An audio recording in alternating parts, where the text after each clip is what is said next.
A service of KIBMradio.com, the Internet's home for an all old-time radio.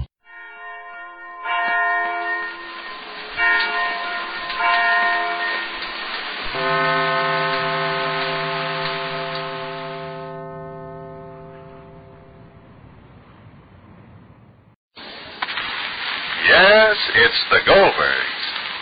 You know, the other day I sort of accidentally overheard two ladies talking over the back fence. One of them sounded very indignant. Look here, Mrs. Murphy, are you trying to say I don't know how to wash clothes? All I said was, imagine washing dirty overalls and rayon slips with the same granulated soap. But, Mrs. Murphy, I use New Does. It's a new kind of granulated soap, and it's wonderful. Oh, really? Yes. You see, does all three kinds of wash. Work shirts, towels, right down to your rayons and nicer colored washables. Well, glory be. One soap for everything on wash day. I would have thought such a thing was possible. Well, I guess Procter & Gamble did when they made this new Does. Why, take a look at that wash I just hung out. See those rayon slips? Sure, and they do look grand and bright. Thanks to Does. And look at those work shirts washed with this same new Does. And see how nice and clean they are. Well, yes, I see, but I'm thinking you had to scrub hard. No, I didn't. Why, no soap I ever used gets clothes clean easier than New Does. Oh, will you listen to that And now? best of all, look at those snowy white towels and sheets. Sure, and they're as white as the driven snow. Aren't they, though? Honestly, I've never seen whiter washes than I get with Does. Yes, that's what a lot of ladies say about Does. They've never seen whiter washes. In fact, Does gets clothes whiter, far whiter than any number of other soaps. But remember, Does does all three kinds of wash. Towels, work clothes, to pretty rayon undies. Honestly, once you try Does, you'll see it's not just a new improvement of an old soap, but a really new kind of granulated soap.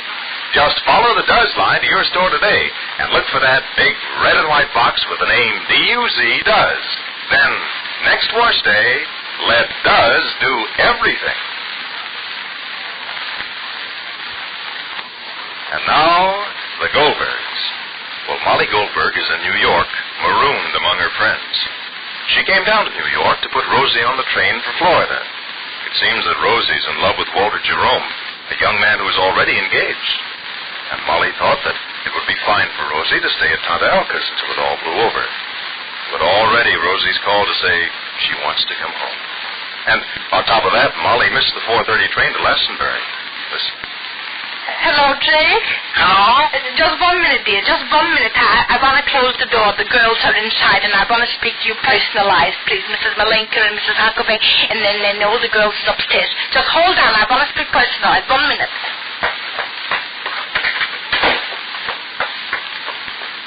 Hello? Hello, Jake? Yeah? Jake, dear, what train can I make to Glastonbury now, Jake? Sammy is looking at your timetable. Hold a while. All right, I'm holding. Don't be nervous, Molly, please. You'll get home. No, sir, what train? Hello? Hello? There is no more true train to Glastonbury. And it's not true? Then you have to change 3 times. I mind 3 times. Wait, hold. Hold it. Sammy thinks maybe there's another line. Hold. All right, hello? Hello? Hello, Jake, dear. Jake, do you want me to call Rosalie? Maybe if I talk to her. What good will calling do?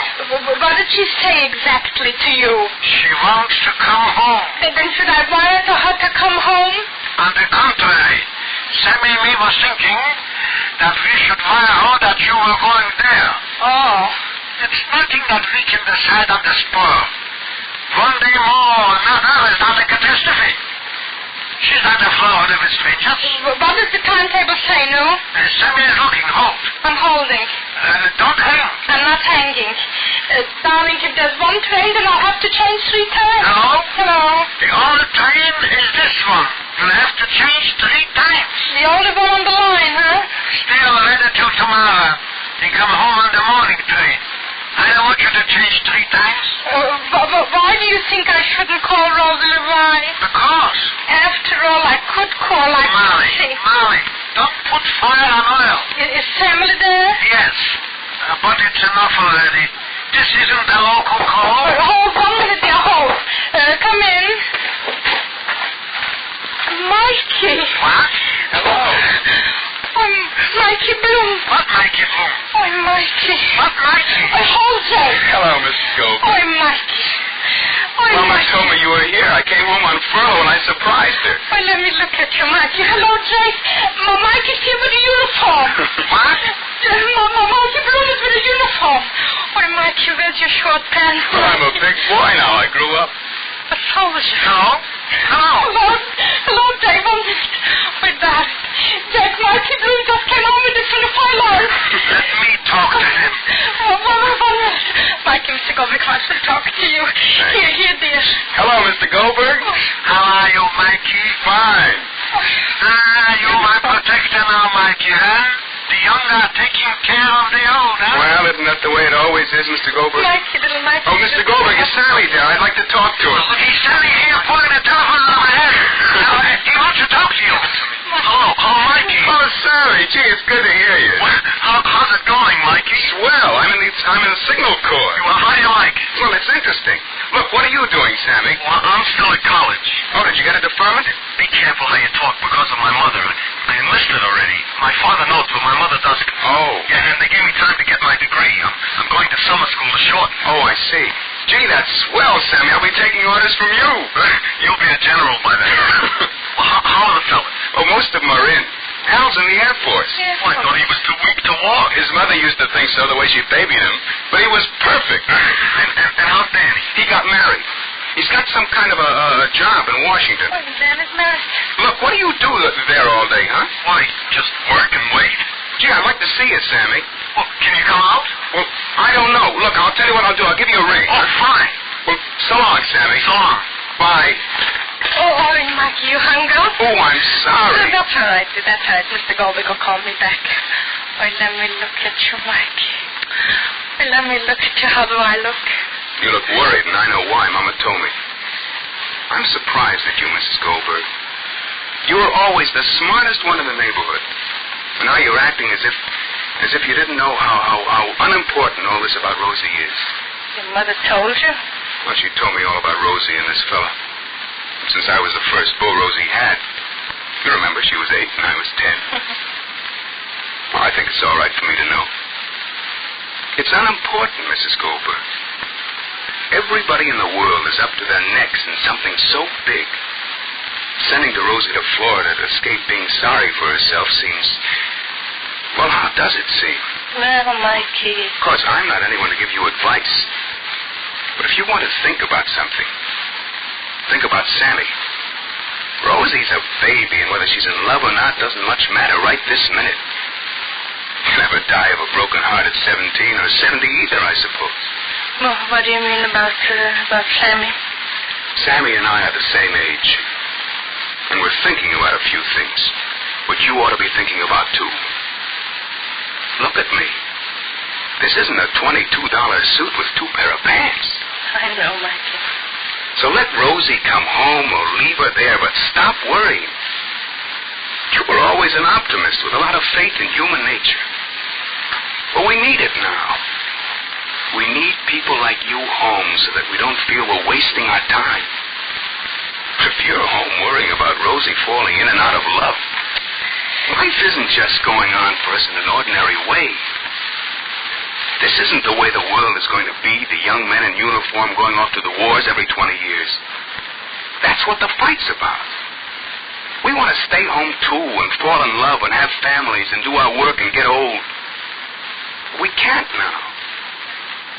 We like to feel that this effort, which we're all so anxious to make, is the same effort the folks back home are making. You're right, Mikey. You're right. Oh, Mikey, you're right. And even a woman like me wants to keep her shoulder to the wheel. Does Sammy think I have my head in the sand? He knows, and I know it. As soon as the school is finished, he'll be with you. We know it. We don't talk about it. There's nothing to say. It's something to do. But Rosie's my child, Mikey, and if she's hurt, so I'm hurt. If she cut a little finger, my finger would hurt too. And feelings are important, Mikey. Her feelings, and your feelings, and mine, and everybody's. A person don't have how shall I say it, a mind with one track. Everything fits in, Mikey. The boy's going away. The mother's being sorry and happy too because we all believe, Mikey. We all believe.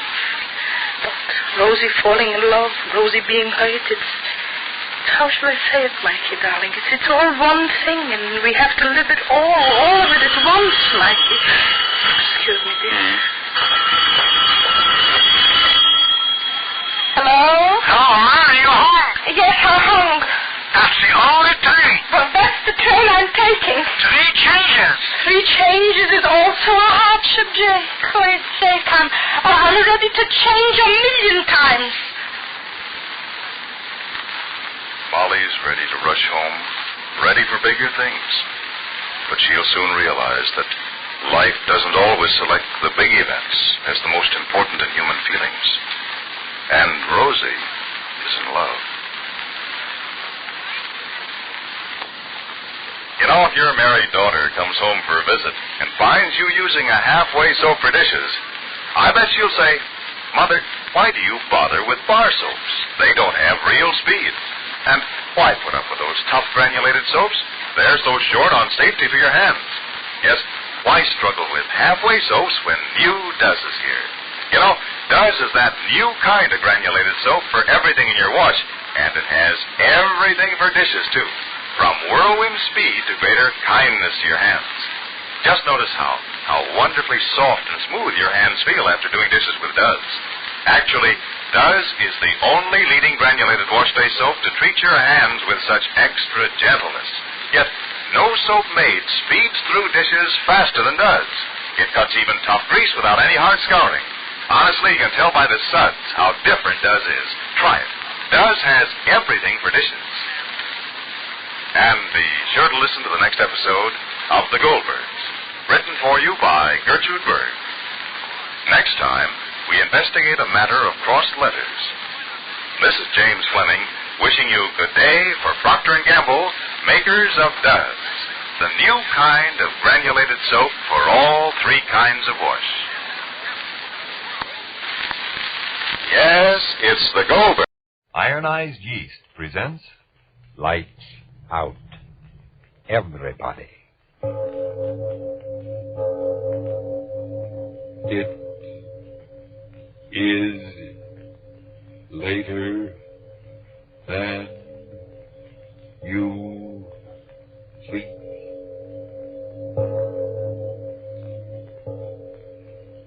Lights Out brings you stories of the supernatural and the supernormal, dramatizing the fantasies and the mysteries of the unknown.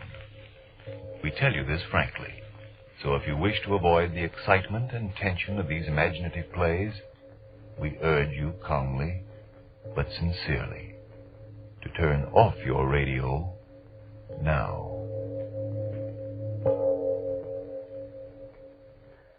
This is Arch Oboler with quite a cold. The idea for tonight's story, the strange story of He Dug It Up, came to me a few years ago when I was in England, pre-war England.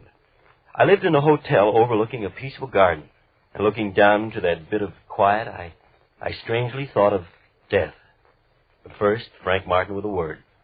If you're thin and jittery, run down and always tired, if you envy your peppy, popular, successful friends and wonder what they've got that you haven't got, why, maybe it's only more vitamin B and iron. Yes, today's thousands may suffer from deficiencies of these vital substances. Yet when you need them, there's such an easy way to get more of them. Simply take ironized yeast tablets. They're the famous two-way tonic that gives you both vitamin B and iron. So, when you need them, ironized yeast helps 2 ways to step up your weight and pep and sparkle, your enjoyment of life. Jot that name down now. Ironized yeast tablets. And now, Lights Out. Everybody.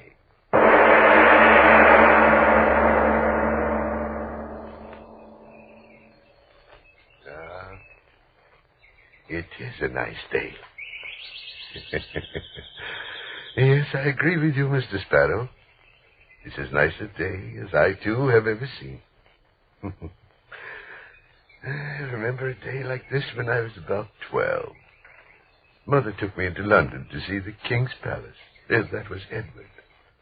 And I had on a green suit, and I...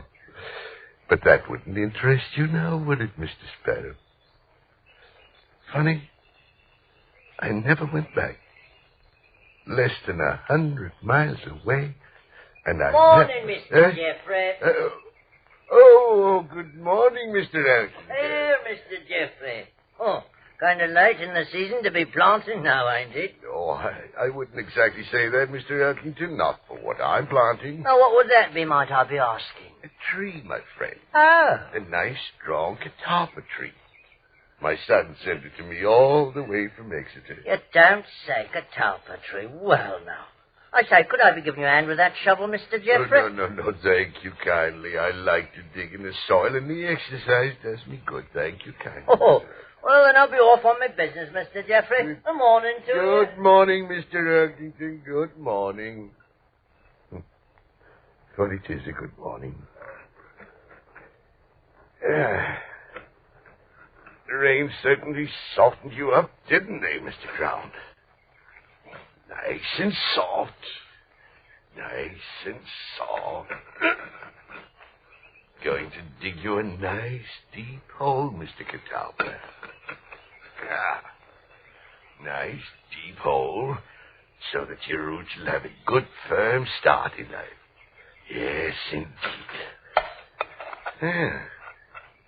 Well, that's not the way to act, Mr. Crown, throwing big boulders in the way of my shovel.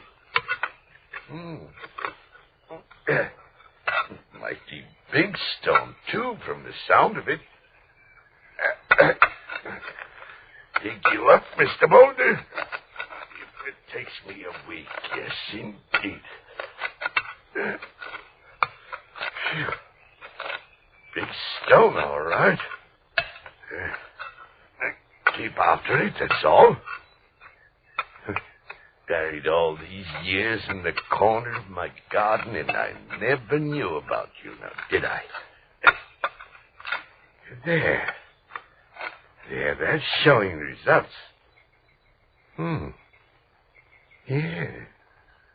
Like an oblong. That's queer. Big flat oblong stone in my garden. Dig you up. That's what I'll do. Dig you up. Yes, indeed. Oh, Mrs. Gracie. Mrs. Gracie. Yes, what is it? Mrs. Gracie, come out here. You've got to come out. All right, all right. Now, what in creation is it, Mr. Jeffrey? Mrs. Gracie, look. Land sakes alive. What kind of a hole for a tree is that? Don't see why in the world... Look, I tell you. Is it a coffin? Coffin? That size and out of stone? And what would a coffin be doing in my garden? I never heard of anyone being buried here. It's much too big. Mr. Gracie, I got it. What? Roman. The Romans left it here. Romans? Don't you understand? The Romans invaded and lived in Britain over 1,500 years ago. They left it here. Nobody like that lived round here, and don't you tell me anything different, Mr. Jeffrey. But I am telling you, a Roman sarcophagus. Now, Mr. Jeffrey. Oh, never mind. Mr. Robinson, run over and get Mr. Robinson here. Tell him to bring a couple of men. We've got to dig this thing up. We've got to dig it up? Mr. Jeffrey, it's the sun that struck your head. Now, don't stand there lecturing me. Mr. Robinson, hurry, get him. No, I won't. What? Not to dig it up, I won't. To bury it deeper, yes, but not to dig it up. Listen. Coffin or one of them heathen, whatever you call it, it makes no difference. If it's been buried here all these years, then I say cover it over and let it be. There's some things best left deep under the ground.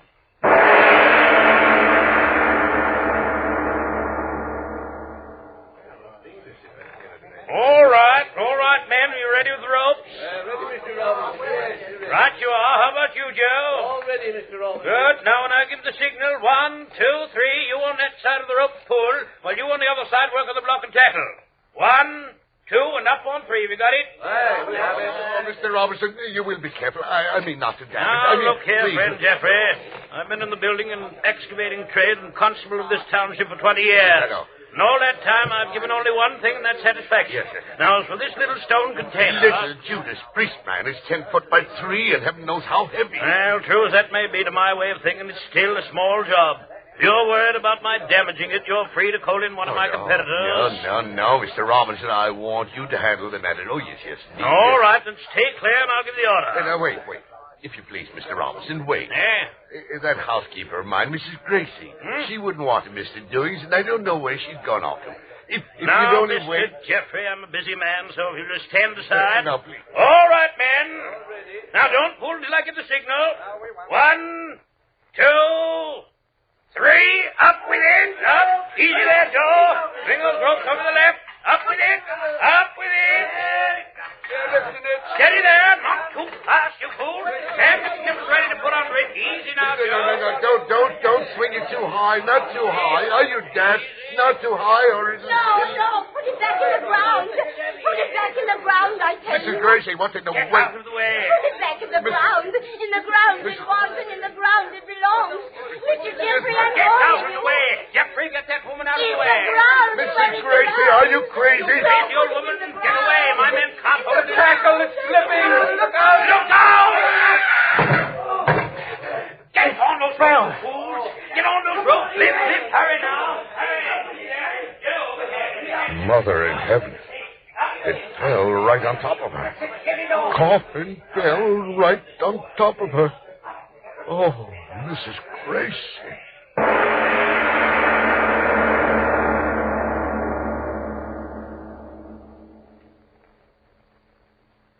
Ladies and gentlemen, I think you'll agree when an ancient stone coffin buried for centuries in a peaceful English countryside becomes an instrument of sudden death. Well, it's time for a deep breath and let our well-stretched imaginations move back into hope again as we turn our thoughts to something that perhaps is your problem. Could this be you saying to your children, "Listen, you kids, I'm tired. This war job has got me down. Now keep quiet, you hear me?" Oh, Joe, don't be so cross to the children. Come eat your good supper and you'll feel better. Cross? Who's cross? I'm tired, I tell you. I'm too tired to eat. I'm too tired to sleep. All I ask is a little peace, and you keep my nerves on edge with your nagging. No wonder I'm getting thin as a rail. "Oh, now, mister, don't be so quick to blame your family or your job. Maybe all that's to blame is vitamin B and iron shortage. You say you're thin and tired and jittery? Well, when you don't get enough vitamin B from the food you eat, you may lose your appetite. You may eat so poorly that you lose weight and lose your pep. Why, you may not even get all the good out of what you do eat. And when you don't get enough iron from your food, you may be weak and pale, feel only half alive." Well, if that is my trouble, can I help it? Yes, sir, I think you can. And here's the quickest, easiest way I know. Take ironized yeast tablets. They're the famous two-way tonic that gives you both vitamin B and iron, yet they cost but a few pennies a day. And these pleasant little tablets are an absolute cinch to take. So if you simply need more vitamin B and iron, don't wait. Start taking ironized yeast tablets right away, tonight. Then see if pretty quick you aren't saying, Boy, oh boy, I feel swell. Tired? Jittery? Not me. Not put on pounds. That ironized yeast sure is great stuff. Now, back to Lights Out and our story of He Dug It Up. The stone coffin has fallen, and the old housekeeper is dead.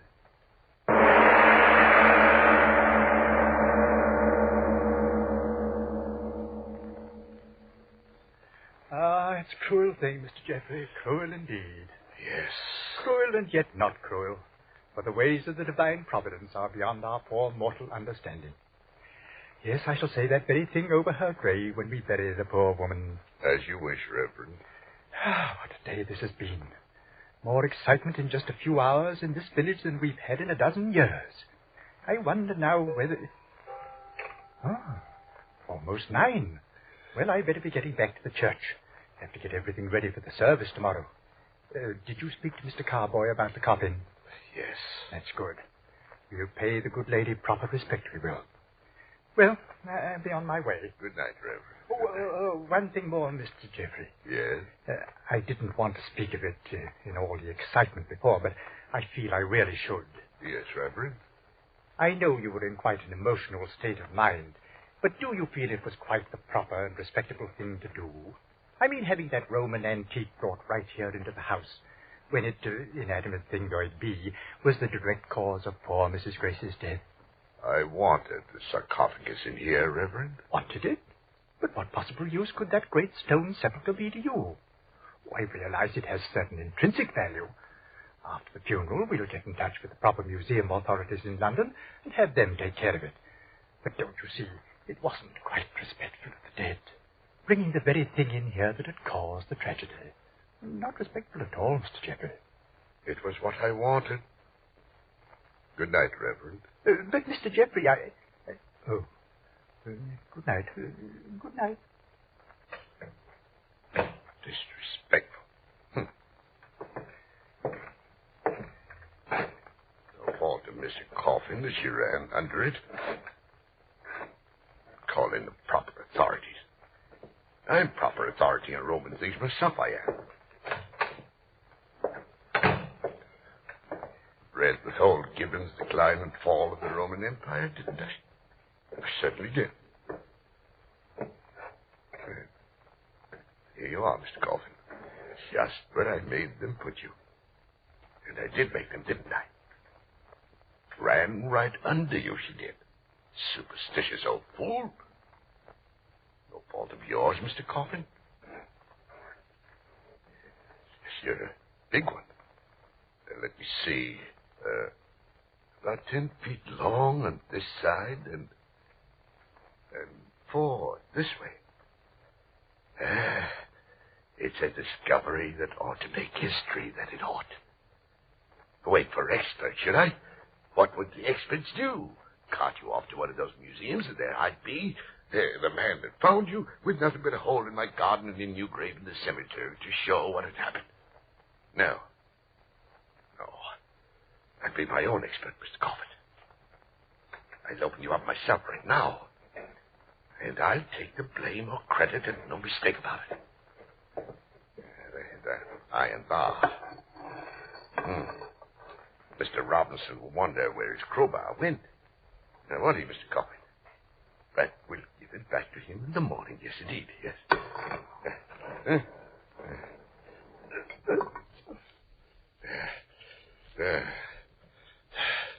Got you wide open enough to look inside now, haven't I? Experts. I'll show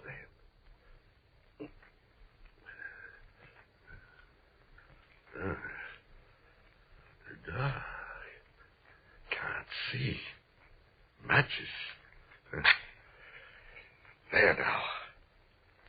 If you don't mind now, Mr. Coffin, I'll bend over to see what you've got inside. Got me. Got off. Are you there? Are you there? Reverend, this is Mr. Jeffrey. Yes, Jeffrey. No. Listen to me. That Roman sarcophagus, I just opened it. Inside of it, there's something, a woman, and yet it isn't. I mean, oh, Reverend, come over quickly.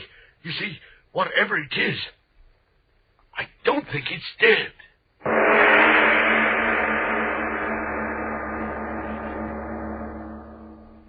My dear Mr. Jeffrey, you must listen to me. I'm a person of understanding, of judgment. I say leave it alone. Don't go near the thing until they get here. Now, I phoned Dr. Thompson at the British Museum. He's an expert, a qualified expert. Expert. There you go, experting again. Now, you shove on that side, and I'll pull on with this. Yes. There. That ought to fetch the lid off. Well, it's all against my better judgment. All right. Off with it. There she goes. Another shove. Open it. We've got it open. Reverend, look at her head. What in Satan's name is it? Lion's head. That's it, a lion's head. And the body of a woman. And alive. She is alive. Don't be a fool. It's a heathen idol, stone. No, it's living skin. I'll touch it. I'll prove it. It is stone. A blasphemous heathen thing. We'll cover it up, and in the morning I'll have it buried again. No, you won't. It's mine. found it on my property. Oh, heaven forgive you. The blood of your poor housekeeper still staining it. Staining it? What are you talking about? Mrs. Grace's blood. See, it's still on it. But the outside of the coffin fell on her. This part was closed. But it is blood. Fresh blood. Oh, it can't be out here. Mr. Jeffrey. Reverend. That woman. A minute ago I felt cold stone. And now it's warm.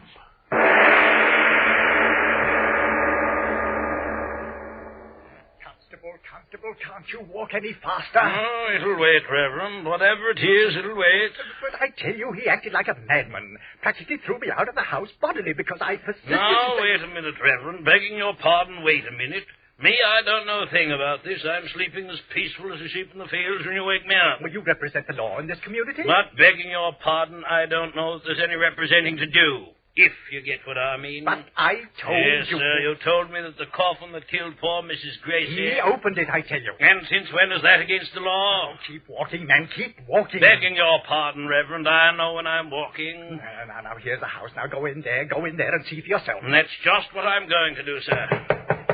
You'll see. I demand that you remove the heathen idol by force and have it buried in the ground where it belongs. I demand it. Hold it, sir. Well? It's me, Mr. Jeffrey. I didn't send for you. I brought him here. Oh, it's you, is it? And now, Mr. Jeffrey, I feel it my duty. Begging your pardon, Reverend. As long as you got me out of bed, let me do the talking, if you don't mind, sir. Now, Mr. Jeffrey, I'd like a bit of an explanation. Explanation, my grandmother. Constable, he slammed the door in our faces. Oh, that he did, but what of it? He's broke no law that I know of. Then come and see for yourself. At the window. What? Glory be. I see the thing now. It can't be alive. I don't know. Stone, and yet it was warm to the touch. It better not be alive. Why do you say that? Because, look for yourself. Mr. Jeffrey, he's cutting into her with that bit of iron.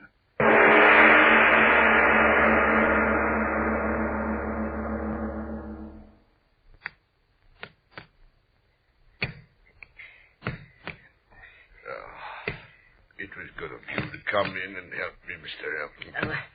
I'm right glad to be of service, I am. I'm glad to be of service, but this is devilish hard rock. Yes, it is. But we've got to break the statue open, Mr. Elkington. We've got to. If you say so. Oh, those fools, the constable and the reverend, they'll be back soon with some new ideas about getting into the house now, won't they? I suppose so. But they won't stop me. They won't. I've a chance to do something before I die. Make a big discovery, I tell you. They won't stop me. We'll have the statue cut open before they get here now, won't we, Mr. Elkington? I will try. Yes. Cut it open and know the secret. Something that keeps that stone warm as if it were flesh. That'll be a wonderful discovery now, won't it? Oh, that it will. Faster, Mr. Elkington, faster. I'll try. Crikey, this stone is so hard. They mustn't stop us. No. Faster, Mr. Elkington. Oh. Elkington, why have you stopped? It's my fingers cramped. I can't open the hand. Chisel, give it to me. All right. Got to keep working. Got to. I'll know the secret in you, Lionhead. That's the name I'm going to give her, Elkington, Lionhead. The power that's kept the stone in you warm all these centuries. I've got to know that, Lionhead. And I will know it. Have to keep working, Tate. Have to keep working.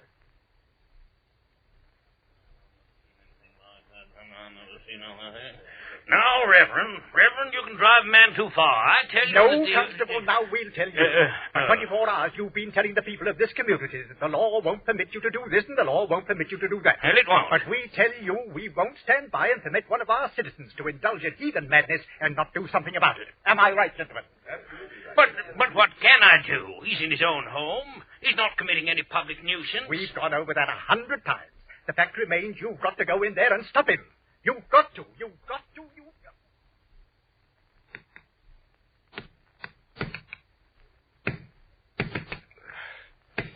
The hardest stone in the world. They made you, huh? Yeah. Mr. Jeffrey, I'm asking you Please stop cutting into it. Sickness of the warmth. Before any of the others know about it. Before they stop me. Hark! What's that? Got to keep working. That sound, Mr. Jeffrey, what is it? Can't talk to you, Mr. Huckington. Important work. But, Mr. Jeffrey, the chisel, why did you drop it? My hand. Like an electric current running through the chisel. Oh, no. No, just a weariness in my muscles. Pick up the chisel. Yes. Go on. Yes. I think I'm going now, Mr. Jeffrey. No, you stay where you are. I'd You rather stay go. there till you stay there. If I lock the door for you, they'll come in. And I won't let them in before I learn the secret, you hear me? That sound, Mr. Jeffrey, it's like something burning. Do you hear? It's been getting louder and louder. Well, stop. I've got to find the secret of that warmth.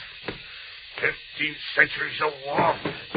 Mr. Jeffrey, it's the constable. I don't care. Open up, Mr. Jeffrey. You won't stop me, you meddling fool. Open up, Mr. Jeffrey, in the name of the law. We've got a warrant this time, good and proper. Warrant? Oh, no. Oh, Mr. Jeffrey, you ought to really... No. I'm almost finished. Go away. That's Professor Thompson from the museum. Mr. Jeffrey, I warn you. No. Open up or we'll break down the door. Mr. Jeffrey, I beg of you, No. please. They won't stop me. But I'm almost through. I tell you, I'm frightened, I am. Almost broken through to the middle of my statue. Oh, no. I'll find out the secret, and no one else. There. The chisel's breaking through. It's hollow. Breaking through. In a second, I know. Somebody else! Mr. Jeffrey, what Mr. Jeffrey, he's on fire! He's on fire!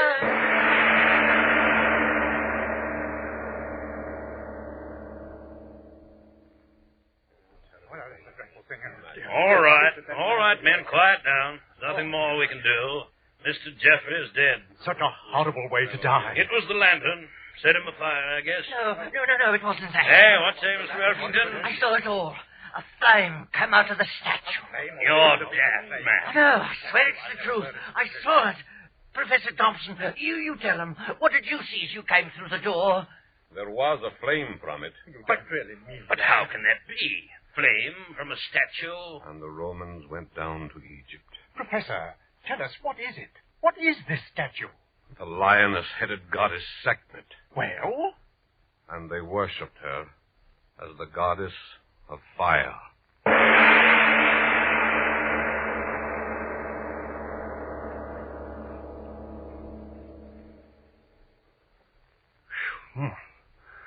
Now, just a second, Mr. Oboler. Are you asking us to believe that in the year of our Lord 1940 they could unearth a stone sarcophagus containing a Roman fire goddess capable of burning a man to death? Oh, come now. Well, is that any more difficult to believe than that a small Austrian house painter with a comedy mustache could try to burn up a world? You know, Frank, England is an island full of mysterious traces of ancient civilizations. Have you ever heard of Stonehenge? Stonehenge? What's that? Well, it's a strange... But I'll tell you about that in just a moment. And ladies and gentlemen, I'll take that moment to remind you, if simply because of vitamin B and iron shortage, you're unattractively thin and nervous, unable to eat or sleep as you should, seldom feeling really peppy and alive, then for your own sake, try ironized yeast tablets. They cost but a few pennies a day. What's more, they're sold on a money-back basis. Listen, if you don't quickly begin to eat and sleep better, to feel much stronger and livelier, and if you're not convinced that ironized yeast will help you gain pounds of brand new flesh, the cost of the first bottle will be refunded to you in full by Ironized Yeast, Box IY, Rahway, New Jersey. Just be very sure you get the one and only ironized yeast, with IY on the package and on each tablet. And now, Mr. Oboler, you were about to tell us... Yes, about Stonehenge. Over in England, miles away from the cities, you're driving along, and suddenly as you come over a rise of the road, there are these tremendous archways and monuments of stone, a strange semicircle of great stone pillars. Archaeologists say they've been there since prehistoric times, yet there are no stone quarries within hundreds of miles. No one knows how those blocks of stone got there and who or what put them there. These unsolved mysteries from out of mankind's past, who knows but that someday traces of our own civilization will be found, and then a super race of man will ask, were they men, these people of 1943? And now, what happens next week, Mr. Oboler? Well, we were talking about a little Austrian house painter before, Schickelgruber by name. Now, we all know how his warped ideas shook a world. Well, next week's story is about a boy, a college boy who also had a twisted idea, and with it, twisted a universe. The title, Oxychloride X. The time, next week. Yes, Lights Out will come to you again next Tuesday at the same time. Be sure to listen to Arch Oboler's Oxychloride X. And if you need more vitamin B and iron, be sure to try ironized yeast, the one and only ironized yeast, with the big letters IY on the package and on each tablet.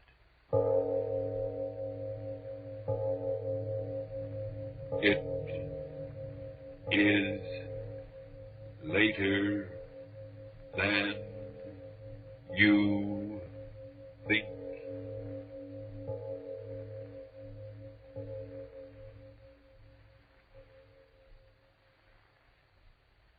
A smooth, comfortable shave. That's what you want from a shaving cream. And, brother, that's what you get with Molay Brushless Shaving Cream. Molay forms a protective film between your skin and your razor. Gives your razor something to ride on.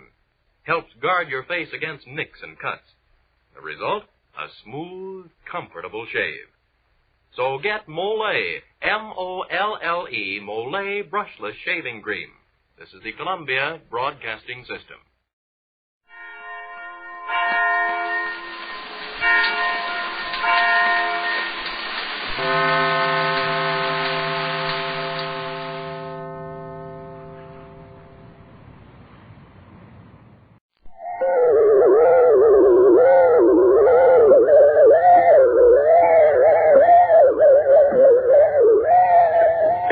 From the point of view of time, there are three critical events in the life of a human being, and all three are represented by the proper documents. The first event is birth, and a certificate is duly attested to by the attending authorities. In from 20 to 30 years, the second will usually occur, marriage. A document is provided for this purpose, too. Then, finally, there is death, and it would seem that this closes the final chapter. There is an epilogue, however, a post-mortem occurrence which has its rightful place in the history of the deceased, and which is always faithfully recorded on the forms provided. This is the reading of the last will and testament, and this potent message has given many a corpse the opportunity to strike back from the grave.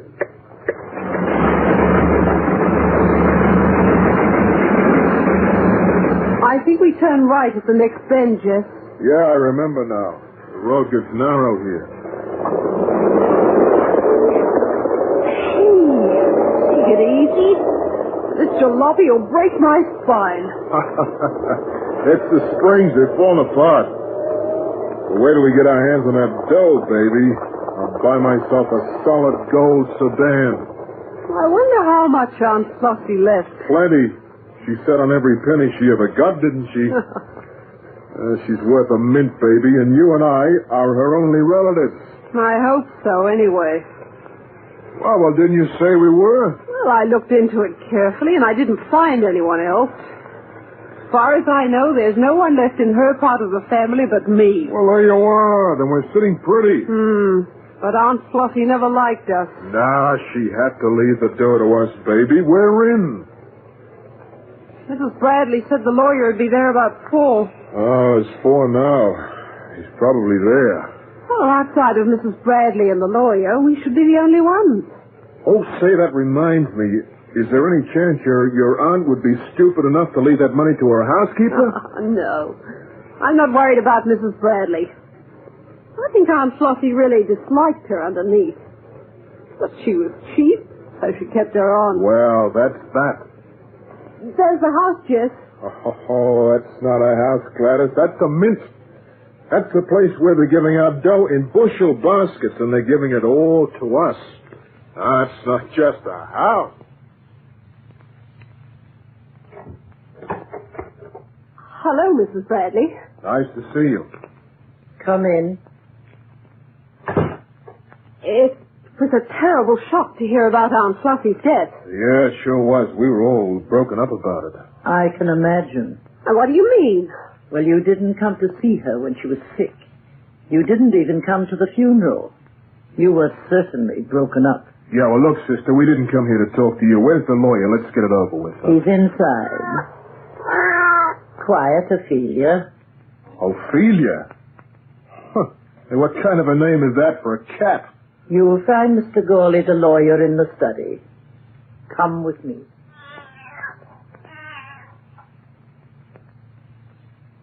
Now, if Mr. and Mrs. Henning will please be seated, we can proceed with the reading of Flossie Warren's last will and testament. Yeah, well, look, let's skip the dry stuff, huh? We don't have much time. Get right to the point. The part with the money, huh? Well, Mr. Henning, it's not usually done that way. But if you like... Just how much did Aunt Fluffy leave, Mr. Gawley? It's quite an estate. It's £100,000 in cash alone, and another $100,000 in real estate and bonds. Okay, who gets it? I'll read the final paragraph to you. Inasmuch as I will be survived by only two relatives, I hereby include the following bequests. To my niece, Gladys Henning, who has always been a lazy, good-for-nothing female of doubtful intelligence, I leave my two oldest pair of shoes, with the added hope that they pinch her feet and give her corn. What? And to the man she married against my wishes, my nephew Jess Henning, who is nothing but a tramp, I leave the weeds which surround my land from August to October, knowing he suffers from hay fever. Furthermore... Wait a minute. What is this, a corny gag? I am reading the will as it was written, Mr. Henning. So she cut us off. Okay. She's got a laugh. Who gets the dough? Mrs. Bradley? No, not Mrs. Bradley. Well, who else is there? Your Aunt Flossie Warren has left her entire estate to Ophelia, her cat.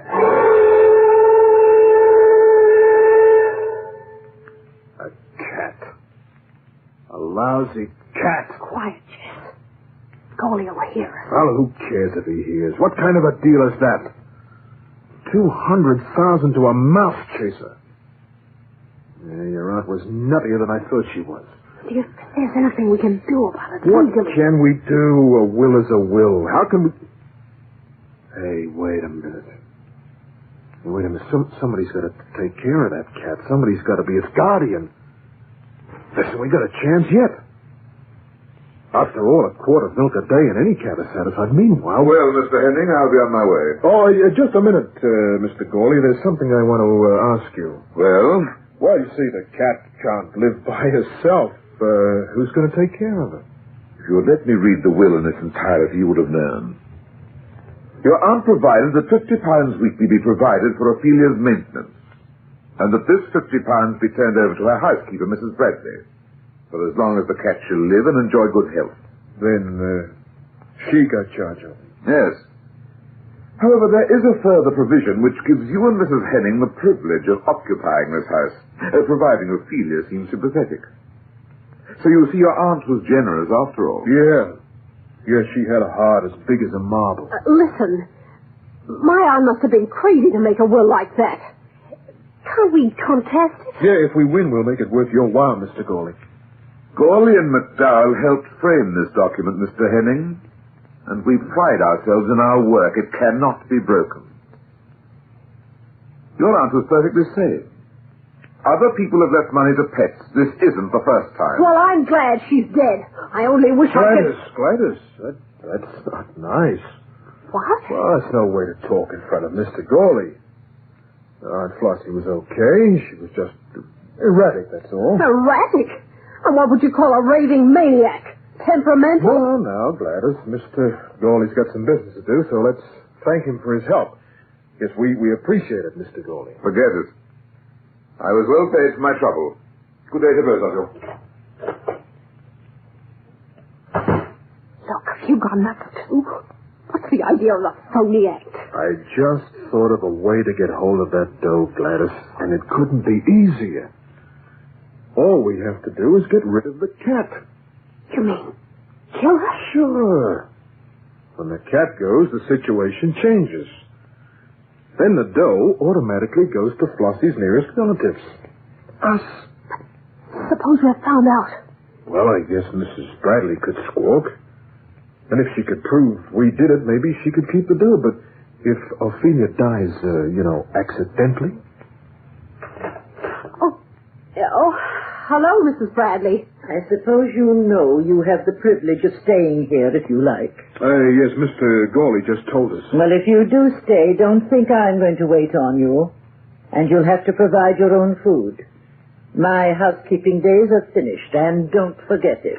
Oh, no, look, you've got us all wrong, Mrs. Bradley. I have, eh? Well, sure. All we want to do is be friends, after all. If we're going to stay here for a while. If you are, just keep out of my way, please. And don't annoy the cat. Come along, Ophelia.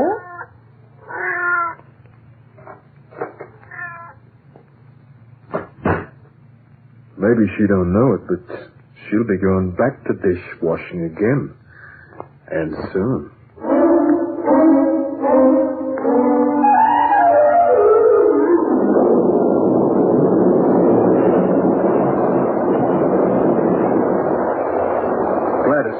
Gladys, wake up. What? Take that cat away from me. I just got her out of Bradley's room. Oh, she didn't wake up. Those 2 pills I slipped her, she'll dream of a morning. Come on. What are you going to do? I noticed your aunt got a deep freezer in the cellar. I've been scouting around. I'm dropping Ophelia in with the frozen pickles. It's as easy as that. Don't think anyone will get suspicious. It won't do them any good. The freezer was open. Ophelia jumped in. She hit a spring and the door slammed shut. Just an accident. It's Ophelia's word against ours. Right, Ophelia? Yeah, only Ophelia's gonna be too cold to talk.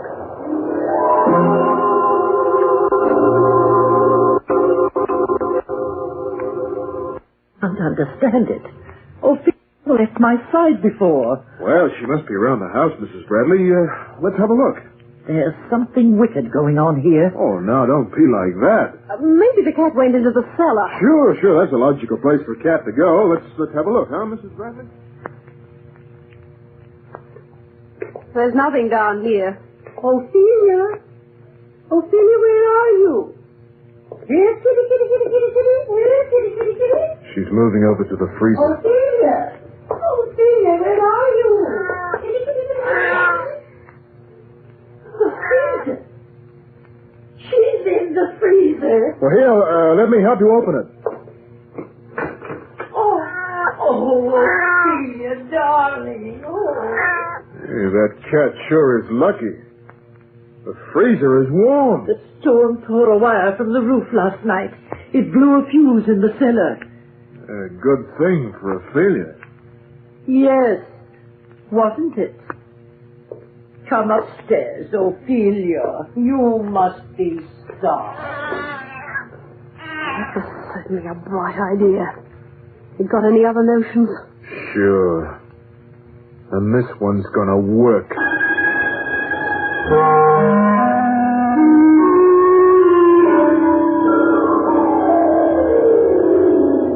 You got the cat? She's in this bag. Where's Bradley? In her room. We better work fast, Jess. She doesn't let Ophelia out of her sight now for more than 5 minutes at a time. I'll start the car. When I give you the signal, open the bag and let the cat run out across the road. And I can't miss it. All right. Make it snappy, Jess. This job's beginning to get me.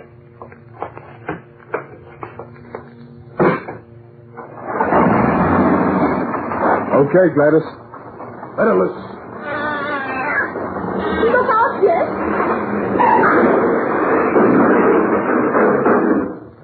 Jess, are you hurt? I'm all right. Did I get the cat?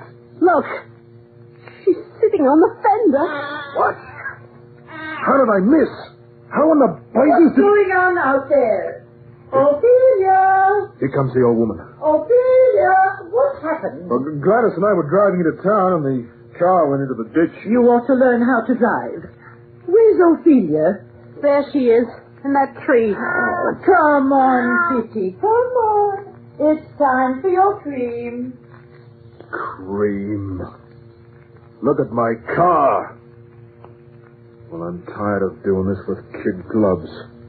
There's only one way to get rid of that cat with no mistakes, and I'm doing it. Right now. According to legend, time has been generous with cats and has endowed them with 9 lives.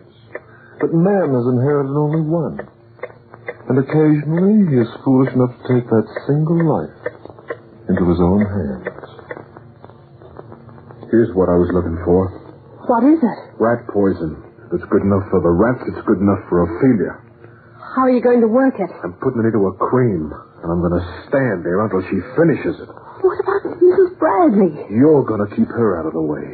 But how? Hey, make some excuse to get her into the cellar. Tell her the pipes are busted. Tell her anything, but get her out of that kitchen so I can go to work on the cat. But if we do, it's so obvious. Look, when that cat croaks, we're going to scream our heads off. We're going to call the cops and yell murder. Mrs. Bradley got rid of it, hoping to inherit all the dough, see? It's her word against ours. I don't know, Jeff. Doesn't sound right. Listen, if I don't bump that cat off, she'll drive me nuts. But instead, we can take the estate into the courts. Even if they did find out we killed her, they can't hang a murder rap on us. Well, for the love of Pete, it's just a cat. All right. Whatever you say, Jess. I'll try to get Mrs. B into the cellar. And I'll go to work on Ophelia.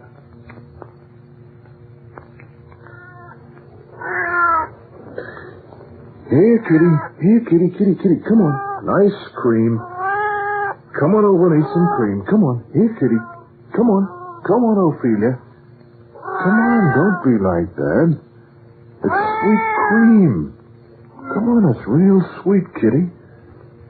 Come on, kitty. It's reinforced with something special. Come on, here.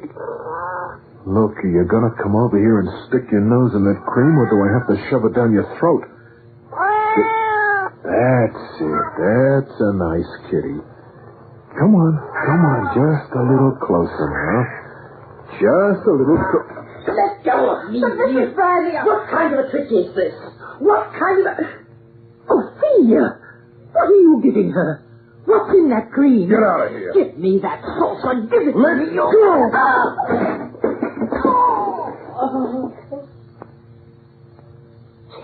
Here. She wouldn't let go. we'd better help her up. I think she's been hurt. What? Jess, look. Hey. Her head.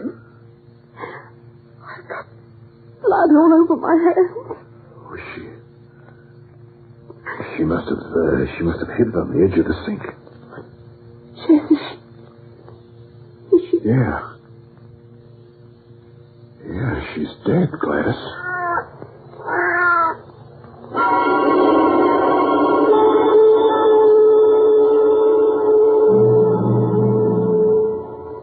What are we going to do, Jess? Take it easy. Let me think. Rhoda, they'll hang us. This is no time to get hysterical. They're not going to hang anybody. Where's that cat? Never mind the cat. We've got a corpse to worry about. Yeah, that's the first thing we've got to get rid of, too. How? I'll bury her somewhere. Then I'll work out a plan. I can figure out some excuse for a disappearance. There must be a way. You can bury her behind the house, Jess. In the garden. Yeah, it's a good idea. I'm sure she won't be found. Well, not if we keep our nerve. I only hope I can. Jess, my legs feel like butter. Gladys. My insides are turning Gladys, hands. come over here. Jess. Now put your arms around my neck. Now look at me. Now we're in a spot, baby. And one cockeyed move will finish us. You got that clear? Yes. Now, I've been in spots before, and I always got us out. I know you have, Jess. Yeah, and I'll get us out of this one. Now, come on. Kiss me, baby. I'll hang on to myself, Jess. I promise. That's more like it. Now help me lift the body. I'm going to truck it out to the garden. No. Don't ask me to help you, please. I can't touch All it. right, I'll do it myself. Meanwhile, you find that cat. I don't think I've ever hated anything in my life the way I hate that cat. If it's the last thing I do, I'll bury it with Mrs. Bradley.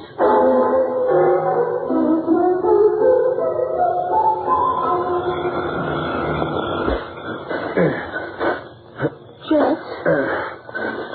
Yeah, she's all covered. I'm gonna transplant some of that grass. Sod over there to the top of the grave. Nobody will ever know the difference. Then what? And I'll work out a plan. Now, what about the cat? Did you find her? No. She isn't in the house, and I've searched the grounds. I think she's run away, Jess. If I catch her, I'll strangle her with my bare hands.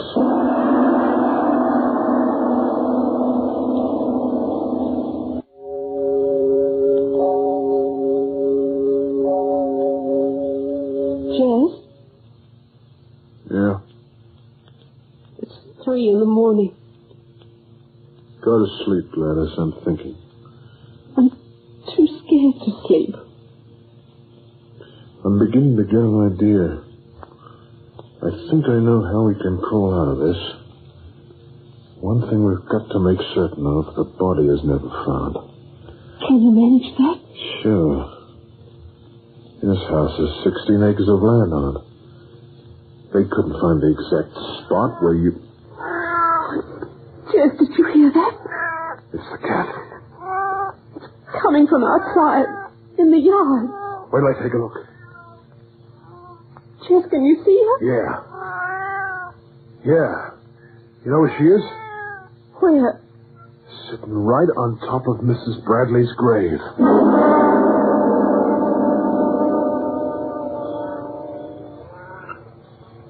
I don't see anything, Jess. She's run away again. Look out, I'm going to dig the grave open. What for? What for? You want that cat to put us in jail? I got to get the body where the cat won't find it. How did the cat find the body? I don't know, maybe it was coincidence. They say that animals can find things like this. Anyway, when I get this body moved, we're going hunting again. For Ophelia. Where are you going to bury the body? I'm going to cement her up in the garage. Inside the wall.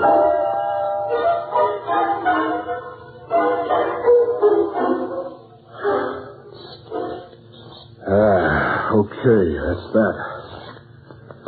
The cement will harden in a day or two. And I'll go over the whole garage with whitewash. Yeah. What time is it? Nearly 6. Let's go after the cat. Jess, this is driving me crazy. I want to get away from here. I'm afraid. Now look, Gladys. Gladys, you're in this as much as me. You know that, don't you? Did you hear that? Yeah. Where's it coming from? From the garage, Jess. She's found the corpse again.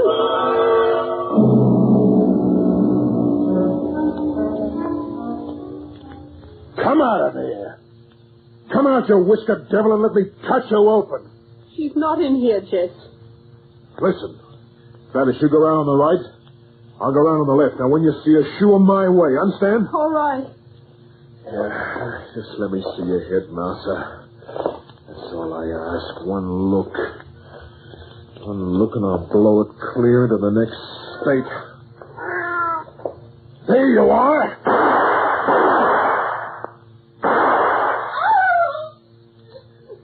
Gladys.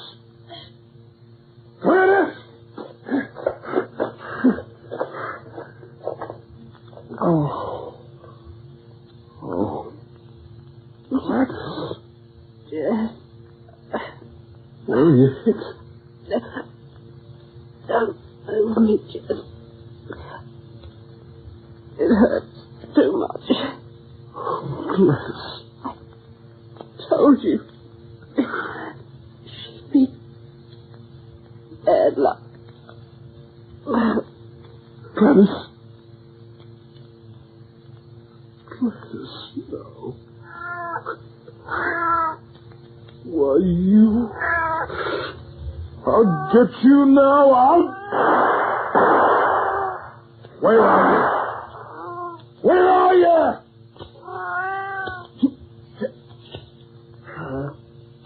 Gun's empty. Okay, I don't need bullets. My hands are better. Yeah, I can see you, too. I can see your eyes, Mouser, sitting up there on the wall. That's right. Don't move. Let old Uncle Chester get his hands around your neck. Nice, kitty. You want some green tea? Want some sugar? Here we are. Easy does it. Easy.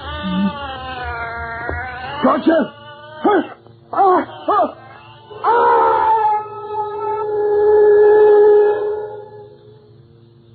We found a third body, Mr. Gawley. No. 3 of them. Oh, how horrible. This guy seems to have fallen down an empty well in the dark. I just can't figure it out. Good thing you phoned us. I called Mrs. Bradley a couple of hours ago to make some arrangements regarding Miss Flossie Warren's will.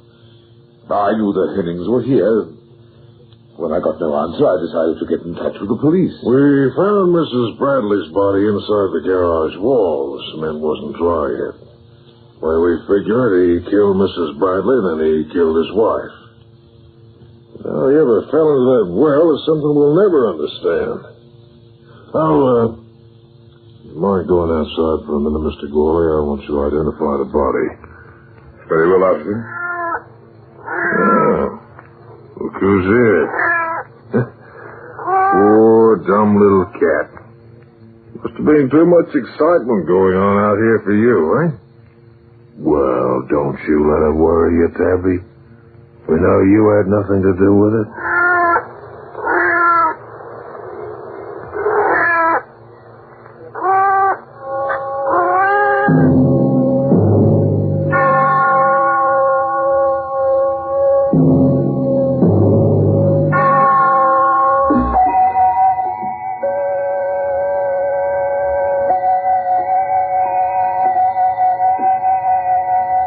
There is a play that has withstood the course of time, and which will probably remain with us forever.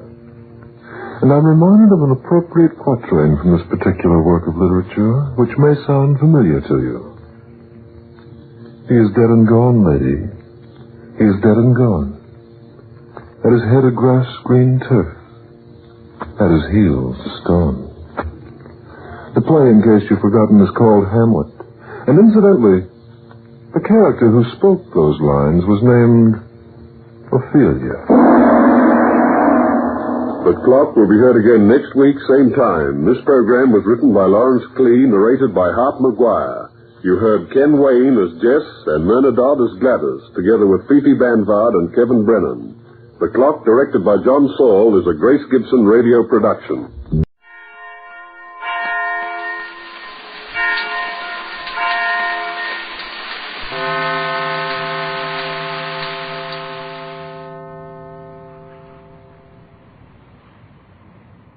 The Signal Oil Program, The Whistler.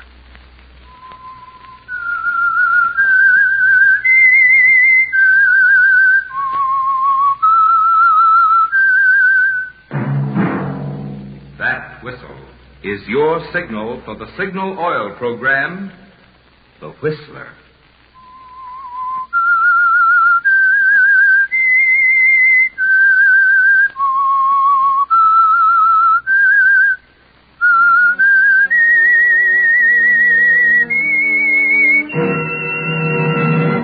I am the Whistler, and I know many things, for I walk by night. I know many strange tales hidden in the hearts of men and women who have stepped into the shadows. Yes, I know the nameless terrors of which they dare not speak.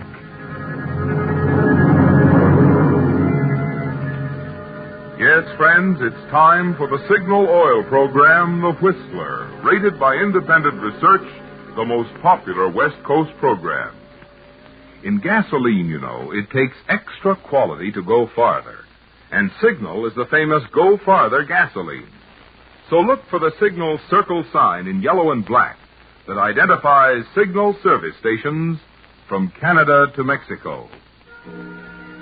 And now the Whistler's strange story. A woman's privilege.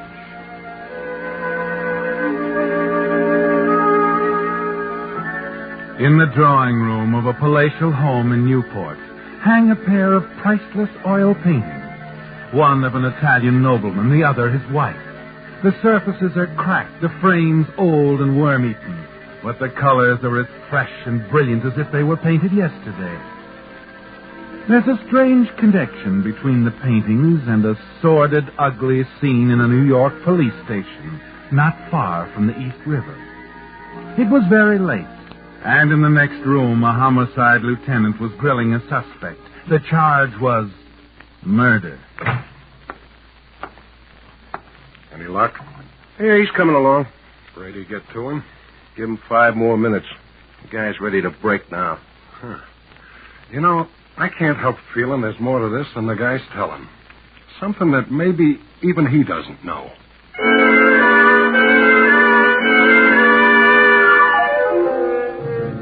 Yes, it was more than a simple murder, more than the homicide detail or anyone else would ever uncover.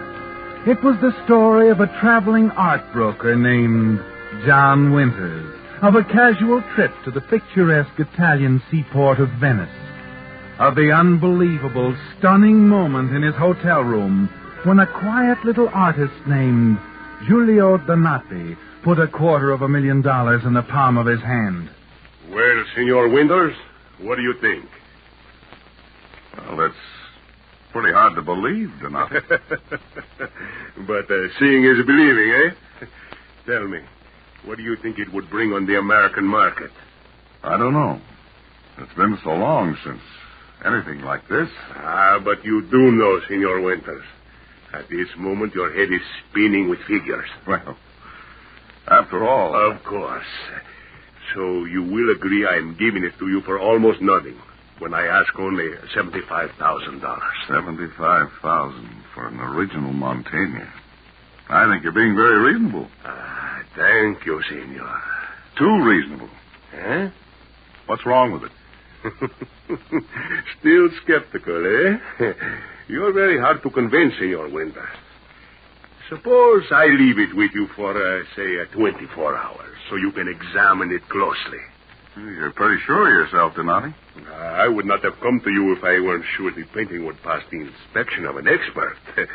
Your reputation as a specialist on Montaigne is known all over the continent. Yes, well, this is a Montaigne if I ever saw one, but $75,000, it's... There will be many, Senor, who will say it's Montaigne's best work. I'd agree with them. It is. What's funny about that? You flatter me. What? You see, I painted it myself. You what? I wanted you to know that. It took me many months. Wait a minute. You're telling me that you... I painted it myself, Senor. But the technique, the style... Ah, they were difficult to master. The oil's hard to find. The aging process.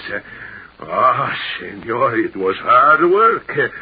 But you see, it had its reward. Is this the only one? Oh, no, I completed a pair. The other was sent a week ago to a New York broker, a C.L. Brickley. I expect to hear from him tomorrow. Does he know about this one? Of course. I informed him in a confidential letter. I should think you'd keep it under your hat. Forgery's a serious business. Oh, please. They are not forgeries. I claim only to paint in the manner of Montaigne. I intended to pawn off a forgery. I wouldn't have been so frank. But you know what's going to happen. This Brickley will peddle that picture as an original. Senor, what you people do with my paintings is your own business. I am an artist, not a forger. However, I think you will find me Discreet enough. Well, now I must go. You may examine the picture as closely as you want, senor. Where can I reach you? My studio, 11 Plaza Franchetti. Good. Before noon, eh? Right. Good day, Donati. Good day. Si, senor? A long-distance operator. I want Mr. Wilton Potter, person to person, Chatelaine Hotel, Interlaken, Switzerland.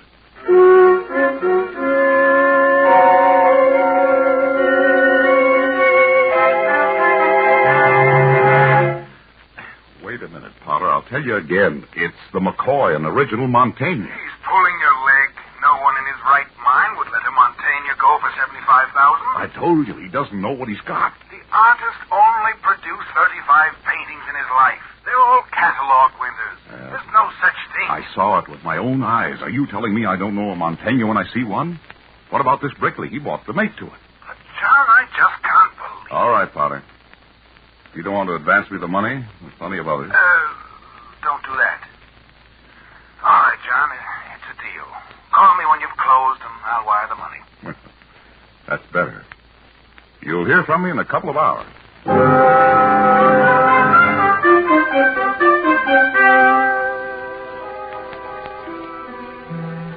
Well, John, Donati was right, wasn't he?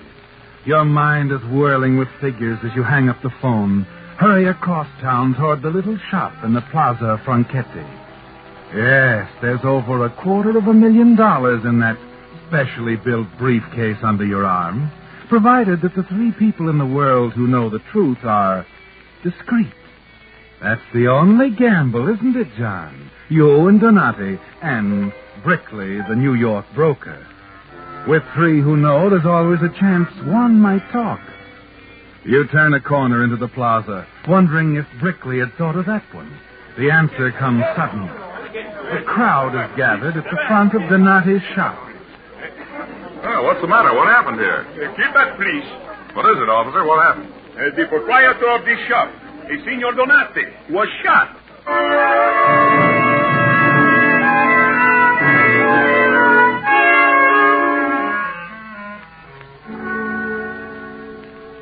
This you, Potter? Yes, John, go ahead. Looks like the deal's off. What happened? We were a little late. Brickley got there first, huh? Yeah, Brickley got there first. Well, thanks for the offer, Potter, but I won't need the money now. I'm on my way to New York.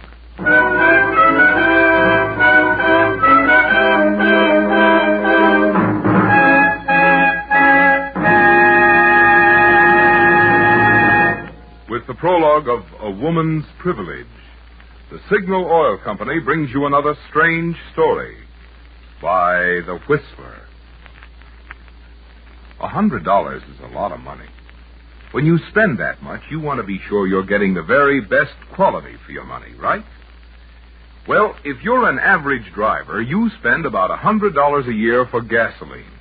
But I hear you asking, how can a driver measure the quality of gasoline? Why, easy. Look at it this way. A gasoline that helps your motor run more efficiently naturally gives you more mileage, right? Which explains why we're so proud of the fact that Signal is the famous Go Farther gasoline. You see, those quick signal starts save gasoline. That smooth signal pickup and knock-free signal power save gasoline. Yes, it's these same features you want for extra driving pleasure that also give you extra mileage. That's why Signal says, just check your speedometer for the best proof of gasoline quality. You'll find it's true. In gasoline, it takes extra quality to go farther. And Signal is the famous Go Farther gasoline. And now back to the Whistler.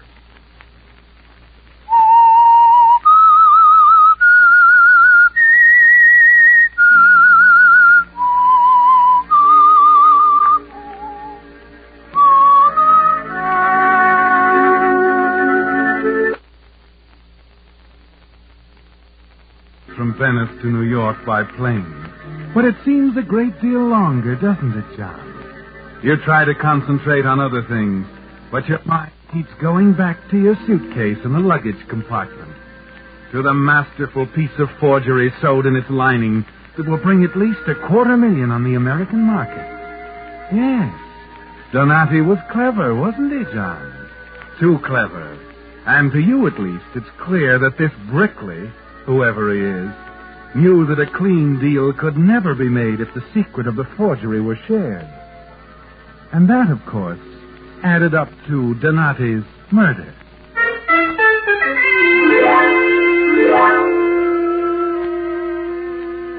You have a surprise for Brickley, haven't you, John? But you know you have to be careful. On the afternoon of your arrival in New York, you walked down the corridor of an apartment building in the East 70s. Pause. Press a buzzer.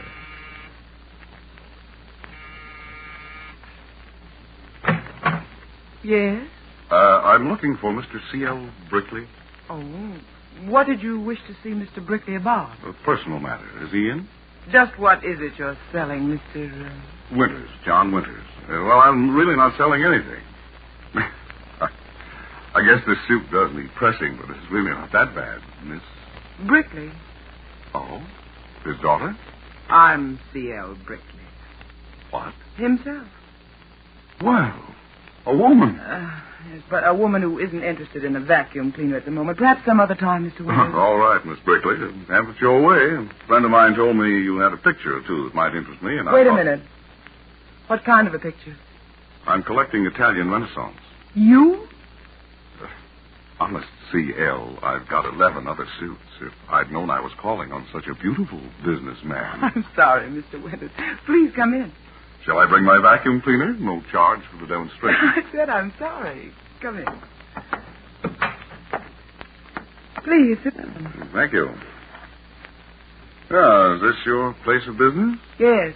I'm a broker, Mr. Winters. I see. You mentioned Italian Renaissance.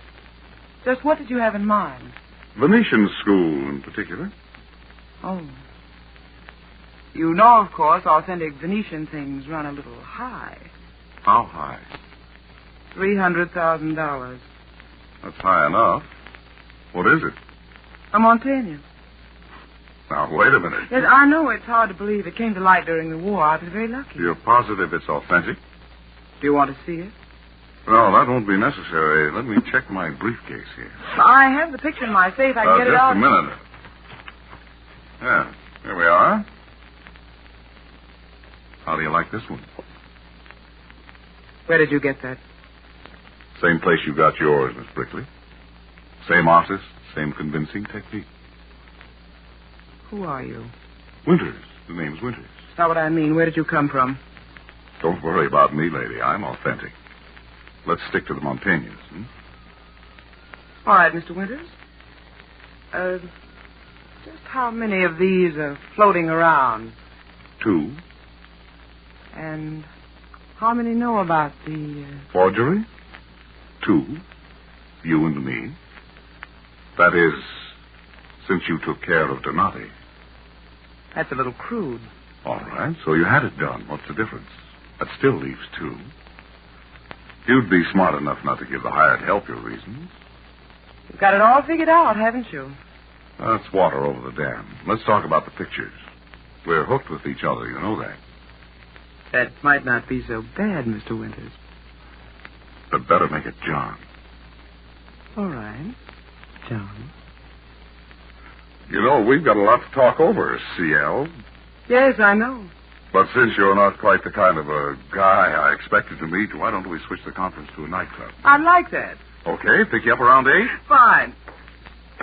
Oh, don't worry. About what? I'll wear another suit. One that's pressed.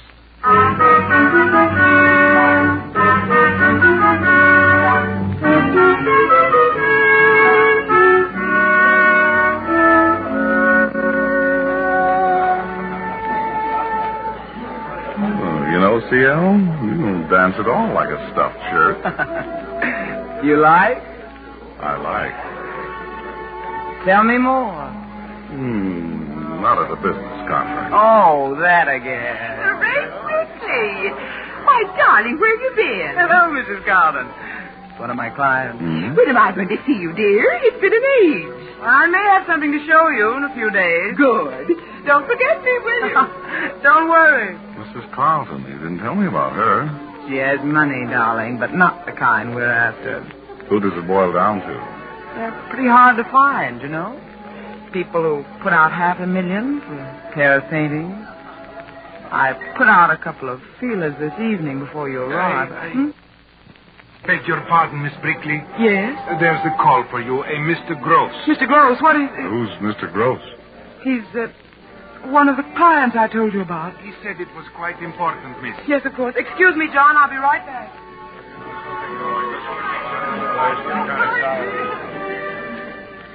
She gives your hand a little squeeze as she turns to leave the floor. Floats past the row of ringside tables and out of the room. She is beautiful, isn't she, John? Slim, graceful. The satin of her evening gown clinging to her like a glistening white sheet. And for the moment you forget everything else. The Montaignes, the $500,000, the wealthy clients, everything. Everything, that is, except that you're dealing with a killer who's as sure as you are that those paintings can never be sold as long as there are two minds in the world who know they're forgeries. If only she weren't so breathtaking, so beautiful. What's on your mind, John? Tell me. Miss me? Naturally. What about Mr. Gross? Oh, that was nothing. He said he was a client. What's on his mind? Oh, he's interested in Renaissance art, you know. Good. He knows about the Montaignes? More or less. What do you mean, more or less? I told him I had something that would interest him. Make an appointment? Yes. As I told him I'd get in touch with him in a day or two. Oh, let's forget about business for now, shall we? The music's so wonderful. And I do love to dance with you, John.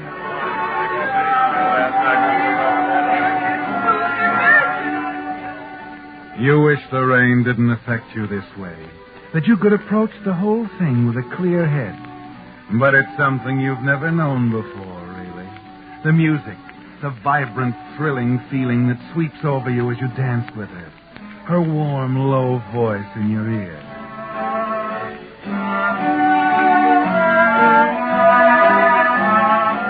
But no matter how much you tell yourself that business is business, the feeling's still there the next morning when you arrive at her apartment. You pause for a moment before you ring. Decide once again that nothing must stand in the way of the picture deal and the $500,000. Well, hello, partner. Partner? Any objections? Didn't know I made the grade. Oh, you have, definitely. Oh? Come in. Got something to show you. Thanks. I didn't expect to find you in a laboratory apron. What's going on? What's this? My laboratory. I've been putting your Montaigne over the jumps. Jumps? I photographed it 3 ways. X-ray, ultraviolet, and infrared. The negative's over on the rack, drying. Well. Then I checked the colors with alcohol. Donati's a clever man. Was. If you insist. Yes, Donati was a clever man. Don't you think you might have been a little hasty in letting him go? Still accusing me, I can add up a column of figures as well as the other guy. All right, John. Have it your way. I guess you were smart, though. It was a sure bet with one picture. With two, it's a gamble, isn't it? More than that. Let's not talk about that anymore. I don't want to be cruel. Just practical. Cigarette? Thanks.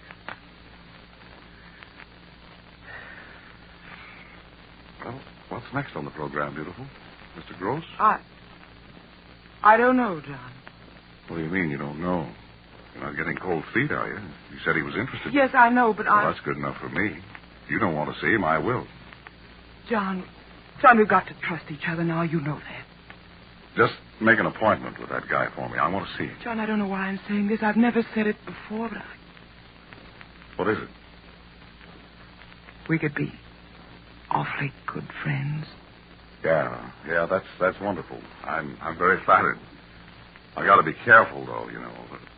Playing with dynamite. John, I'm talking about Donati. You did it once. You could do it again. I'm talking about us and what good friends we could be. We'll discuss that at length after you get the pictures. The pictures? What for? Wrap them up, darling. We're going down to the Pennsylvania station.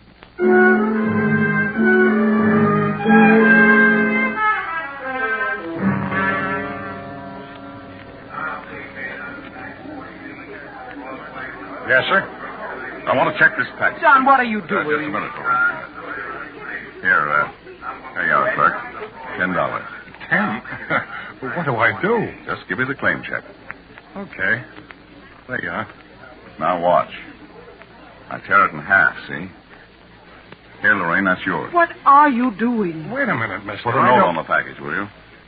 You deliver it only when both halves of the claim check are presented. You get it? But that's screwy. We don't You do want business. that $10? Okay, mister, you're the boss. Thanks. Come on, Lorraine. You know, I think this is all pretty silly. Maybe it is. I do a lot of silly things for $250,000. But don't get me wrong, Angel. I trust you like my own mother. I'll just trust you a lot more after you fix up that appointment for me with your friend, Mr. Gross.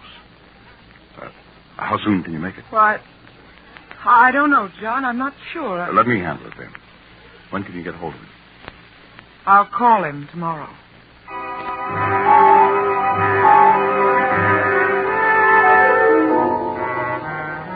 It isn't easy, is it, John? You leave her standing there in the station, fighting to get her out of your mind, your heart, knowing that you must never let her come between you and the business at hand, the appointment with Mr. Gross. The next evening, you go to her apartment, determined to see it through. As you walk down the hall, the door is open slightly. You hear her talking on the telephone. You stop still and listen. No, there isn't going to be any deal, Mr. Gross. Forget I ever told you to come here at 11. It's off. Yes, I know what I told you, but that was before, and Well, it's different now. I'm changing my plans. Yes, that's right. It's got to be this way. For the present. Right.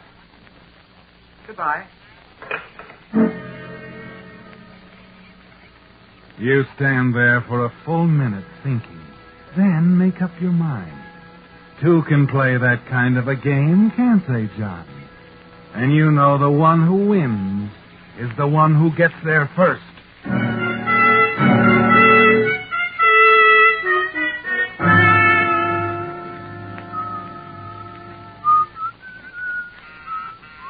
Yes? It's me, CL, your partner. Oh, God, come in. Where have you been all day? Why don't you call a guy? Been waiting to hear from you. Did you get hold of Gross? Yes. He's not interested, John. Funny. That looked like a sure thing, didn't it? Guy has money, crazy about Italian pictures. Well, there'll be others. Sure. Just take a little time, huh? It'll be worth it. I suppose it will. How about a drink? I've got the car outside. Nice night. I thought you might like to go for a drive. Sounds wonderful. Maybe over to Jersey, huh? Across the Georgia-Washington Bridge. I'll get my coat. Only be a minute. Oh, take your time. Don't hurry.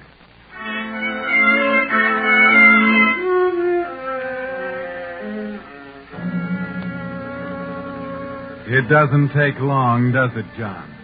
Now that you've made up your mind to it. Just a few miles of riding, talking idly, with the automatic hidden down beside you in the seat. Occasionally you glance from the road at her beautiful face in the moonlight. That's something you'll never forget. That face, with the moonlight working magic with her hair. It even looked beautiful a half hour later, when you looked at it for the last time. Only then it was very still, with the quiet, wax-like beauty of death.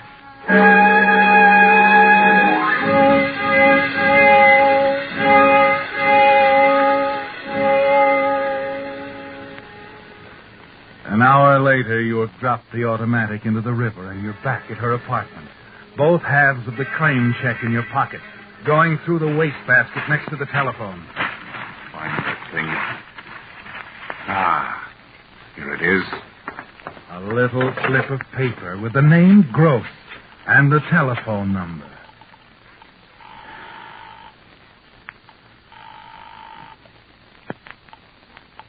Hello? Mr. Gross? He'll be back in a minute. I'm calling for C.L. Brickley. Give Mr. Gross this message, will you? Go ahead. Miss Brickley says the appointment's on again.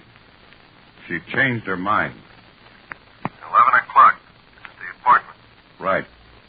11 o'clock at the apartment.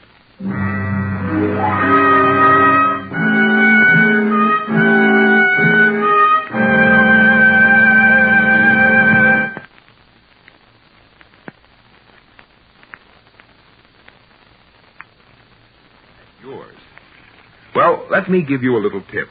If the item is obtainable at the present time, your signal service station has it, and in finest, nationally advertised quality. That goes for such major replacements as a new Purolator cartridge to renew your clogged-up oil filter. It goes for those everyday needs, such as whiz body and metal polish, spot remover, window cleaner, and also for essential services, such as putting a deep, long-wearing retread on those dangerously smooth tires, or recharging that run-down battery. Yes, you'll find your Signal dealer is much more than headquarters for Signal Famous Go Farther gasoline and Signal Premium Motor Oil.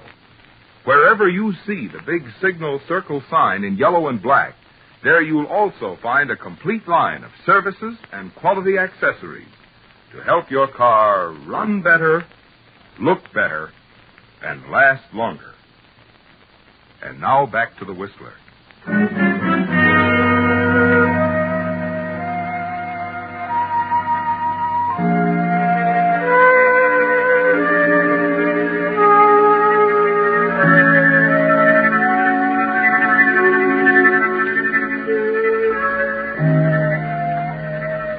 Yes, it was a long trail that finally ended in that police station near the East River. A trail that began in Venice with an artist who painted a pair of pictures in the manner of Montaigne and died because of them. Lieutenant Brady of Homicide has done his job now. The suspect has finally begun to crack. Oh, stop it, will you? Stop it. All right, I'll stop it. You ready to talk? Yeah. Yeah, I'll talk. Turn off the lights. Right, Lieutenant. All right. Let's have it, Mr. Gross. The guy in Italy, Donati. I killed him for the Brickley dame. Money? Yeah. What else? Why did she want him dead? I don't know why. I didn't ask no questions. She sent me over to Italy to get him, and I did. When I got back, she called me and said there was one more job to do. Money again, huh? Yeah. But she called up the night I was supposed to bump the second guy and said the job was off. I went out, and when I got back, there was a message it was on again. Go on. I was to pick him up at her apartment at 11 o'clock. When I come by from, he was waiting there in front of the apartment. Big as life. So that's how you happened to murder John Winters. That's it. I guess the Brickley dame changed her mind.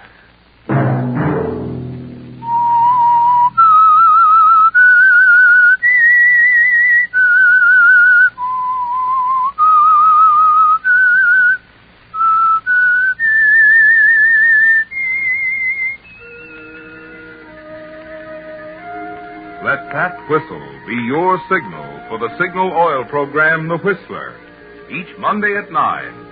Brought to you by the Signal Oil Company, marketers of Signal gasoline and motor oil and fine quality automotive accessories. Signal has asked me to remind you, to get the most driving pleasure, drive at sensible speeds, be courteous, and obey traffic regulations. It may save a life, possibly your own.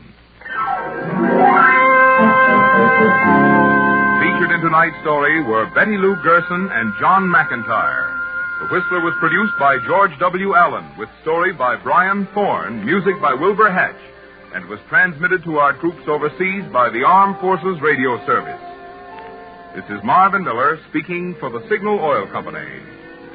This is CBS, the Columbia Broadcasting System.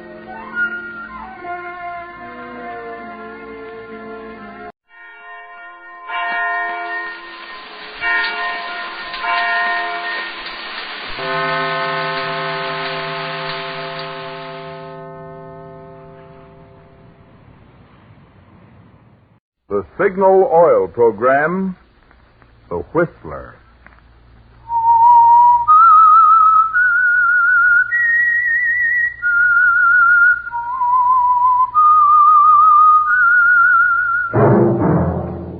That whistle is your signal for the Signal Oil Program, The Whistler.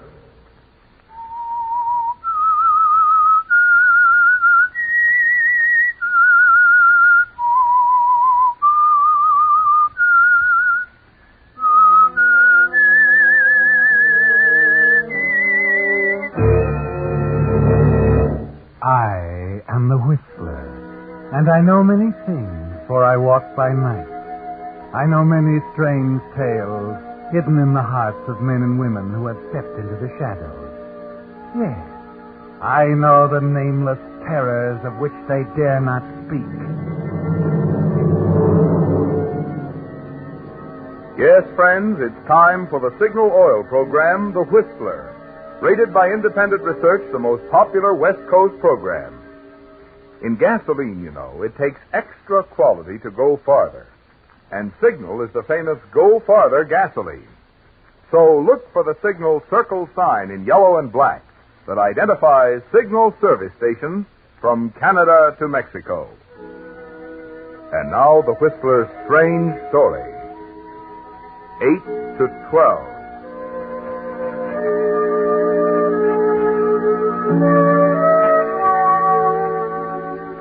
At 3 o'clock that afternoon, Danny Brine had been riding Hyde, the top crime reporter in San Francisco, with a nice apartment on Russian Hill, $200 a week from the Express, and a lot more on the side. At 4 o'clock, he was nobody, just another newspaper man out of a job. He'd walked into the Club Nocturne just after dinner, decided he might as well give it to Teddy right from the shoulder. He'd know about it sooner or later anyway. By 9, he'd had 4 martinis. Wasn't caring too much what he said, one way or another. A job? Oh, I'm still a reporter, baby. Brother Graves doesn't like my work. There are plenty of others who do. Graves is an important guy. They'll all listen to He's him. a stuffed shirt. I helped put him where he is, and he knows. Oh, wait a minute, Little Danny. Napoleon, they call him down there. I'd like to wring his scrawny neck. Danny. Hello, Danny. Huh? Oh, Stan, old boy. Teddy, darling, this is Stan McIntosh, one of my erstwhile colleagues. Teddy Eldridge and Stan. How do you do? Hello, Sit down. Let's talk over old times on the Express. I only got a minute. Oh? What's on your mind? What about... Oh, go ahead. Teddy knows the story. Oh, I see. Just wanted to tell you, Graves called us all into the office this afternoon. You want to know what he said? I got a rough idea. He said you were taking hush-up dough from the dame in that murder case across town. Said you put the bite on her. That's why you got canned. Oh. Anything else? Told us he was going to make an example of you. That's all. Oh, that self-righteous little jerk. I could kill him. Danny. Sure, I could throttle him with my bare hands right now. Now, take it easy, Danny. You better go home and sleep Oh, it off. shut up. I don't care who knows. Doesn't matter what you think. You keep it to yourself. I tell you, I could kill him. Well, does that shock you, Stan, huh? I could snuff him out right now like that. Tell that to the boys in the city room, and tell them not to worry about Danny Brine. There are plenty of other jobs, Stan, plenty of jobs.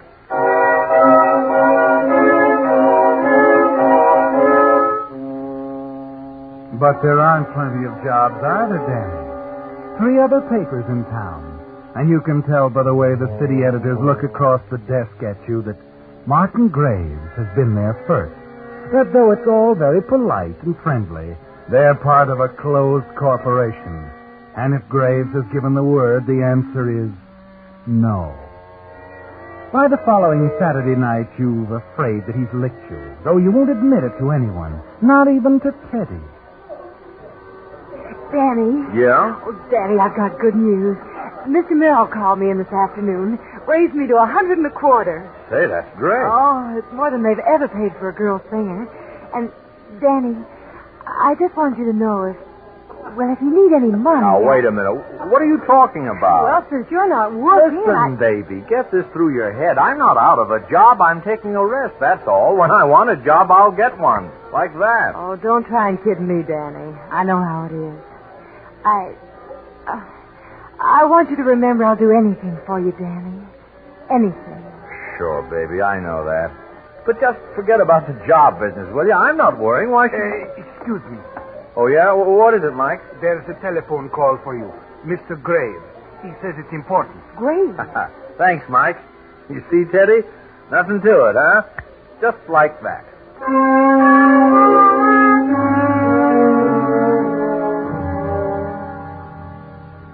Yes, Mr. Graves? Right? Yeah, what is it? I want to talk to you about your job. Well, where are you? My apartment. Been laid up with a cold. You come up tonight? When? Well, what time is it now? My clock's haywire up here. Don't know whether it's night or day. Oh, wait a minute. It's 9:15. Well, what about 10? Well, I don't know. I'll think it over. You'd better decide tonight. I may feel different tomorrow.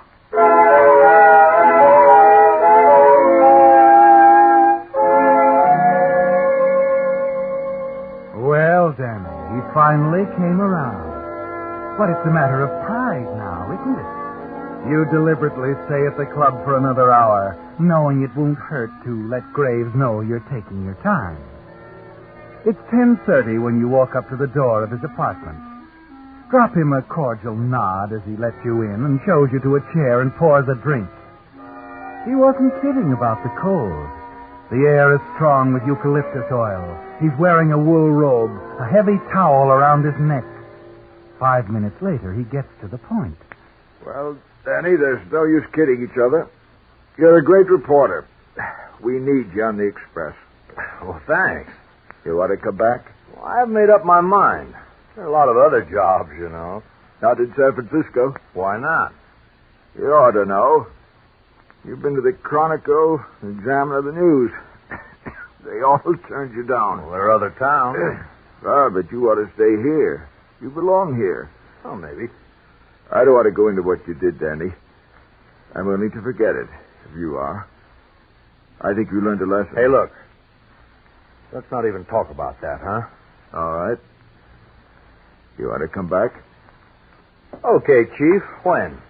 You'll report Monday morning to Stan McIntosh. McIntosh? What do you mean? You're a rewrite man now. Rewrite? Who do you think you're talking to? You heard what I said. Rewrite? Why, you two-bit Napoleon. You think you can run me like a monkey on a string? Wait a bit, Bright. Well, you picked the wrong guy, Graves. You can pull the strings, only I don't jump. Take your hands off me. I always wanted to tell you off. Let go of me, Bright. Oh, hit me, will you? Oh, you want to play rough, do you? Okay, Napoleon. Get away from me, Bright. Let go, Bright. You Graves, I'll kill you.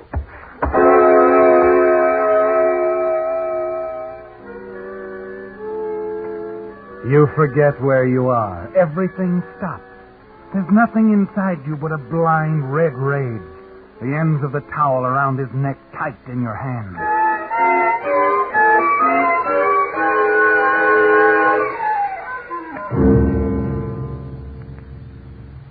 It's quiet now, Danny. No sound but the blood pounding in your head. And then things begin to get clearer.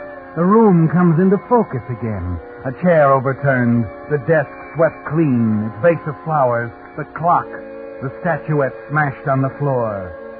And on the floor, too, is Martin Graves lying very still. You don't have to look any closer, Danny. As a crime reporter, you've seen murdered men before. Lots of them.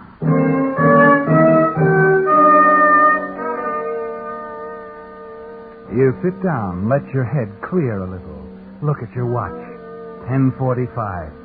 You know it's hopeless, Danny. That you'd have a better chance of getting out of this one if you'd murdered Martin Graves in the middle of the Union Square at high noon. The motive, the opportunity, Everything's there, all ready for the police. You find yourself thinking of Teddy, of what you're going to tell her, and then you think of something else. I want you to remember I'll do anything for you, Danny. Anything. That's it. Teddy.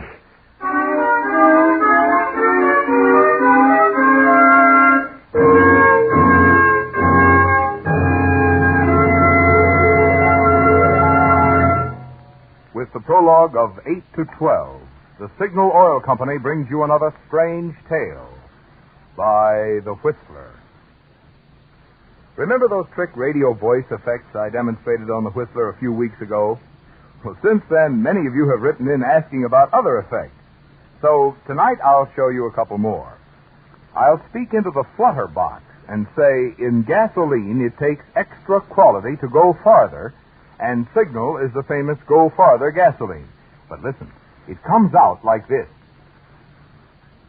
In gasoline, it takes extra quality to go farther, and Signal is the famous Go Farther gasoline.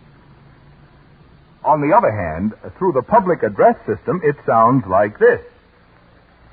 In gasoline, it takes extra quality to go farther, and Signal is the famous Go Farther gasoline. But after all, the important thing is what you say, not how you say it. And in gasoline, the important thing is it takes extra quality to go farther. And Signal is the famous Go Farther gasoline.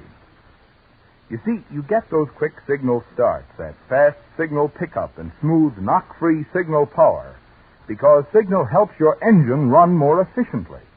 And naturally, the more efficiently your motor runs, the more mileage you get.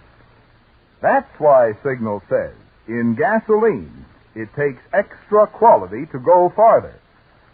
And remember, Signal is the famous Go Farther gasoline. And now back to the Whistler.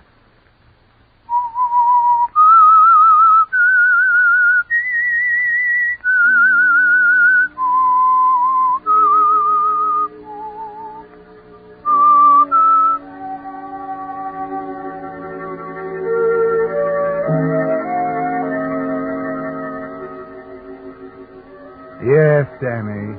Standing there over the body of Martin Graves. You know, there's only one thing that can save you. An alibi, Danny. You've got to have a sworn statement from Teddy Eldridge that you couldn't have been up here in Graves' apartment. That you were with her at the club nocturne all evening. Just as always, from 8 to 12. You get up, start for the phone, and then stop, remembering the switchboard operator. Then as you turn, you hesitate. Decide to answer. Put your handkerchief over the mouthpiece. Lower your voice. The cold. Martin Graves had a bad cold. Yes? Martin? Yes? This is Stark at the city desk. How did you come out with Danny Bryant? Oh, he hasn't showed up. Looks like he might not come at all. Just as well. You'd have a hard time making him eat crow. Say, that cold sounds pretty tough. How do you feel? Oh, not so good. Just going to bed. Oh, better not bother you then. Plenty of rest, you know. Keep warm. Maybe a hot toddy. That's right. Good night, Martin. Good night. Yes, Danny. There's only one way out. To somehow leave the apartment without being seen. Find Teddy and get the questions answered before they're asked. You take care of your fingerprints, then walk to the door. Open it. The hall's vacant. You step out quietly, close the door behind you, and tiptoe down to the back stairway. On the main floor, you walk up to the side door opening onto the alley. It's locked. You've got to leave by the main entrance now. Knowing if anyone sees you here, you might as well drive up to headquarters and confess. The lobby is empty. You hurry across it, out the main door. Well, Mr. Bryant. Huh? Oh. You remember me. Name's Bleeker. Horace Bleecker met you a while ago through Mr. Graves. I live in the same apartment house. Is something wrong? Oh, no, nothing's wrong. You startled me. Oh, sorry. I'm on my way to the airport, leaving tonight for Los Angeles. Seems the streets are full of taxis until you really want one. You waiting for a taxi? That's right. Well, look, let me give you a lift. I have my car. Oh, no, I wouldn't think of putting you... Oh, not at all. Come on. I insist. That's all. I insist.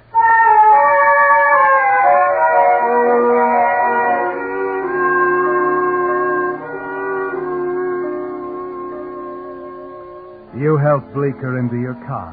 Start south across Market Street. Gripping the wheel hard to keep from shaking. Tense, nervous. A sick, tight feeling in your stomach. You know you've got to kill Bleecker, too. There's no other way. By the time you hit the fringe of the city, you know how it's going to happen and where. But there's really no hurry, Mr. Bryan. My plane doesn't leave till midnight, and it's only 11. Sure, I know. I just wanted to give you a little leeway. And another thing, your gasoline gauge looks almost empty. There's a signal oil station at the next corner. Perhaps we'd better stop. No, not now. I can't stop now. We'd better slow down. Speed limit 25. I just saw the sign. Look out! I didn't see him. Why, you cut right in front of that car. Look, here comes the driver. Hey, you. What's the idea? Hang on. Hey, wait a minute. That's in my fender. Hey, Mr. Bryan, you've got to stop. Forget it, Bleecker. But that's hit and run. You can't... I said forget it.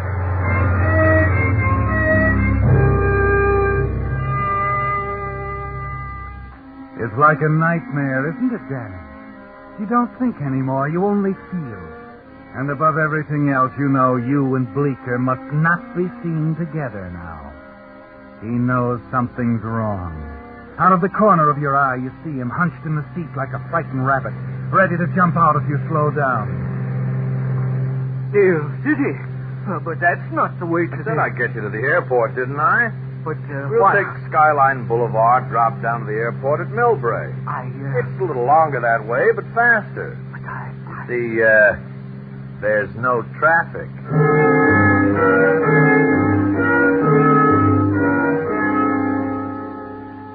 At 11:30, you turn onto the Skyline Boulevard. Dark and deserted now, winding through the trees and the crest of the hills overlooking the bay. And a moment later, you make up your mind. Hold your breath. Pull over onto the shoulder of the road near an old water tower. What? Why are you stopping here? That fender I banged up, it's scraping on the wheel. You pick up a rock from the edge of the highway. Pause a moment. Then... Bleecker? Yes? Give me a hand here, will you? What's the matter now? Take a look down there. Huh? Where? Why, I don't see anything.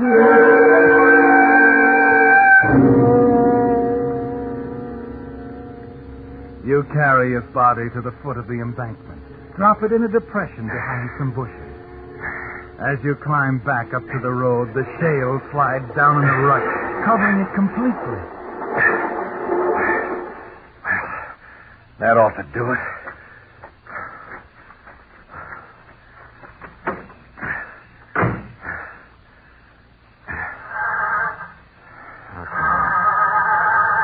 Come on.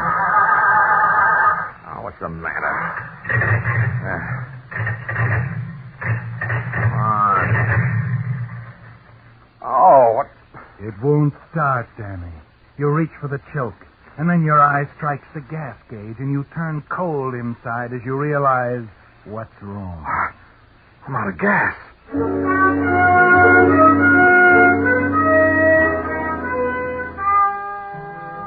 10 minutes to 12, Danny, and you're stuck next to the water tower, with Bleeker's body lying in the ditch 10 feet away.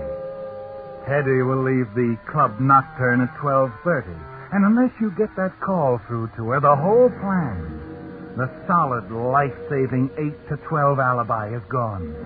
You've got to flag a car, get some gasoline. But the Skyline Boulevard is almost deserted at this time of night. Then at last, at 12:15, a pair of lights round the bend in the distance, and a small coupe pulls up to a stop. What's the matter, buddy? You in trouble? I'm out of gas. Oh, sure, you picked a great place, mister. Hey, you got a hose or something? Could you let me have a little out of your tank? Oh, brother, you don't know how lucky you are. Well, let's take a look. Well, I'm in a hurry. I've been waiting here for almost a half hour. Oh, say, you know, that's dangerous. Never know who might be riding around here this time of night. And here, let me get this turtle back open. But, like I said, you're a lucky man. You mean you can... Siphon, hose, and the gas can. Never catch me on the road without them. What? You fumble around, awkwardly trying to help him as he siphons a gallon of gas out of his tank. 12:30. Teddy might be gone now. It seems 1,000 years before he finally finishes up. Well, here you are, pal. That ought to get you into the station anyway. Oh, I'm sure it will. Thanks a lot. Oh, here. Take one of my cards. Look me up sometime. I think I better be going now. I'm in a hurry. Just a minute. Oh, what's the matter? The gas. I think 50 cents ought to do it. Fair enough, huh? Here, take my card. Before he's had time to get back in his car, you're pulling away from the spot. The accelerator down to the floor, hoping you'll never have the bad luck to run into him again. Somewhere along the way, you find you're still holding on to his business card, and you toss it out the window. Yes, Danny. The only thing that counts now is Teddy. And 10 minutes later, you're on the phone, praying she hasn't left the club. Hello? Oh, Teddy? Danny, where are you? Never mind. Listen, honey. Is Mike still there? I think so. You've got to help me. Mike, too, if you think we can trust him. Only you've got to be sure. Danny, what's the matter? I can't tell you now. Just get this. You've got to swear I was at the Nocturne from 8 to 12, that I didn't leave. Daddy, what if... You said you'd do anything for me, didn't you? You meant that, Teddy. Anything. Of course, darling. Well, then don't ask questions. Just do as I say. All right, Danny. I'll do it. Just as you say.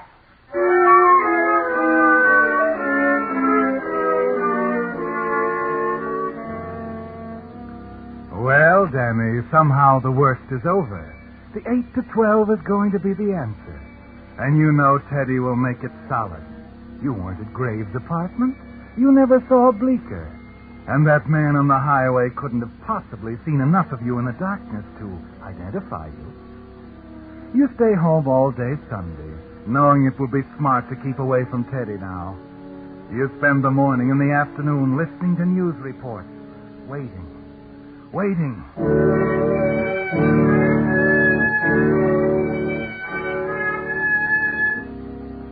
But it's not until 10 o'clock Monday morning that the phone rings. It's your old friend Neil of Homicide asking you to drop in at headquarters.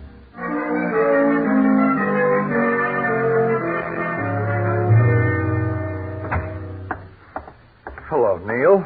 Morning, Danny. What's this all about? Why are you... Teddy, Mike, what are you doing here?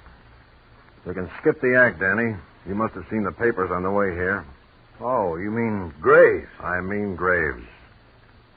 Oh, I didn't like the guy. Does that mean I killed him? According to Stan McIntosh, you were a hot prospect a few nights ago. Oh, sure. A guy has a few drinks, he's sore, but... But you didn't do it, huh? No, I didn't do it, Neil. Well, Mike and Teddy have you covered from 8 to 12 on the night it happened. Is that right? Yeah. I didn't put my nose out of the club until midnight. That's the truth, Mr. Neal. Mike and I were with him all the time. It's just like I told you, Lieutenant. He was right there in the corner booth all the time. We've been through that once. Let's leave it there. Well, what about it, Neil? Well, I guess there's no argument about that, Danny. You were at the Club Nocturne from 8 to 12.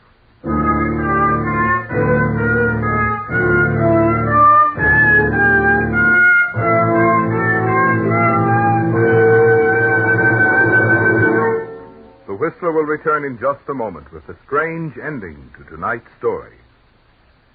But now, in place of the message about Signal gasoline, usually heard at this time on the Whistler, Signal Oil Company has asked me to talk with you about something much closer to your heart.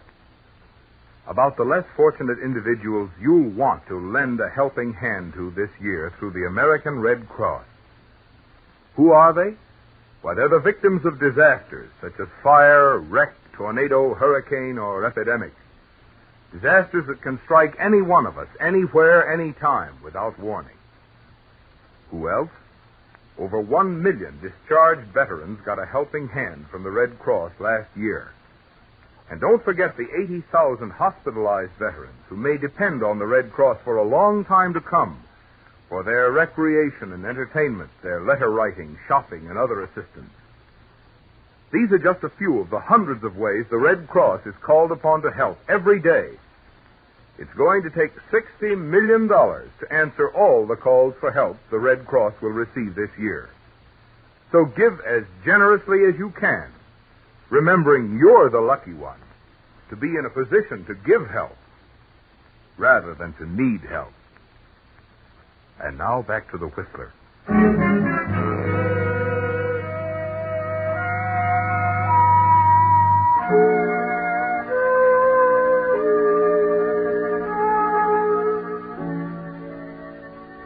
Well, Danny, you're in the clear. You feel it. Know it as your friend Neil of the Homicide Division leans back in his chair and studies the three of you. Teddy and Mike really came through. Insisted you couldn't have killed Graves because you weren't out of their sight from 8 until 12. And you know only too well that Graves died at 10:30. So you put it over, Danny. It took 2 murders instead of 1, but your alibi is airtight. Bleeker, the only man who saw you come out of Graves' apartment house, is lying dead outside of town by the old water tower. You haven't a thing to fear, Danny. Not a thing. You know, this sort of thing isn't too easy when you're dealing with old friends. You're right, Neil. But since you've just heard that I couldn't have had anything to do with the murder, well, let's forget all about it, huh? I wish I could, Danny. Only I can't figure you're in the clear. Now, you said you left the club at 12. Yes? But I told you, Mr. Neal. Mike and I were with him right up till then. I heard you, Miss Eldridge, and I'm sorry it doesn't mean anything. You see, we've placed the time of the murder at 12:15. Huh? 12:15? On the nose. During the struggle, an electric clock on Graves' desk was disconnected. Oh, wait a minute. You're wrong. Go on, Danny. What's wrong? Everything's wrong, isn't it, Danny? They've made a terrible mistake. What time is it now? My clock's haywire up here. Don't know whether it's night or day. Don't sit there with your mouth hanging open, Danny. You kept that appointment with him, didn't you? Only at 12:15, and you killed him. No, wait a minute. I did keep the appointment, but not at 12:15. I went up there a little after 10. I left at 10:30. You expect me to swallow that? Who saw you leave? Who saw you come out of that apartment?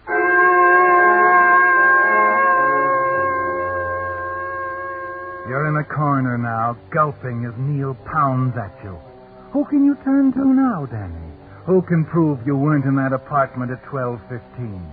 You'll remember me. Name's Bleeker. Horace Bleeker. He's dead, Danny. Where you left him under 2 feet of shale on the Skyline Boulevard. Hey, wait a minute, mister. You bashed in my fender. Lost in the heart of the city, in the maze of streets south of Market. I'm waiting, Danny. Let me think. There was one more, another guy. What are you talking about? Yeah, another guy.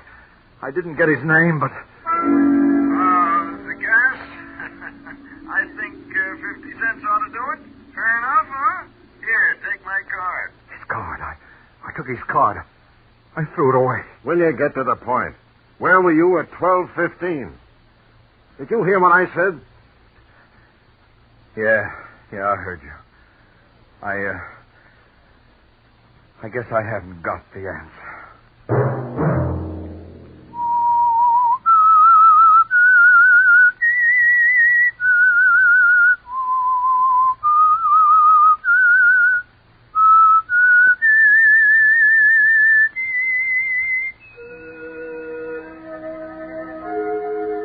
Let that whistle be your signal for the Signal Oil program, The Whistler, each Monday at 9. Brought to you by the Signal Oil Company, marketers of Signal gasoline and motor oil and fine quality automotive accessories. Signal has asked me to remind you to get the most driving pleasure. Drive at sensible speeds, be courteous, and obey traffic regulations. It may save a life, possibly your own.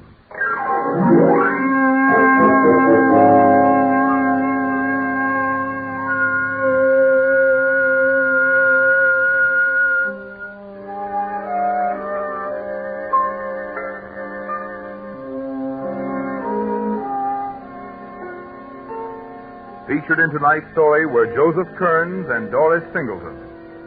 The Whistler was produced by George W. Allen, with story by Joel Malone and Harold Swanton, music by Wilbur Hatch, and was transmitted to our troops overseas by the Armed Forces Radio Service. This is Marvin Miller speaking for the Signal Oil Company.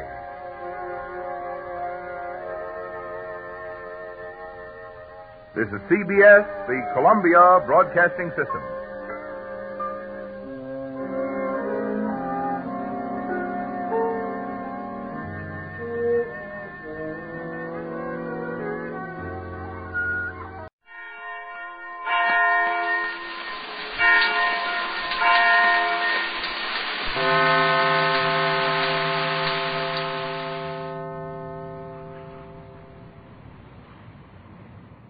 Mutual Broadcasting System presents the first of a series of new and unusual dramatic programs written and directed by Willis Cooper and featuring Ernest Jekyll.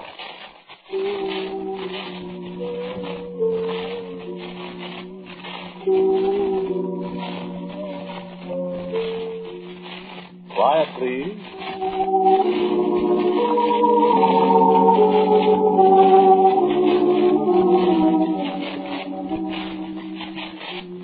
Quiet, please.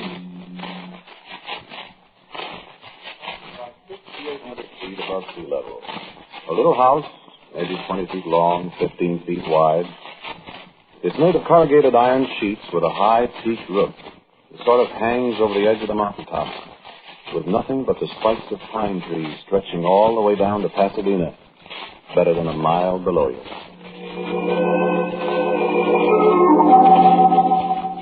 You ever get out to California? Well, if you do, go up there sometime and take a look at that little house. But look at it through the fence that surrounds it. That's far enough. Through the fence. You go out Foothill Boulevard toward Pasadena, but you turn off on Angeles Crest Highway at La Canada. Just keep on driving up here. You get there. Just keep right on going. The top of Mount Wilson is the end of the highway. You ever look through a big telescope? At the sky at night? At the things up there? Things so far away you strain your brain just trying to imagine how far away they are. With nothing between you and them. Billions and billions of miles of nothing. I don't know what it does to you, but, brother, I freeze.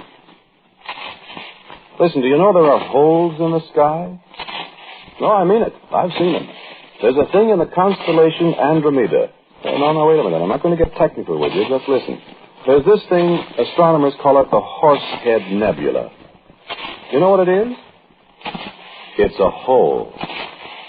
It's a great big patch of nothing. Just nothing. There aren't any stars there. There's just a hole.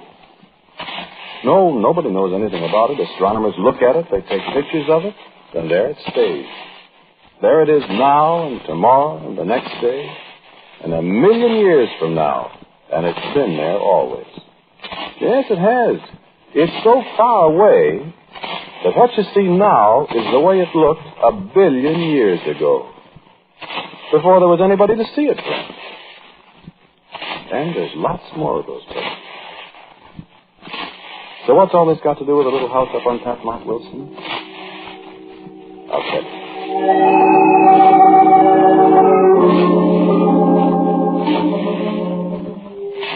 This was quite some time ago. I'd been living in California, see, for several years. I had a couple of bucks, had a nice little place near Venice. That was before the valley got to be so popular with movie people, radio comics, people like that. And it wasn't bad living alone, waking up in the middle of the night hearing the Southern Pacific Light whistle for a crossing out around Chatsworth, listening to a dog howling way out across the valley, going back to sleep. I don't get back to sleep so easy these days. Well, these people from Cleveland were out there, Aldo Minucci and Hugh Grant. We used to be great friends, Aldo and Hugh and I, so nothing would do but they'd come to stay with me. Well, it was all right. I had a Dodge convertible. The boys got quite a kick out of California. That's how we came to go up to Mount Wilson that day. Aldo and Hugh had been, looking around for odd places. They had some ideas. So one day we were having breakfast, and they were looking at an automobile club bulletin. Aldo said, let's go to Mount Wilson. So we did. I've been up there once before. You know how it is in California. I knew everything. I thought I knew everything. I found out different. We were inside the big dome where the 100-inch telescope is. It's like being inside a giant's watch. The telescope is in the middle, a big spidery framework with ladders climbing all over it up under this dome. The tourists stand on the kind of a catwalk around the edge while the astronomer explains as much as he thinks the apple-knockers will understand. There was just a few of us that day standing close to a little kind of pulpit, listening with our mouths open. Yeah, it is like a pulpit. I got to thinking that day how the astronomer looked like a priest up there. A nice old white-haired fellow, like a priest. And I was thinking he was talking about the heavens, too. I'd seen it all before, but my mouth was as wide open as Hugh's and Aldo's. And the Earth is moving through space, too. It moves around the sun at the rate of about 18.5 miles per second. So therefore, you see, we must, in order to keep this telescope focused accurately on the celestial objects we are observing, neutralize those motors mechanically. The telescope itself, as you will observe, is controllable in any direction by this motor. Watch it at the face. Notice the motion of the telescope. And the final movement, the rotation of the entire dome, exactly synchronized with the speed of the Earth through space. Watch through the shutters above the space.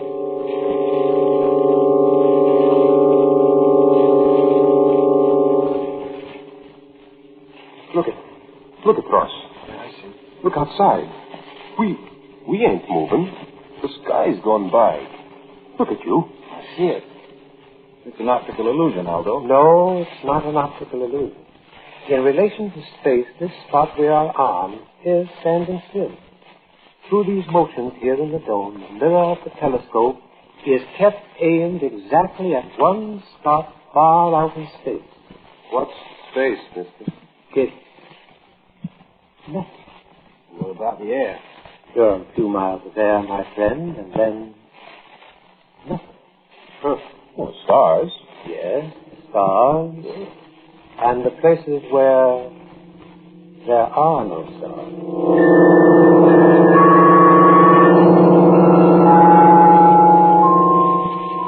My skin twitched a little when he said that. The places where there are no stars. Did yours?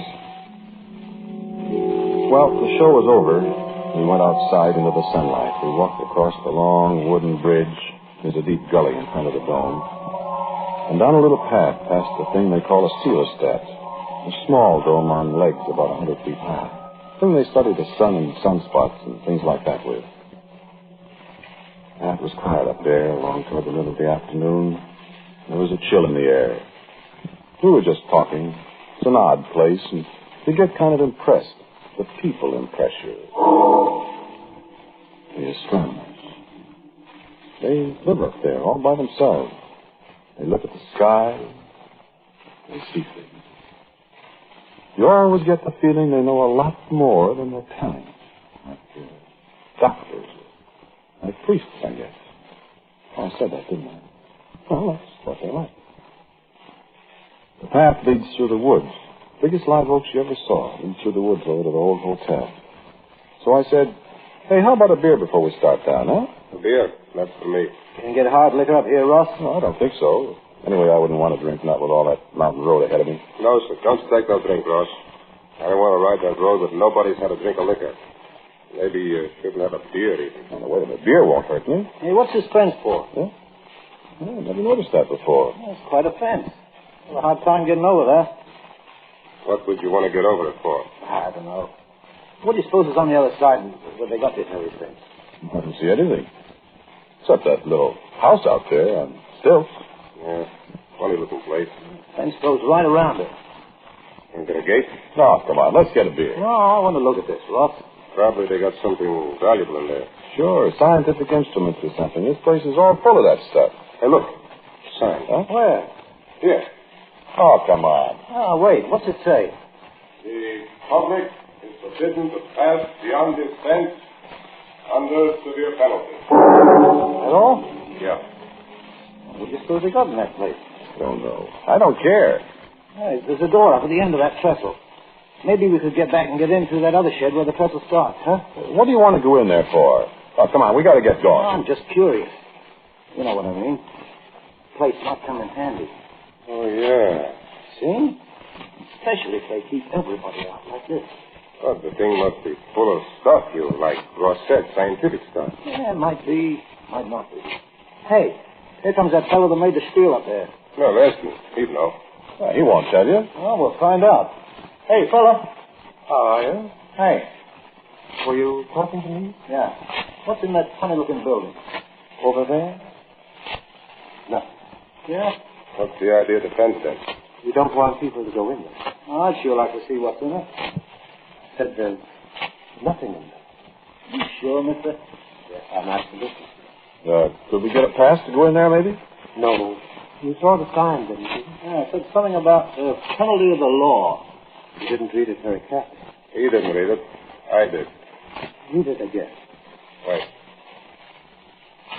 The public forbidden to pass beyond this fence under severe penalty. See? I see what he means. He didn't say anything about the law. Ah, that's right. Well, then, there are other penalties. Ah. Tough guy, huh? No. Not at all. Well, what does it mean, then? I'll give you a little friendly advice. I wouldn't try to find out if I were you. Oh, is that so? Yes. Do you really know what's in there, mister? Yes. What? Nothing. Okay, lads. Let's go get that beer.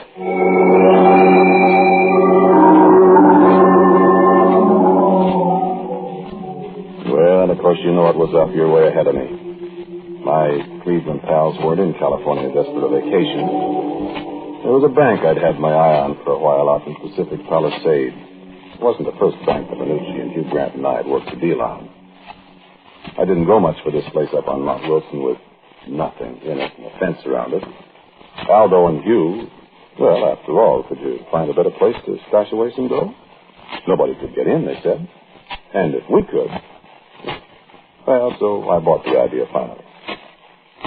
And to make a long story short, we took, I think it was $53,000 out of the bank. 53, 54... Now, what's the difference? It's all gone now. It's a long drive from Pacific Palisades over Sunset Boulevard, then up Beverly Glen to the valley, through Venice to Sunland, down past the sanitarium on Foothill Boulevard to where you turn off on the Angeles Crest Highway. The long drive, especially at 1 o'clock in the morning.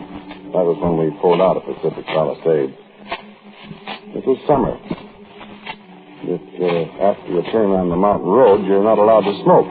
You see, a fire warden might come along, and those guys can tell somebody smoking in the car a half mile off. They throw you in a can for it, forest fires. Well, we didn't want anybody stopping us. It was risky enough anyway, because practically nobody ever drives up there late at night. Well, early in the morning, I mean.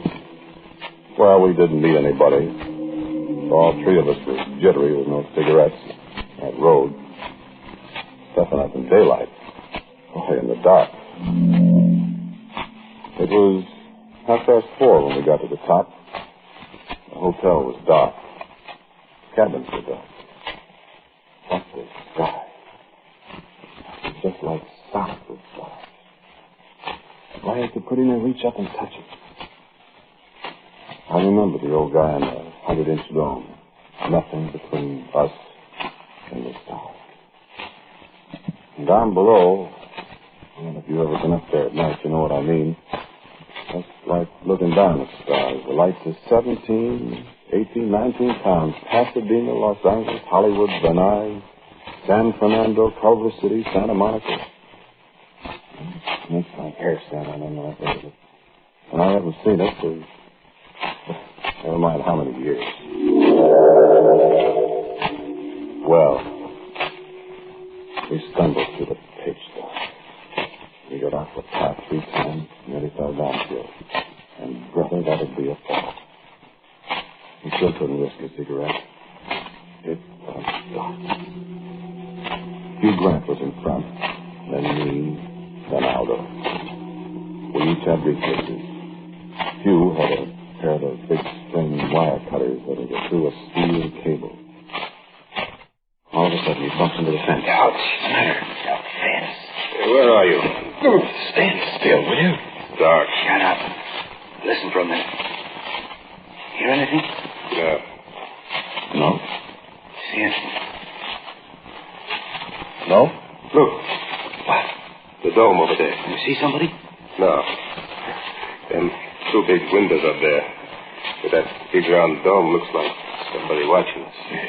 Sure does. Oh, cut it out. I'm going to try the fence with a cutter. Want the flashlight?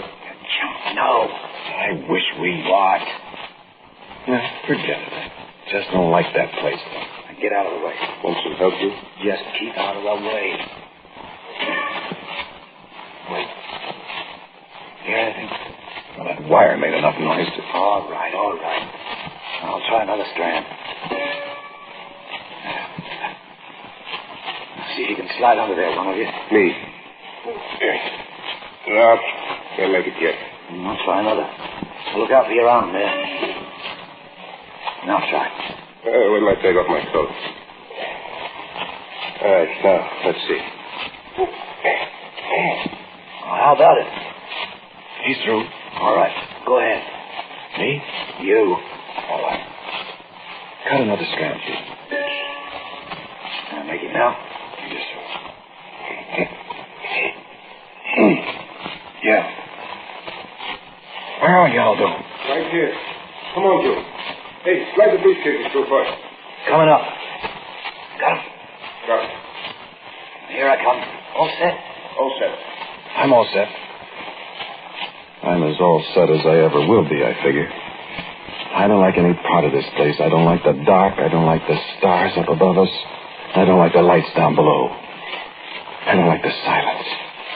I don't like climbing around the top of a mountain with nothing under me but thin air for a mile or more.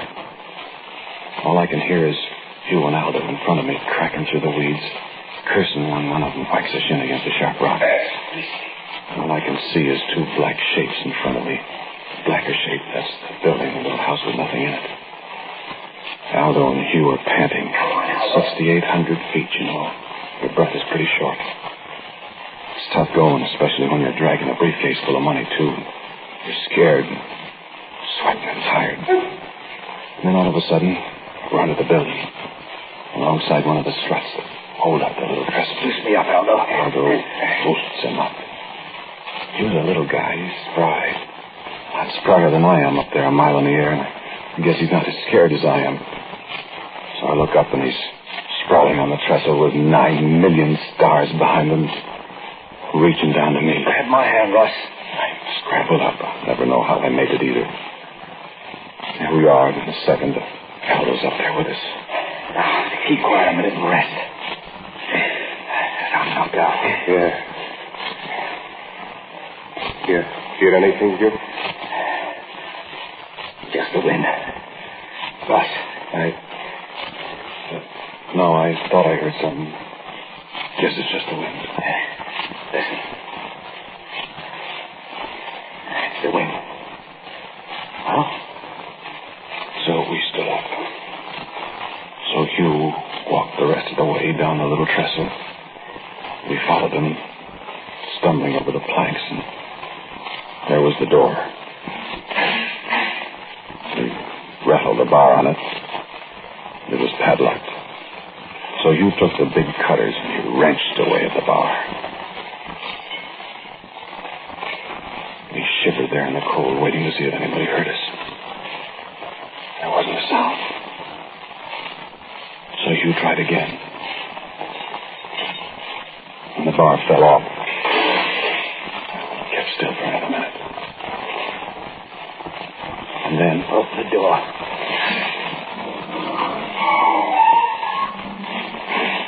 Hey, where's the flashlight? Wait. Nobody can see us. Put your fingers over it and turn it in there. Okay. I don't see anything. Well, the guy said there was nothing in there. Can't see a thing. Open up the light a little more. I got it open. So black in there. There's something the matter with the light. Oh, there ain't. Look. Turn that light off me. Well, look now when I shine it inside. Nothing. Well, there's got to be something in there. Nothing, the man said. Can't even see the floor. Well, I'll find out if there's anything in there. No, don't go in. Can't tell what's liable to be. Well, look out. I'll toss a briefcase in. No. Throw the wire cutters in. Oh, where are they? Here. For the love of Mike, look out, will you? Keep still. You'll wake up the dead. Well, nobody heard us, I guess. A shot with luck tonight, no kidding. I'll give you them cutters. Here. Shine the light in there. Sure can't see anything, can you? Throw 'em in. Get out of the doorway. Keep the light in there. Go ahead. Throw 'em against the far wall. All right. Look out. Where'd they go? Tossed them hard enough to bounce.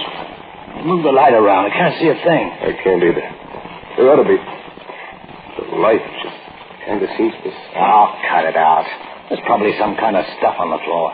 Powdered. Maybe they fell into it. Here, stand to one side, Ross. What are you going to do? I'm going in to look around. You got a gun, Aldo? Just this little 32. All right, come on. Russ, you stay here and watch and listen. I wouldn't go in there, Hugh. Nobody asked you to. I'm going. Come on, Aldo. Now listen, you. You got the screaming Mimis, too. Now, come on with that gun. There's nothing in there. Look, Hugh. Come on, let's get out of here. Oh, shut up. Yeah. Might as well take the dough, too. We can stick it in there. Well, go ahead, Aldo, with the light. You go first. All right. Now stand there and keep your ears. Hey, Hugh. Where are you? Can't see him. Listen, Aldo, don't go in there. I got to. Hey, Hugh. Hugh. Where are you? Listen, Aldo. Keep your eyes and ears open now. We'll be right back. Hey, Hugh. You all right? You coming in, Hugh? Hugh. Aldo. What's in there? Hey, Hugh. Okay, Ross. Something's the matter with him. Here I come. Hugh. I'm gonna... Hugh. Hey, Hugh. Aldo. Hey, what's in there, you two? Hugh.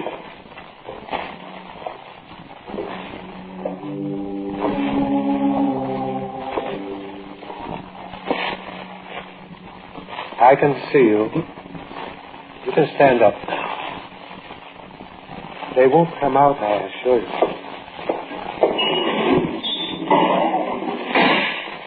Come on, son, stand up. I've got a gun. No, you haven't. Stand up. When my friends come out... They're not coming out, my friend. Stand up. You wouldn't believe me when I told you. What's in there? What's in there, I said? I told you there's nothing behind that door. My friends went in there. They're not there now. There's nothing in there. You understand me? There's nothing in there. Listen. No, you listen. No, I suppose to do no good to tell you. Tell me what? I'd better show you. Show me what? Come with me. No. Come with me. I won't. You got it. Wait. Wait for me.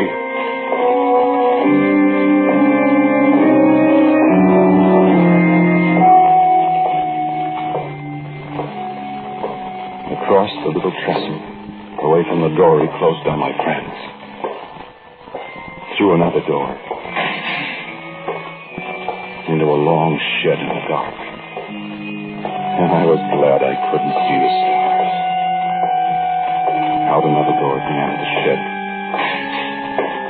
Down the path past the sealer staff, reaching up into the sky, shining in the starlight, looking like one of those visitors from Mars you heard about on the radio. Across the little wooden bridge with the two eyes of the 100-inch dome staring down at me in a cold wind coming up the other side of the mountain. Up the ramp into the dome itself.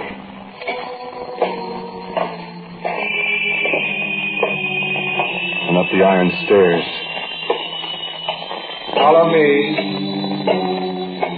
A little yellow light at the head of the stairs, and then out on the catwalk in the dark with the floor 40 feet below us. Up another ladder. My legs are getting tired. Up. Follow me. Up another dizzy ladder. And another. And across another spidery walk. Here. Sit in this seat.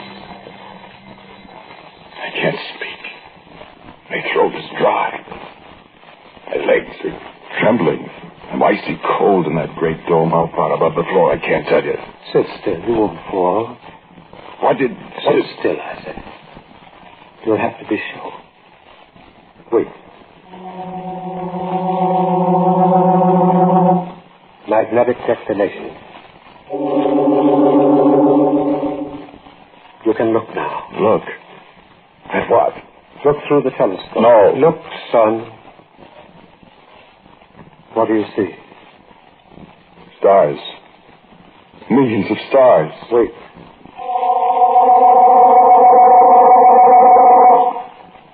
Look again.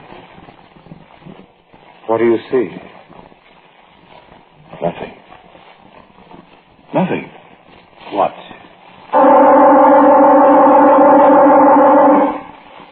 Now? Stars again. Millions. No, a black cloud. Now? Nothing. That nothing you see is 1,000,000 light years away. What is it? There's nothing there to see. My friend, there are scores of places in this universe where there's nothing. Far places, near places. Do you understand what I mean? Is that what you meant when you said... When I said there's nothing behind that door? Yes. Well, where? Your friends? Your misguided friends? I don't know. Perhaps. Take your eye from the telescope. Wait.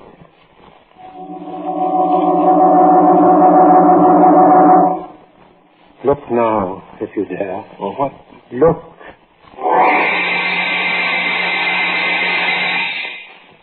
Yes. You guess what I saw. You guess what I saw clawing through black clouds of nothing. You guess what eyes I saw. I saw nothing.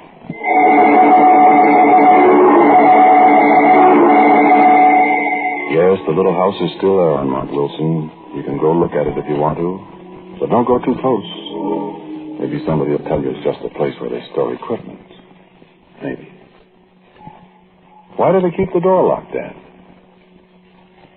Well, just one other thing. Don't you go around opening doors you don't know anything about. There might be nothing behind one of them.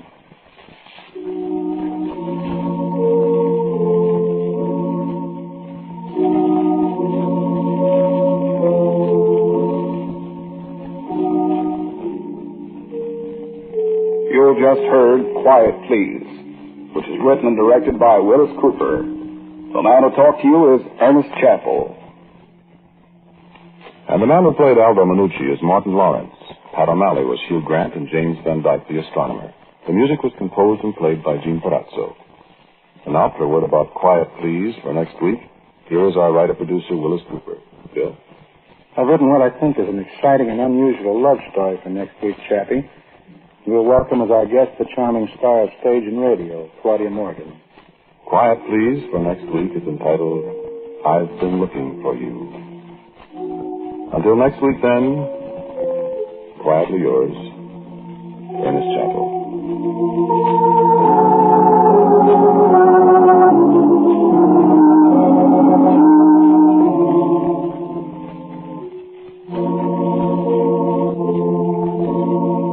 This is the Mutual Broadcasting System.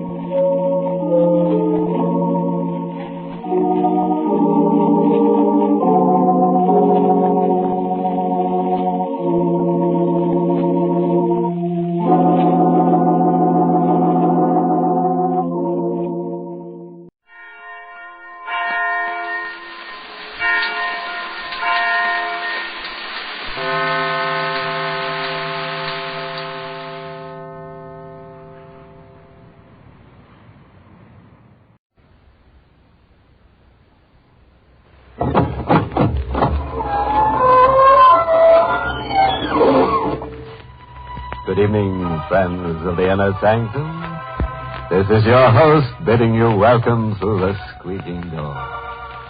Well, we're overcome with Yuletide spirits this evening. Parties everywhere. Ah, what fun. One fellow was lit up like a torch. His wife had struck a match to him. Big shindig at the city morgue. Everybody was a little stiff. Out in Hollywood, Frankenstein, Dracula, and the Wolfman threw a monster jamboree. The guests had a screaming good time. And the punch bowl, just like chill to body temperature. Sub-zero. Everybody's blood ran cold.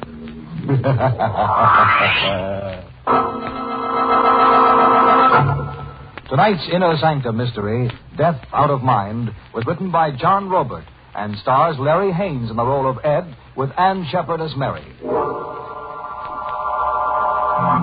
And now, gentle people, now for the soothing nuances of shrieks in the night. Say, ever see the little man who wasn't there? No. Carefully, right behind you. We're in apartment 2A. Of a cheaply furnished flat in Chelsea facing the street. The room is pitch dark. A patch of moonlight is crusted on the window as if it can't get through the grime. Ed Tate is crouched at the window watching the street. His face... Mary? Ed, there's nobody downstairs. Well, there must be. I've seen him. Here from the window. See? See, Santo? There, leaning against the lamppost, smoking a cigarette. I've been watching him, Mary. I can't take my eyes off him. Ed, you've got to take hold of yourself. Leave this room. He'll be waiting for me wherever I go. He'll be everywhere waiting for me. Turn a corner and run into him. Catch a train and he's sitting beside you. Run away and meet him in Boston, Frisco, Hong Don't, please. He's Fate. Fate dressed in a black suit. Please, no more wild talk. I'm crazy. Is that what you mean? Ed, darling. Think. We're just married. I'm a bride. We were going to be something wonderful. You married a guy with whams in his head. Marriage never had a chance. You got a stacked deal, Mary. I'll get help. Operator, I want the police. Operator. There's no buzz. The line's dead. You cut the wires. I told you it was downstairs. Can't stand any more of this. Oh, Mary, don't cry over me. Forget me. Just turn time back 24 hours and forget you ever married me. But you've done nothing. It's just in your mind. This is a payoff for other things. There's always a payoff waiting somewhere. There's always retribution. Now, you get away, Mary. This door. No. I'll wait for Santa alone. I don't want him coming to Eddie, you. he doesn't Take exist. the back staircase and hurry. I'll get a doctor. You're sick. Beat it. Beat it. Beat it. Beat it.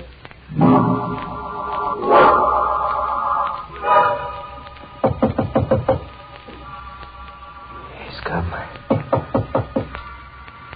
He knocks on my door. Fate knocks. Patiently. Once, twice, three. One, you're cornered. Two, you can't get away. Three, open the door. So simple, Dad. No fuss, no wasted talk. Just 1, 2, 3. Open up. Okay, Santa, I'm not running away. I'm opening up.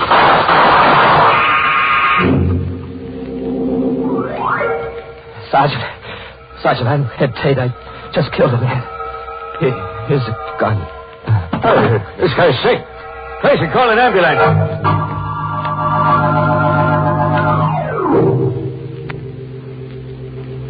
It's been 6 hours, Doctor. I hate to push, but how much longer? Well, it's futile being a district attorney now, Kittredge. The prisoner's a very sick man. Just a few questions. Useless. His memory is gone temporarily. Who is he? Ed Tate, reporter on leave from the Bulletin. He was released from a sanitarium less than 2 weeks ago. Here's a complete report on it. On his way from the station house to the hospital, Tate kept insisting he'd murdered a killer named Santo.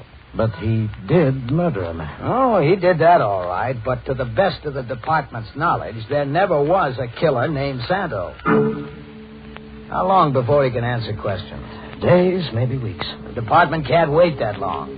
If we tried narcosynthesis, a compound popularly known as truth serum. Get started, Doctor. Murder can't wait. Tate. Yes. Count backwards. Starting at 100. 100. 99. 98.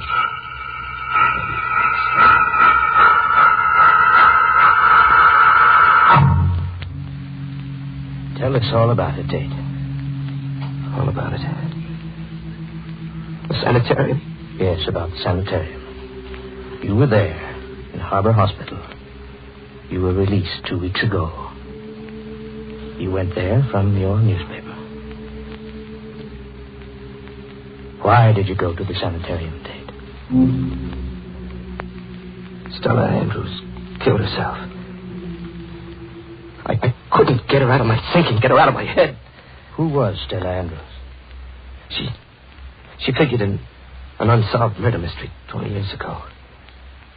I dug the story up and put it back on the front page. Yes, I remember the case, Tate. Stella Andrews was tried for murder and acquitted. They set her free. You uncovered new evidence? No. I did it as a circulation stunt to sell papers. I didn't think of Stella Andrews. I didn't think. Go on, Tate. I never even met her until that last day. What happened that last day? Stella Andrews confronted me in my office. A gray, tragic woman. She told me that she'd long ago changed her name. That she'd made a new life for herself. Until this notoriety started suspicions in the minds of her neighbors. She said she was too old to make a new life for herself all over again. And then... Yes, Dave. I turned away in shame, despising myself. And then she was gone. 20 stories to the sidewalk. An innocent woman paid the supreme penalty. I was her accuser, her judge, and jury. I was a murderer. Go on, Dave. Well, after that, I couldn't sleep. I couldn't work. I wound up in the sanitarium. And then? Well, on my release, I tried to forget Stella Andrews lying crushed on the sidewalk. I tried to get back in stride. I tried to kid myself there wouldn't be a payoff somewhere for what I'd done. I tried marriage. I dragged a sweet kid into partnership in the accounting I owed fate. What did you do, Tate? I eloped with Mary Connor, a public librarian. For me, Mary had the kind of magic that makes pain disappear. I'd only known her for a whirlwind week, but long enough to know she was gold through and through. We were motoring back from Elkton, just married. Happy? What time is it, Ed? Minute past midnight. I've been Mrs. Edward Tate for 4 hours. I'm hungry. Oh, coffee do me fine, too. Keep lookout for a road stand, huh? There's one right ahead. Oh. Funny looking joint. Fine place for a wedding supper. It's the Ritz, darling. Hamburgers like filet mignon. Come on, my mouth's watering. There's a beat-up cardboard shack. The kind that generally bloom in June, grab some tourist change, and then fade in October. A sign outside read Joe's Barbecue. The inside was gloomy. What'll be, folks? 2 hamburgers. And coffee. Coffee first. No hamburgers. I'm out of meat. Oh, what have you got? Eggs, ham, and Swiss. Ham and Swiss. And toast the bread, huh? Yeah, make it 2. Yeah, okay. We were half through sandwiches as tasteless as sawdust when the door opened behind us. The night air set a chill over me. Like a premonition. A man came in out of the night. I stared at the newcomer, as if magnetic fingers were drawing me to him. He was dressed in the devil's black. Black so worn it had a satiny sheen. And his face was hard and bitter and evil. No, just eggs and ham and Swiss, mister. Hey, what's the gun for? One guess. Oh, sure, I could guess. Hurry. Okay. It was a black flat automatic. Your wallet, mister. I got my wallet and dropped it out on the counter. The chef was stalling over the register. I could tell by the sudden rigidity in his back that he was reaching for a gun. I wanted to scream, warn him not to, but my throat muscles were... Ow! I watched the chef double over. I watched the gunman vault the counter and bear in for the kill. Mary's hand closed over mine and pulled at me. Ed, quickly. I was through the door and running for the car on someone else's feet, with Mary pulling at my sleeve. Ed, hurry. Yes. We were moving when the killer reached the door and fired. The shots were lost in the night. We left him silhouetted in the doorway. A dark sentinel guarding the tomb. Moon shafts touching his automatic. Yet it looked phosphorescent. The Manhattan skyline was blinking at us before we dared trust our voices. Anyone behind us? No. There was a car, but it turned off. Jolly honeymoon. We'll forget it. We'll just not remember. Did you watch him, Mary? No, I couldn't. How relentlessly he moved in for the kill. How exquisitely cold and efficient, like a machine. Ed, it's unhealthy. That sort of talk. I couldn't take my eyes off him. I felt as if he were part of me, come to life, a blood twin, showing me to myself. Darling, demonstrating to me what I really was. A killer, cold and efficient, like a machine. No. He killed that man like I killed Stella Andrews. His instrument was a gun, mine was a typewriter. He used bullets, I used words. But our methods were the same. Deliberate, ruthless, murderous. Ed, forget him. We'll see him again, my blood twin. He's my conscience, come to life. We're going to report this to the police. No, we're not. Why? I'm afraid of him. But he's a complete stranger. What have we got to fear? We'll never see him again.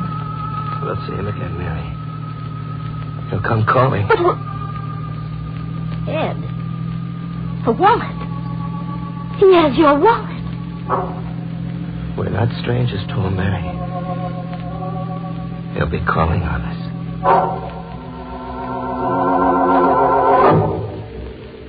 He had my wallet, my name, my whereabouts.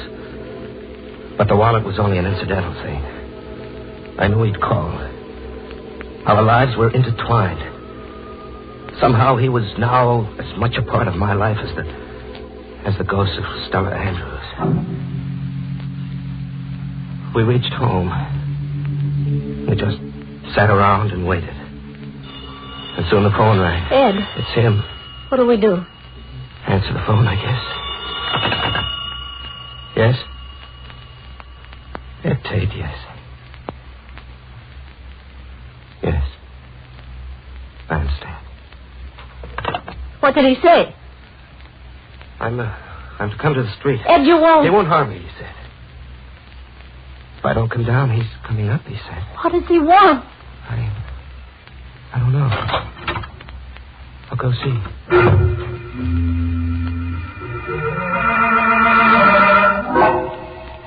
He was waiting for me in a big car that looked like a hearse. As I came out of the hall, he motioned me to come sit beside him.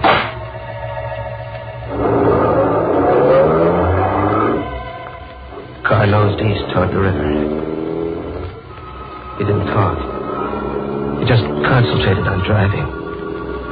We were close enough for me to touch him. I wasn't frightened. I felt as if we belonged to each other. Where are we going? To the river. What for? To dump him. Him was a gesture behind us. I turned to look.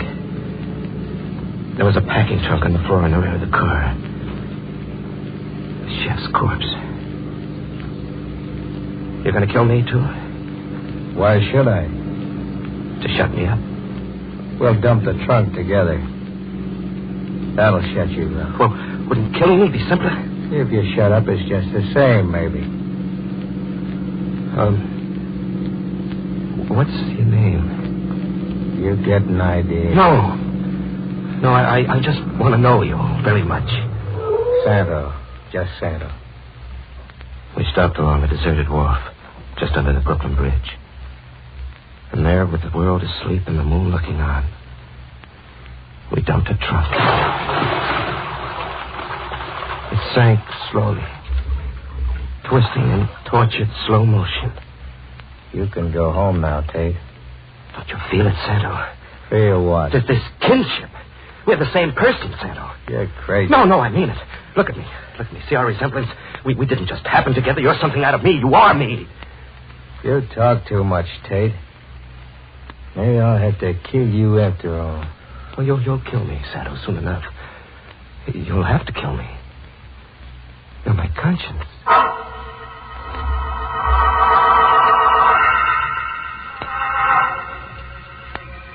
At home, we just stayed in, Mary and I, staring emptily at each other. It was a honeymoon like a wake. Morning came. The day passed. We did nothing, just sat imprisoned. And then that night, I knew Santa would come. This time for keeps. I knew it by the way my flesh was floating in sweat. Fear was consuming me. Mary, Santa's downstairs. It's all in your mind. He's downstairs. He'll be coming up. Mary, where are you going? To see. Ed, I can't stand much more of this. Yeah, you go see. And when you come back, signal, like this. Do it twice. Mary went down to check, but I knew the answer. I got my gun and went to the window to watch and wait. Santa was downstairs. When he came up, I killed him. We know the rest, Tate. Now you must sleep. Sleep? Yes. Balmy as a March hare. Right, Doctor? It suggests a vivid hallucinosis induced by his guilt feelings about this Stella Andrews. This man he killed, did you identify him? Got a report on it a moment ago. A man named Jenkins. He was the building superintendent. This Santo, then, just existed in Tate's imagination. Fate dressed in a black suit. It's an interesting hypothesis, Kittredge. Big headache to me. Oh, Daly, get those notes typed up. Have the department investigate every last detail immediately. Mrs. Tate's in the next room, Doctor. You want to listen in? Very much, Kittredge. Mrs. Tate, this is Dr. Thorpe. How is he, Doctor? I'm recommending his immediate return to a mental hospital. Mrs. Tate, your husband just told us a long story. I'll have to ask you some questions for the record. Yes. You were just married? Yes. Motoring back from Elkton, did you stop at a road stand for refreshments? No. We came straight to our apartment. And then what? He began behaving queerly. He locked us in. We just sat all night, all the next day. The second night, Ed took a gun out of his valise. He stood guard at the window. He said he was waiting for a Santo. Did you ever see this Santo? No. What brought the janitor up at that hour of the night? Ed was raving insanely. I suppose he came to investigate the noise. Can I go, Mr. Kittredge? No, not right now. You'll have to stay a while. Just routine. My men will be reporting back, and I want you to read your husband's statement and then make one of your own. You can bunk on the bench, grab 40 winks. I think I'll doze off myself. Pick your own chair, Doctor.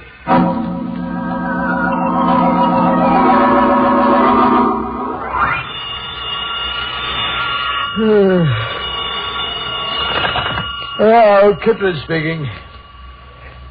Yeah, wait till I get a pencil. Okay. Yeah, I got it. Keep talking. Okay. Reports coming in, Kittredge? Yes, Doctor. Explain this. There was a road stand called Joe's Barbecue. My men found it, all boarded up. Yeah. Tate probably noticed it while driving and wove it into his hallucination. Mrs. Tate. Mrs. Tate. Yes. Did your husband leave the apartment at all last night before the shooting? He might have while I was asleep. Why do you ask that question, Kittredge? Because my men fished a packing trunk out of the East River. What was in the trunk? Cement. Bags of cement. What's the medical slant on that? Only perplexity, Kittredge. You know, I've got a new theory, Doctor, since we're hypothesizing. What is it? That Tate's zany story was true, the whole of it. That the chef and Santa were real. That the whole thing was staged to play on Tate's emotional instability, drive him crazy, then drive him to actual murder by sending that janitor up those stairs. Like all police theories, too incredible for me. Mrs. Tate, can you help us out? Give us an idea about that trunk? No. Ed was irrational, capable of anything. When he barricaded himself in the room with a gun, why didn't you call the police? I did. But... But what? The wires were cut. An odd touch for you, Doctor. The man who wasn't there cut the telephone wires. Extraordinary. Cut the wires inside the apartment. Oh, Tate dressed in black. Do you like black, Mrs. Tate? I do. Black worn to a satiny sheen. Do you always wear a satiny black, Mrs. Tate? I prefer it, Mr. District Attorney. Good heavens, Kittredge, what do you say? You were Mary Connor when you got married? Yes. Who were you, Mary Connor, before you began masquerading as Fate? Mary Andrews. Stella Andrews was my mother.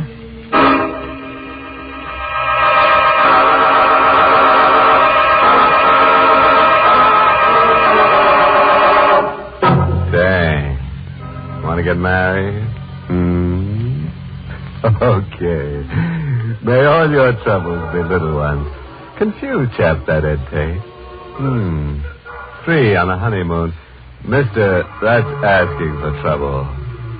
In fact, wouldn't you say it's sort of crowding your luck? And that little man who was there, popping in and out of Ed's mind. You know, if it was me, I'd have started charging him rent.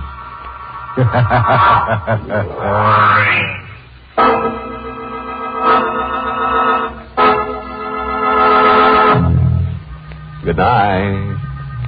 Pleasant dreams.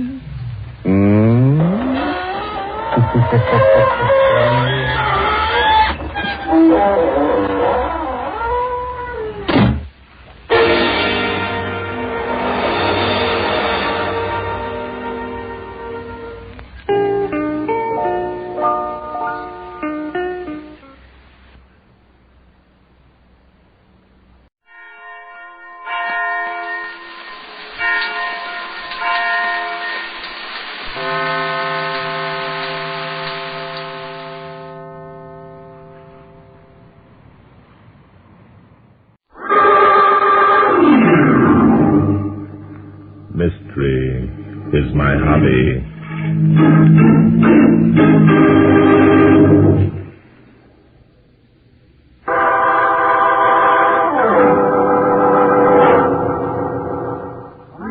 Inspector Noah Danton and I had not been out of the city for some time when I received an urgent telephone call from Mr. Sam Hudson, an artist and magazine illustrator of Oak Ridge. We both welcomed the chance for a breath of country air. Unknown to us, Sam Hudson had had an unusual conversation with his half-sister Mary that morning. Sam? Huh? Oh, it's you, Mary. Yes, it's me. Sam, I want to talk to you. Now, my dear, I've asked you not to disturb me when I'm working. Sam, this is important. Put down the brush and palette and listen to me. Now, look here, Mary. I promised Robinson I'd have this landscape done by Monday. I intend to keep that promise. Sam, Cousin John is dead. He died of a cerebral hemorrhage. What of it? I'm sorry, Mary, but we hardly knew John. Sam, you don't understand. He died of a cerebral hemorrhage. Doesn't that mean anything to you? A lot of people die of cerebral hemorrhages. I don't want to appear rude, Mary, but really... Sam, give me that brush. Hey, stop that. Mary, what the devil? Now, Sam Hudson, you listen to me. Cousin John is the third in our family to die of a brain hemorrhage within the past month. So what? Maybe the family's having an epidemic of brain hemorrhages. Now, give me that brush. No. Sam, you may be so wrapped up in your work that these deaths mean nothing to you, but to me they mean a great deal. Why, for heaven's sake? Because George Hudson will be next, and then you. George, and then... Mary, you can't be serious. I am serious, Sam, very serious. Cousin Elliot was first, then Henry, and now it's George's turn. Then comes me. Yes. There's a small fortune in our family, Sam. According to the terms of Grandfather Hudson's will, it's to be handed down in the order I've just named. Mary, you're wonderful. So Henry killed Elliot to get the fortune. Then John murdered Henry, and George killed John. Then, hey, I must be the one who's going to murder George. Now, I wonder when I'm going to do it. I'm pretty busy. Sam, I wish you wouldn't laugh at me. I'm frightened. Nonsense. Now, forget this, Mary. You're being entirely too melodramatic. Oh, I can't forget it. It isn't just coincidence that those three people died. Of course it's coincidence. Mary, listen to me. Elliot and John and Henry lived miles apart. Their deaths were spread over a period of months. I know, but you're all I had. You've Dean Woodford. When my time comes, you'll inherit the family fortune, marry Dean Woodford, and live happily ever after. Well, all right, Sam. Maybe I am overly concerned. Of course you are. But you will be careful. Promise? I promise. Now, hey, there's Dean coming up the drive. Go on out and have a time to yourselves. Only don't scare him with any of your wild stories. All right, Sam. Oh, I'm asking Dean to stay to lunch. Well, I'm going into my study. You can have the place to yourself. See you at lunch. Hello, Dean. Hi, honey. How's things? Just fine. Nice coming in. Where's Sam? In the study. Asked me to come out for a walk. Okay. Well, let's walk down to the river, honey. It's such a swell day. All right. Sam won't mind. I told him that you were going to stay for lunch. Well? I did what you said, Dean. I tried him out. What'd he say? How'd he act? Are you satisfied? Yes. Sam's not suspicious. I'm sure of it. Oh, good, good. I told you that's the way it'd be. I know, but I had to find out. I gave him every chance. It was the safe thing to do. Well, you're too jittery, darling. No one's suspicious. They couldn't be. Why, it's a perfect setup. Dean. Yeah? Stop here. We're out of sight of the house now. Dean, I... Say, what's the matter? Come on, speak up. Has anything happened? Oh, no, Dean. Nothing, only... Dean, you do love me, don't you? Is that all that's worrying you? Come here. Does that mean anything to you? Dean, I love you so. Well, you won't regret it, honey. After this job is over, we'll have plenty of dough and plenty of time to enjoy ourselves. Dean, is it necessary that Sam... Now, look, darling, there's no other way. You know that. You've known it right from the start. Oh, I know, but Sam's my half-brother, and... And what has he ever done for you? Made a drudge out of you. Made you live up here in the sticks. But he did give me a home. Sure, why not? He needed a housekeeper. He had a few bucks of his own, and he couldn't stand it to have anyone else around while he worked. So you were the sucker. Oh, you're right, Sam. You're right, but I wish it were over. Oh, stop worrying. In 4 days, it will be over. First your cousin George, and then Sam. Cerebral hemorrhage. What a laugh. Even the doctors don't know. And there isn't a chance of them finding out, is there, Dean? Not a chance, baby, not a chance. They're all like that brother of yours. Too dumb even to think about it.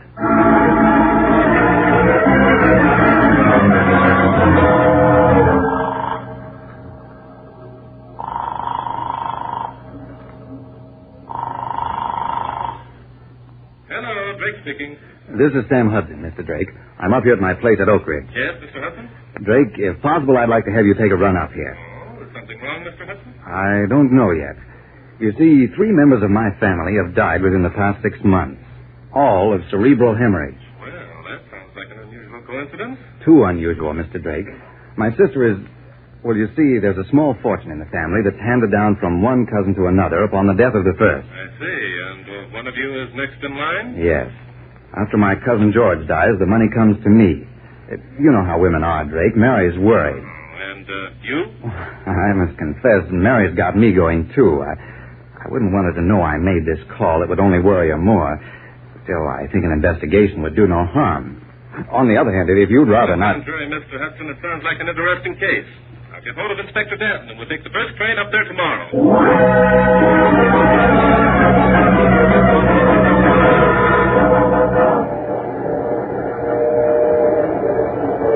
Well, that's all I can tell you, Inspector. Sam Hudson suspects that he's going to be murdered because 3 of his cousins have died of a cerebral hemorrhage. That part that just doesn't make sense. It might when we hear the rest of the details. Okay, but it sounds nuts to me. Guys who die of cerebral hemorrhages aren't murdered. Stop worrying, Inspector. A couple of days in the country will do us both good. Yes, boy. Have you any local papers, one published in Oak Ridge? You betcha, mister. Oak Ridge Gazette. There you are. Thanks. It's 3 cents. Pay the boy, will you, Inspector? Hey, oh, sure. Sucker me. Here you are, Bub. Can you break a nickel? Break a nickel? Okay. Keep the change. Thank you, sir. Newspapers, magazines. Wait a minute. Here's something, Inspector. Rudy Nebb in another jam? No, it isn't the comic strips, Inspector. It's right here on the front page. Yeah? George Hudson, a cousin of Sam, died last night. What did he die of? A cerebral hemorrhage, Inspector.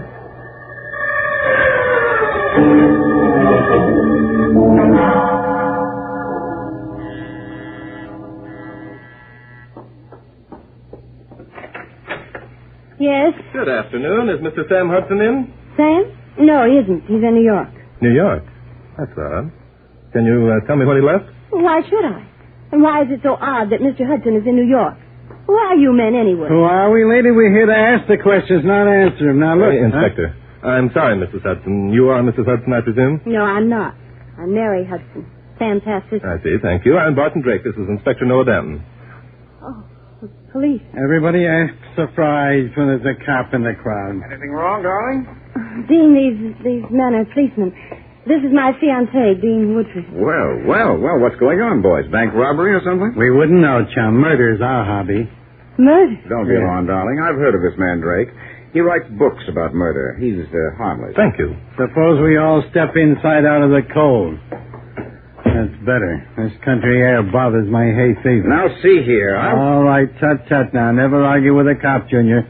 Okay, Bart, go ahead and ask your question. We're sorry to have to intrude on you folks like this, but, Miss Hudson, we've reason to believe that your brother might be in danger. But why? What Would you mind telling me exactly when your brother left for New York? Why, it was yesterday morning. Hmm? Yes, yesterday morning. He had to deliver a painting to Jed Robinson of National Magazine. You were quite sure he left yesterday morning? Yes. Oh, something's happened to Sam? I don't know. Miss Hudson, I'm betraying a confidence in telling you this. Your brother called me yesterday. Sam called you? Yes, he felt that you were worried because of the deaths of your 3 cousins, and Sam was thanked to admit that he was worried also. That's utter nonsense. Mary's cousins died of cerebral hemorrhages. A mere coincidence. I'd be inclined to agree with you, Woodford. If George Hudson hadn't died yesterday, also of a cerebral hemorrhage. Then you know about George. Why shouldn't we? It's in all the papers. You know, Bart, if Sam Hudson was worried enough to call now, you... listen, this thing is getting to be funny. What if Sam did call yesterday? That doesn't mean that he was home when he made the call. There are pay stations all the way to New York. That's true, Woodford. But why did Mr. Hudson arrange to see me in New York if he was coming down anyway? Yeah. Why did he insist that we come up here? I don't know. You'll have to take that up with Sam. Yes, we intend to, Woodford. Inspector, I think you'd better call National Magazine and ask Mr. Robinson a few questions.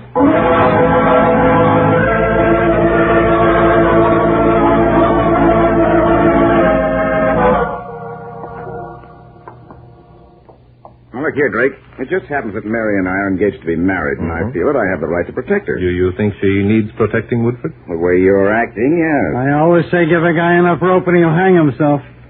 Just what do you mean by that, Danton? Oh, nothing. Only I was wondering why Miss Hudson said her brother left for New York yesterday to keep an appointment when the man he had the appointment with says it wasn't until tomorrow. Well, I can't see as that means anything. Sam finished the landscape earlier than he expected to. Went to New York on the chance that he could see Mr. Robinson today. Without calling Robinson first? How Sam arranges his appointments is no concern of mine. Or yours. You're right, darling. Drake, in your quest for book material, you seem to make mountains out of molehills. It usually pays off, brother. Well, this is ridiculous. I certainly don't intend to subject myself to any further questions. Miss Hudson, you seem to think that Inspector Danton and I are accusing you of something. Well, it certainly sounds like Let me assure you we're not. Our sole purpose in being here is to help your brother, if he's in trouble. Well, he's not. Now, look. If it's being paid that you two are worried about, I'll give you a check myself, and you can go on home. Well, now, that's mighty thoughtful of the young man, Bob. Yes, it is, Inspector, and I think we'll take him up on it. Huh? We can make out that check for $150, Woodford. What, you don't mean... Yes, I think we're wasting our time here, Inspector. Huh? If anything had happened to Sam Hudson, we'd have heard about it before But now. look, it was only... Write out your check, Mr. Woodford. When Hudson returns, he can give us a ring if he's still worried. What? Look, you said yourself on the train... Yes, that's right, $150. Thank you, Woodford. We're sorry to bother you, folks. Come along, Inspector. There seems to be one time when we've gone on a wild goose chase.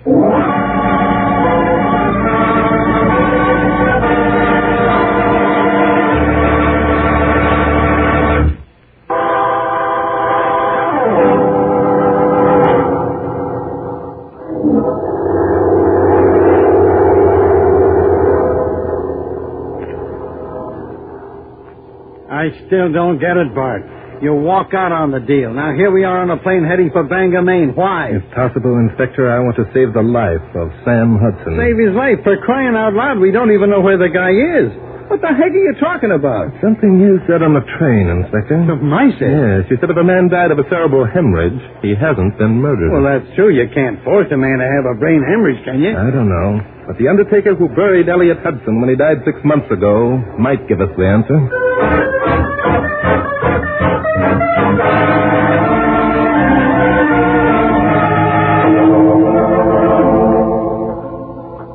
That's right. I'm Abe Shaw. I'm an undertaker, and I buried Elliot Hudson. Now, who be you? Did you know Elliot very well, Abe? Sure did. Known him all my life. Nice fella. Abe, I want to ask you something, and I want you to think hard. Was there anything strange about Elliot's corpse? Strange? What do you mean? Any bruises or evidence of violence? Violence? No, let me think now. No, can't say there was. Legs swollen a bit. Scar on his cheek. Hadn't been there for 10 years, though. Face bloated some. All that's natural. What you want to know for? We're studying to be corpses. Oh, funny guy, eh? Now, you look at here, you city... All right, Abe, you've helped us a lot. Now, I don't suppose that you know the doctor who signed Elliot Hudson's death certificate. Sure do. Everybody knows Doc Hayward. And Doc Hayward said that the death was due to a cerebral hemorrhage. Yep, cerebral hemorrhage, that's right. Abe, had Elliot Hudson been seriously ill for some time? How should I know? I never seen him much. He lived alone. Folks don't ask undertakers to call on him.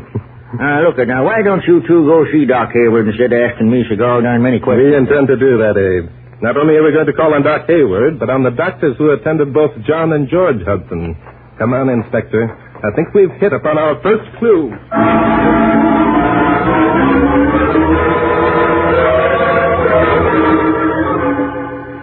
There's just one more question I'd like to have you answer, Dr. Hayward.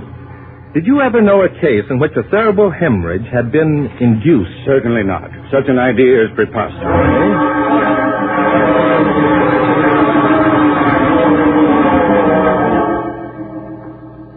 Now, look here, Scranton or Danton or whatever your name is. When I say John Hudson was one of the best-looking corpses I ever had in my morgue, I know what I'm talking about. Okay. You don't have to get tough about it. That's all I can tell you, Mr. Drake. John Hudson died naturally of cerebral hemorrhage, and I'm sure of it. Thank you, Doctor.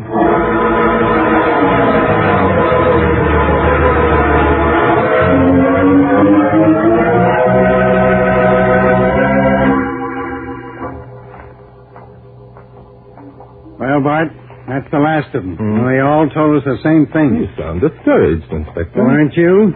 This is the third jerkwater town we visited in the last 2 days. And what's it got us? It's got us a lot, Inspector. Oh, it has? Yes. Now we know it was not mere coincidence that 4 men have died of brain hemorrhage within the last 6 months. Oh, we do? Mm-hmm. Maybe I missed something. I don't suppose you want to let me in on the secret, would you, boss? But of course, Inspector. I'll say, by the way, have you got our plane ticket? Oh, yeah, I got him. There's plenty of time now. What was it? Oh, yes. Well, Inspector, the reason that I know those 4 men did not die naturally is...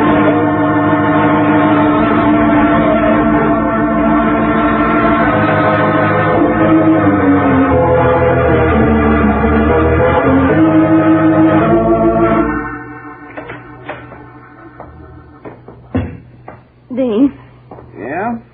What's the matter now? were you out there? Yeah? Was he... No. I told you it'd take another 12 hours. Now stop asking so many questions. I wish we never started this. I wish Sam would not... Oh, shut up. Now listen, baby. We're in this up to our necks. Now quit your bawling. In another day, it'll be all over. Dean, do we have... Yes. I've gone too far in this to stop now. Besides, 5 murders are no worse than 1 in the eyes of the law. Well, are you going to quit that bawling? Sorry, Dean. No, that's better. Now, tomorrow, when I bring Sam in, remember what you're going to say to Doc Ambrose.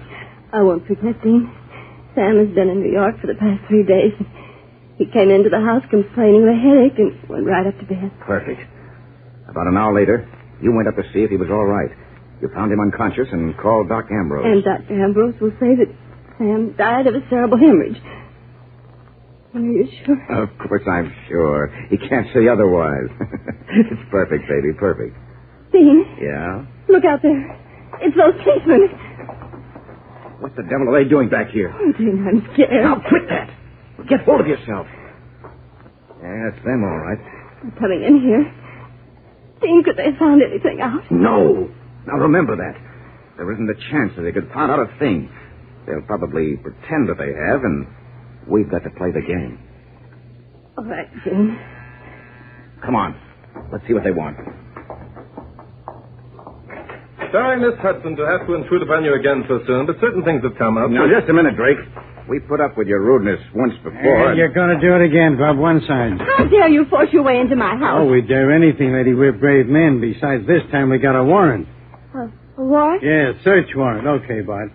Where do you want to begin? Suppose you take a quick look around the house, Inspector. I'd like to ask these people a few questions. Good idea. You need me just yet. Right. Mr. Drake, I absolutely refuse to answer any more questions. That's up to you, Miss Hudson. However, after I tell you the information and the evidence that we've collected, you may change your mind.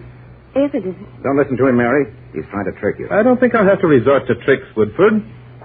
Miss Hudson, I suppose you know that 4 of your cousins have died of cerebral hemorrhages during the last 6 months. Yes, I know about it. Why? And, of course, you know that there was a sum of money handed from one to the other. I can't see if that concerns you. Oh, but it does, Miss Hudson, because the last one to receive the fortune was, or would have been, your brother Sam, and Sam is my client. Well? In the event of Sam's death, you would inherit the money, isn't that true? Yes, it's true. What about it? After you inherited the money, Woodford was going to marry you. What the devil are you talking about, Drake? I'm building a case, Woodford, against you and Miss Mary Hudson, a case of murder. Murder? Are you trying to tell us that Mary's cousins were murdered? That's exactly what I'm trying to tell you, Woodford. Furthermore, you and Miss Hudson are the murderers. You're crazy. They died of brain hemorrhages. You haven't got a thing on us. Don't listen to him, Mary. Nothing to do about the place is clean. I didn't expect we'd find anything in the house, Inspector. You folks won't mind if we look around outside, will you? Yes, we will. This thing has gone far enough. Now, you two get out of here. Take it easy, pal. Holding a gun on an officer of the law is a serious offense. Forcing your way into a private residence is also a serious offense. Besides, I have a permit to carry this gun. And we got a warrant to come into this house. How do we know you have? How do we know you're even cops? We're telling you, that's why. Yeah? Yeah. Mary, go into the kitchen and call police headquarters. We'll settle this thing right now. But, Dean... Do as I say. You know where the phone is. Yes, and she knows it isn't in the kitchen. Woodford, that's as nice an act as I've seen in a long time. Now I know why you were able to convince Sam Hudson's cousins that you meant no harm. Drake, I don't know what you're talking about. Oh, yes, you do, Woodford. You're telling Miss Hudson to go... Mary, are you going? All right, Dean. No, you don't, lady. Keep your hands off me. Sorry, ma'am, but this is necessary. Okay, Woodford. Put down that gun. Take your hands off her, copper. I wouldn't, Bob. You'll hit the lady. Dean, don't shoot. I don't intend to. Instead, I'm going to make that phone call myself. Hey, that's a switch. I thought the guy was actually going to show his hand. No, not yet, Inspector. Woodford's going to play the game to the very end. Let me go. Just a minute. Never mind the girl, Inspector. Come along. Okay, but this isn't the way I'd play it. Woodford went through that door. Yeah, sure he did, but... Locked. Yeah. So now what do we do? Break it down? No, we don't have to, Inspector. Woodford won't go far. I'm sure of that. Hey, now the girl's gone. Splendid. I think we'll find them both waiting for us in the garage.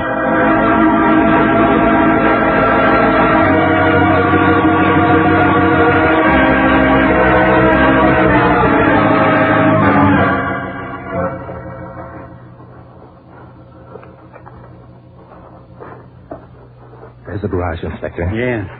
And you still think those two will be waiting for us inside? Mm-hmm. I'm positive of it, Inspector. Why? Because Woodford still has hopes that he's committed a perfect crime.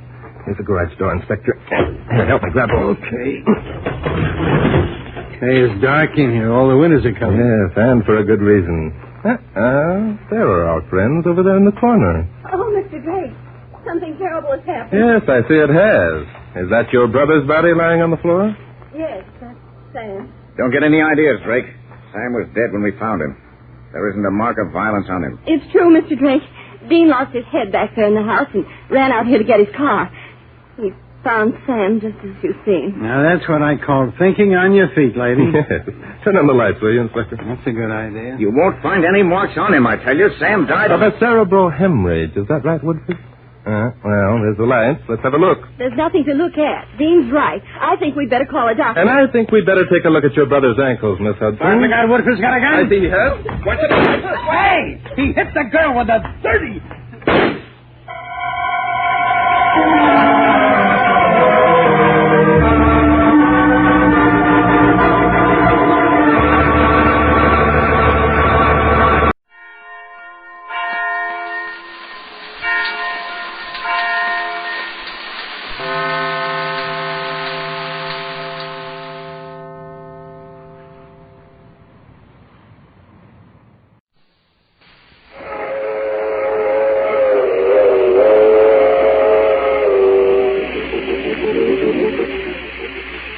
Mysterious traveler.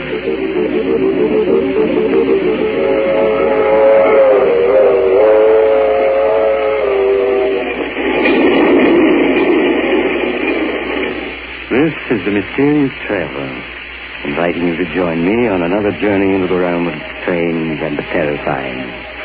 I hope you will enjoy the trip, and it will thrill you a little and chill you a little. So settle back, get a good grip on your nerves, and be comfortable, if you can. Where are we going? Well, we're going to join Walter Cabot as he takes a little excursion into crime. I call the story Murder Goes Free.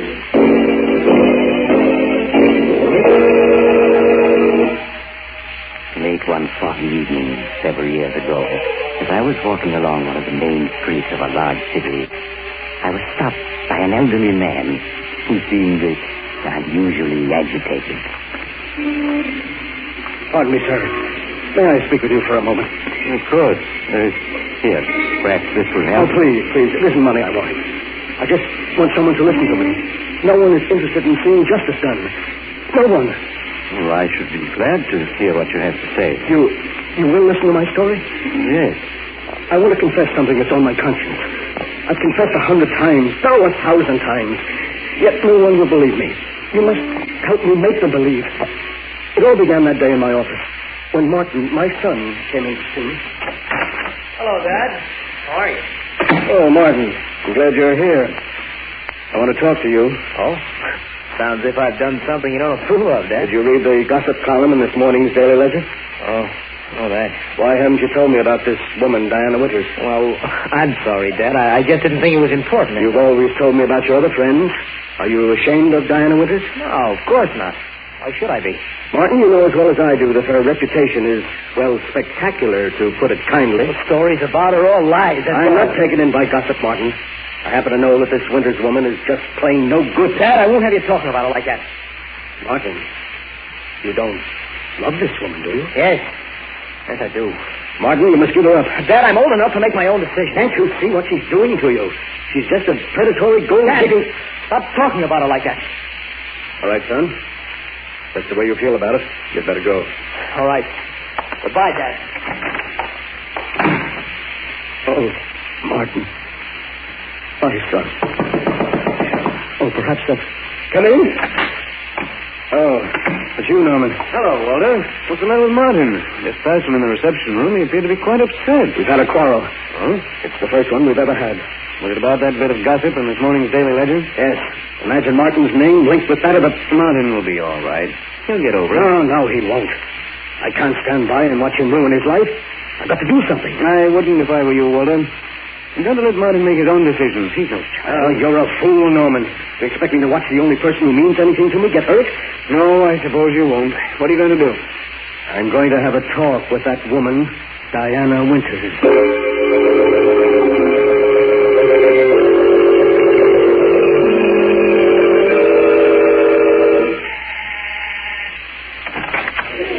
Hello. Oh, good evening.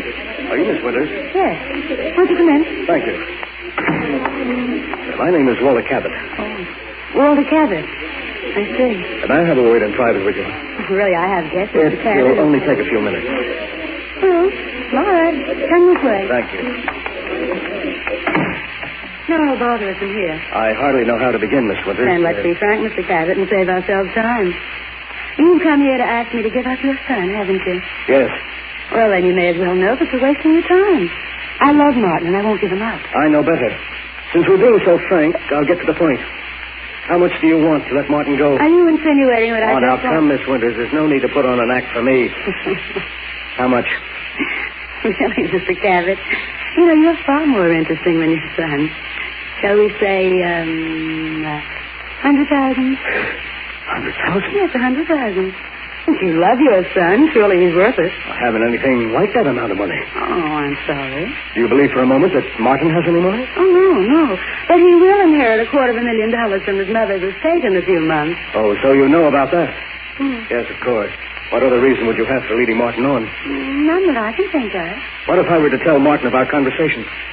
He wouldn't believe you. You can't do this to him. I'm afraid I must be getting back to my guest, Mr. Cabot. Now, wait, please. Please listen to me. Martin is everything I have.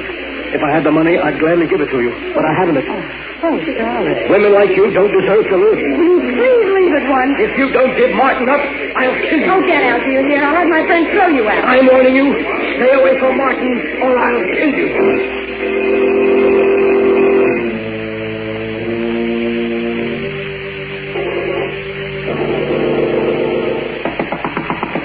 Come in. Dad, Diana told me you tried to bribe her to give me up. Is that true? Yes, Martin, it is. You did that after I told you I loved her? Yes, because I know she doesn't love you. And why weren't you able to buy her off? Because she wanted $100,000. You're lying. She never asked you for 1 cent. Have you ever known me to lie to you? Dad, I told you I was fully capable of making my own decisions, and I meant it. An hour ago, I asked Diana to marry me, and she accepted. You're going to marry her? Yes. Just a few days. So you're going to ruin your life for a cheap gold digger? Dad, I told you not to speak about her like that. If you feel differently, Diana and I will be happy to see you. Get out. Get out, do you hear? All right, I will. After all these years, and everything I've tried to do for him. Well, Walter, were you able to do anything with No. him? I'm not going to let him ruin his life, do you hear? But what can you do? If there's no bride, there can be no wedding. If there's no bride? Walter, you don't mean you... Why not? Can you think of anyone who deserves less to live? You're mad. For years, my hobby has been the study of famous murders. I've studied hundreds of cases closely. In each case, I was able to pick out the flaw that prevented it from being a perfect crime. And then one day, I began to work out a perfect crime for myself. Walter, what are you saying? I was merely doing it for fun, just as some men do crossword puzzles. But, Norman, I did hit upon a way to commit a perfect murder. And now I have a motive. You must stop talking like that, Walter. There's no such thing as a perfect crime. You're wrong, Norman. And I'm going to prove it. Walter, can't you see that what you want to do is insane? It's far better that Martin marry that woman than for you to become a murderer. No. If Martin were to marry that woman, it would be the end for both of us. At least this way I can be certain that his life won't be ruined. And that's all that counts. As for the police, Norman, they'll never catch me Never.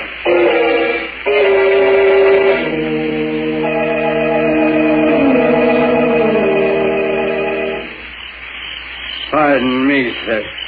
Can you tell me the name of this horrible place? There ain't nothing horrible about Valley Springs, stranger.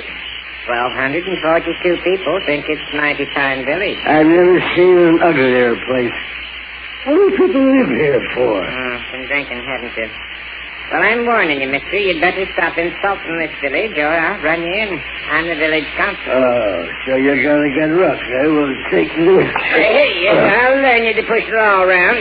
You're under arrest for drunkenness and disorderly conduct. You and me are going to see George Hudson, Justice of the Peace.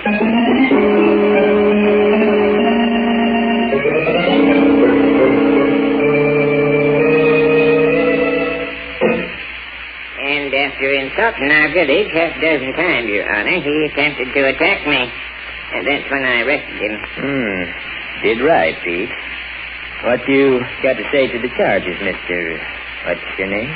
I'm not going to tell it. He sure had a jug full, Your Honor. Charge is drunkenness, disorderly conduct. I'll be pleased, stranger. Gilly, Your Honor, Gilly. Well, stranger, seeing you meticulous, I'll only buy you $20. Well, if I don't want to pay? Well, I'm afraid in that case you just spend the night in cash. I won't be intimidated.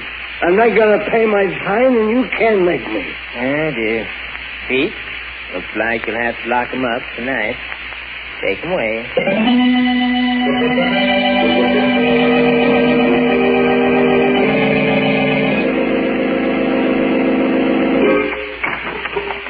Well, stranger, now you can see what the inside of our jail looks like. It still ain't too late to pay your fine. Don't you want to pay it and sleep in a nice, soft bed? No, I like it here. Which of the two cells is mine? Well, you take the one on the right. I'll sleep in the other. I got to guard you. Go ahead, get in so I can lock the door. Just as you say, Constable. Now, I don't want to hear anything out here till morning. I'll have enough trouble sleeping in here without you bothering me. I'll be so quiet, Constable, you won't even know I'm here. We dream.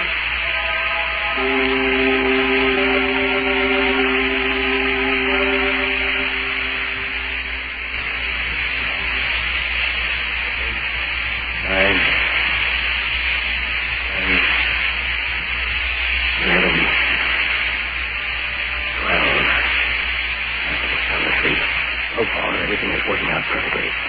Now, where did I hide that skeleton key? But here it is.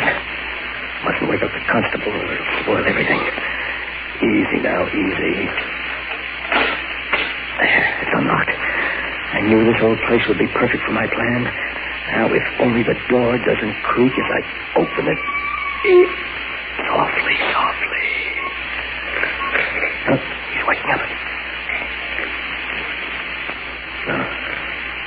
He's going back to sleep. There, I'm out. Now to get to the car and drive to the city for the most important part of the plan.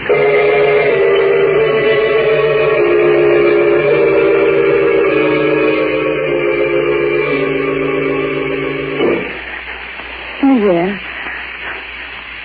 Who's there? Perhaps if I turn on the lights, Miss Winters. You. Yes, Martin's father. What do you mean by breaking into my apartment? What do you want? What do I want? You remember what I said to you the other night? Oh, what you said?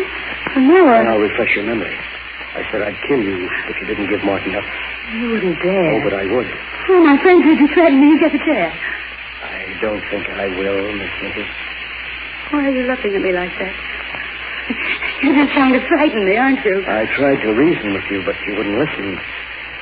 You should have. No, you can't kill me. Stay away from me.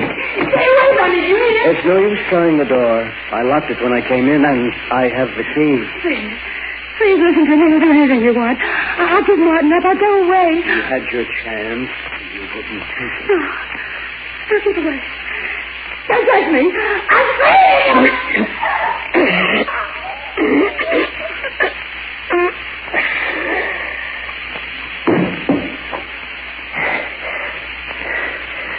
There. I'll just turn her wristwatch back to 12 and stop it.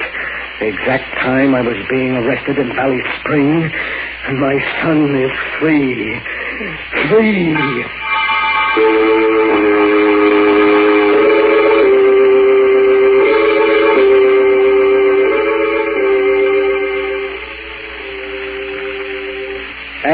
Hey, Constable!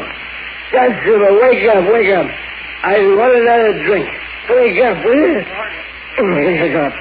What's all this noise about? Oh, my back. Hey, what's the idea waking me up, boy? Ain't even dawn yet. I want another drink, and I'll take it straight. Oh, go to sleep, you hear? It's 4 o'clock, and you ain't getting out of here till late in the morning. You got 4 hours yet.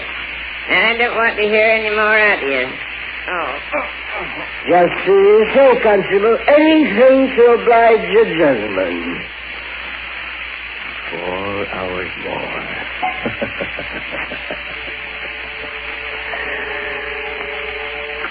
Good. Now I've established the fact that the constable spoke to me at 4 o'clock in the morning in my cell, and that I was very drunk. Oh, the perfect crime. Everything's worked out exactly as I planned. The police will never be able to prove a thing. In a few months, the murder will just be a thing of the past. And Martin and I will once more be as close as ever.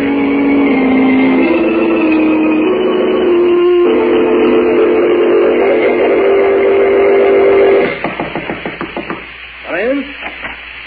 Oh, hello, Kelly.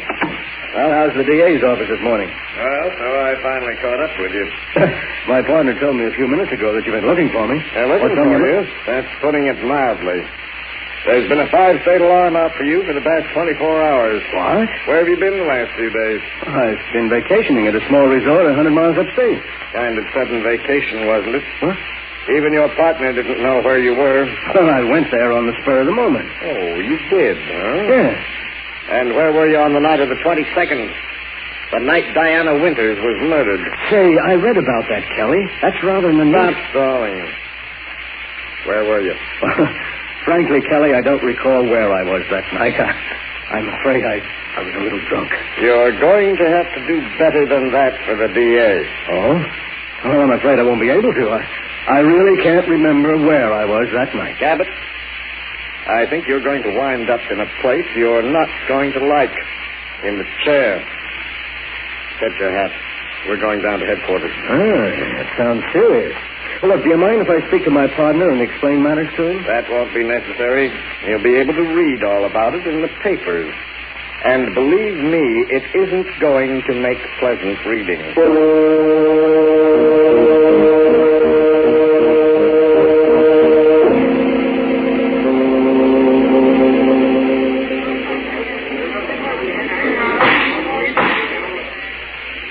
A dozen witnesses have testified that the defendant, Walter Cabot, threatened to kill Diana Winters. And how has the defense replied to the charges of the state? It hasn't. Can we accept the flimsy story of the defendant? That he was drunk the night of the murder and hasn't any recollection of his actions? Perhaps Walter Cabot doesn't know where he was that night, but I do. He was in the apartment of Diana Winters, where he cold-bloodedly strangled her as he vowed to do before a dozen witnesses. There is only one verdict you can render. Guilty of murder in the first degree. The state rests, Your Honor. Since you've insisted on defending yourself, are you ready for the defense's summation, Mr. Cabot? Your Honor, I've often observed the strange twists of fate by which a man is saved or condemned. My inability to recall any of my actions on the night of the 22nd left me without a defense. Yesterday, frankly, I regarded my case as being hopeless. Today, however, through a twist of fate, I have received a new lease on life. I'm now prepared to prove my whereabouts on the night in question. I should like to call upon a witness for the defense. You'll have the court's permission. Thank you, Your Honor. I wish to call Peter Wilk to the stand. Peter Wilk to the stand. Here I am. Raise your right hand, please. You solemnly swear to tell the whole truth and nothing but the truth, have you, God? I do. State your name and occupation, please. Peter Wilk. I'm constable for the village of Valley Springs. Mr. Wilk, will you tell the jury exactly what you told me this morning? Well, yesterday, George Hudson, he's our justice of the peace, and myself were looking at a city newspaper. And in it we see a picture of a man, Mr. Cabot, right on the front page. It says he's being tried for a murder committed on the night of January 22nd. Well, George and me recognizes him right away as the fellow we locked up in our jail that night on a drunken and disorderly charge.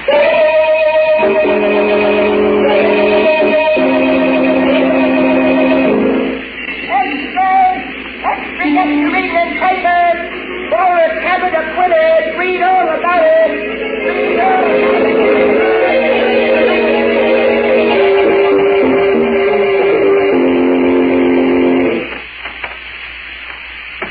Martin. Hello, Dad. How are you, son? Oh, it's good to see you again after all these months. Oh, Dad, can you ever forgive me for having run away when you needed me? Forgive you? There's nothing to forgive, son. Dad, I know now how right you were about Diana. Oh, you don't know how happy it makes me to hear you say that, son. I've been through a great deal lately, but it doesn't matter now that I have you back. Oh, Dad, I'm glad to be back. I promise you I'll never let you down again.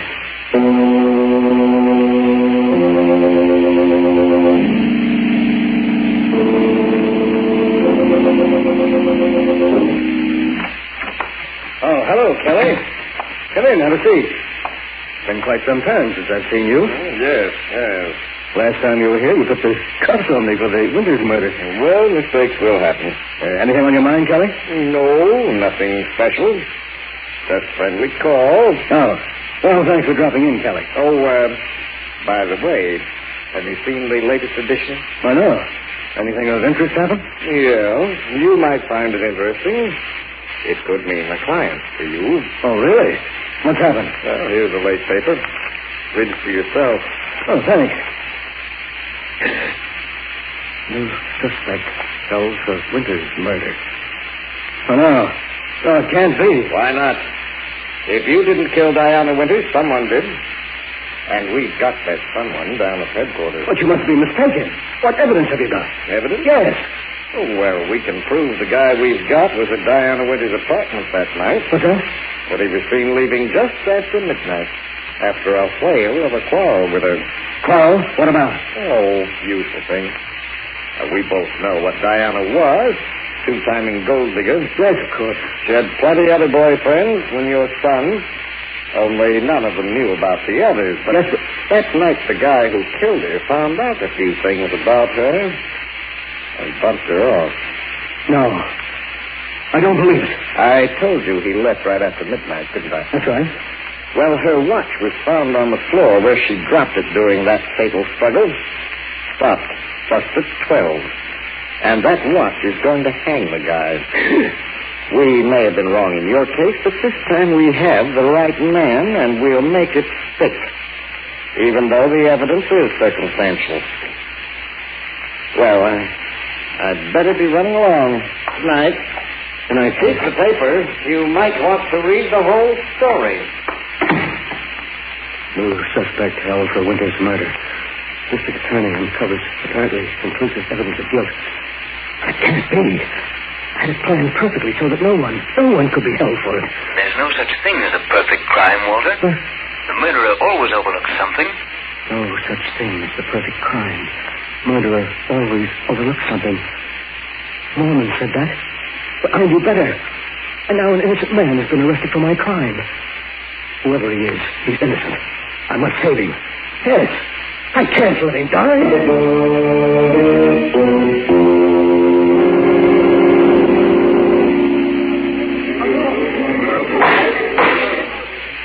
Gentlemen of the jury, you have reached a verdict.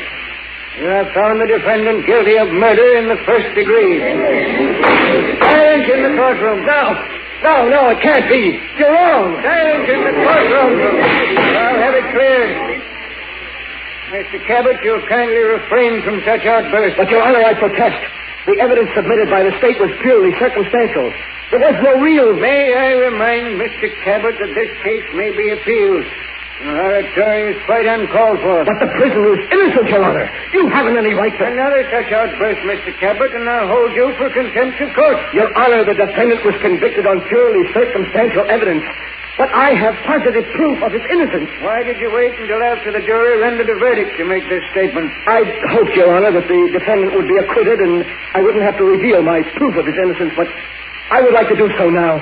Yeah, this is highly irregular, Mr. Cabot. But since the jury has already rendered its verdict and cannot be influenced, you may proceed. Thank you, Your Honor. I know for a certainty that the defendant is not guilty of the murder of Diana Winters. For it was I who committed the crime. In the courtroom. Mr. Cabot, you say you confessed the murder of Diana Winters? Yes, Your Honor. I and I alone am responsible for her death. You must believe me. Mr. Cabot, only 3 months ago you were acquitted of the murder of Diana Winters. You well know that a man may be tried only once for a crime. This confession now can do you no harm. The court sees your confession as being motivated only by your desire to see the defendant go free. No, Your Honor, that isn't true. I did murder Diana Winters. Then I broke my watch, and I set it back to 12 o'clock.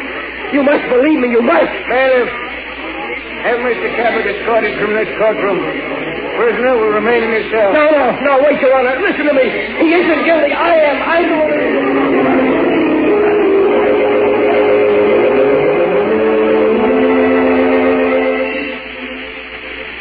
That day in court, I've confessed 1,000 times, and yet no one will believe me. No one. But you, sir, you will help me, won't you? We can't let an innocent man die for a murder I committed. No, of course not. But I hardly see how Every minute that passes brings him closer to the end. We must save him. We must. If you only help Hello, Cabot. Oh, Kelly, I was just telling this gentleman here my story. We can't let an innocent man go to the electric chair. Kelly, you're a smart man. You believe I murdered Diana Winters, don't you? Yes, I do. You do? Then you'll help me save him? People wouldn't believe me any more than they do you. But they would, Kelly, they would. Why should they believe your story? You can't be tried again for the murder of Diana Winters.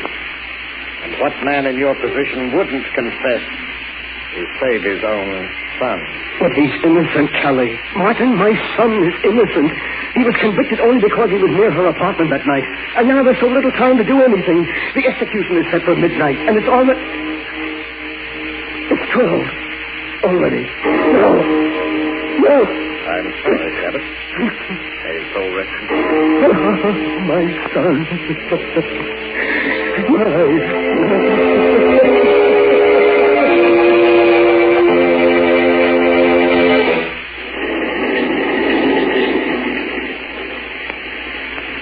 This is the mysterious traveler again.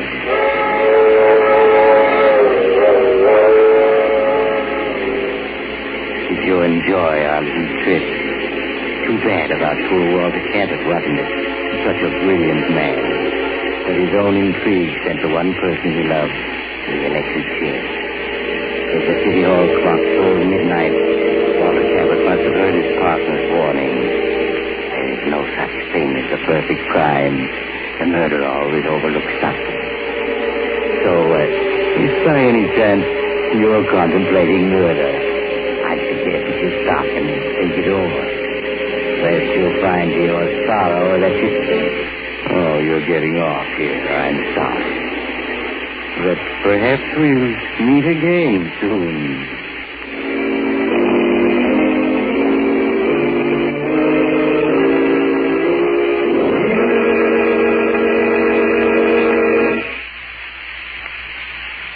You have just heard Chapter 67, the final chapter of this series of The Mysterious Traveler, Tales of the Strange and Terrifying. In tonight's story, Murder Goes Free, Ed Latimer played Walter Cabot, Tony Barrett played Martin, and Irene Winston played Diana. The Mysterious Traveler is written by Bob Arthur and David Cogan, and original music is played by Henry Silverne. The entire production is under the direction of Jock McGregor.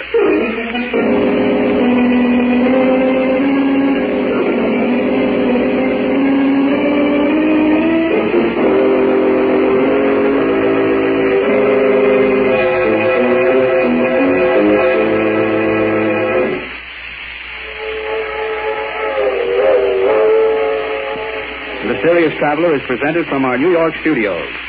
This concludes the present series of The Mysterious Traveler.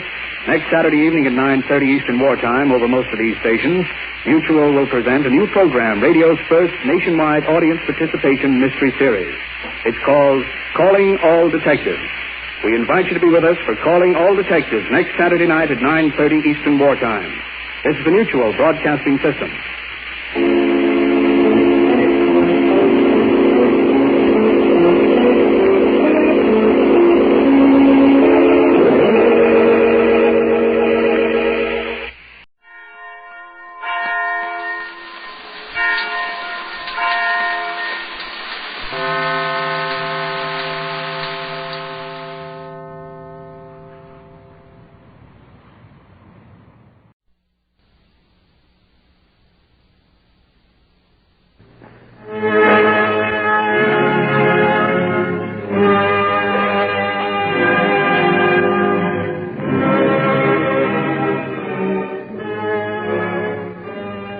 Ladies and gentlemen, we now present George Edwards in Dr. Jekyll and Mr. Hyde.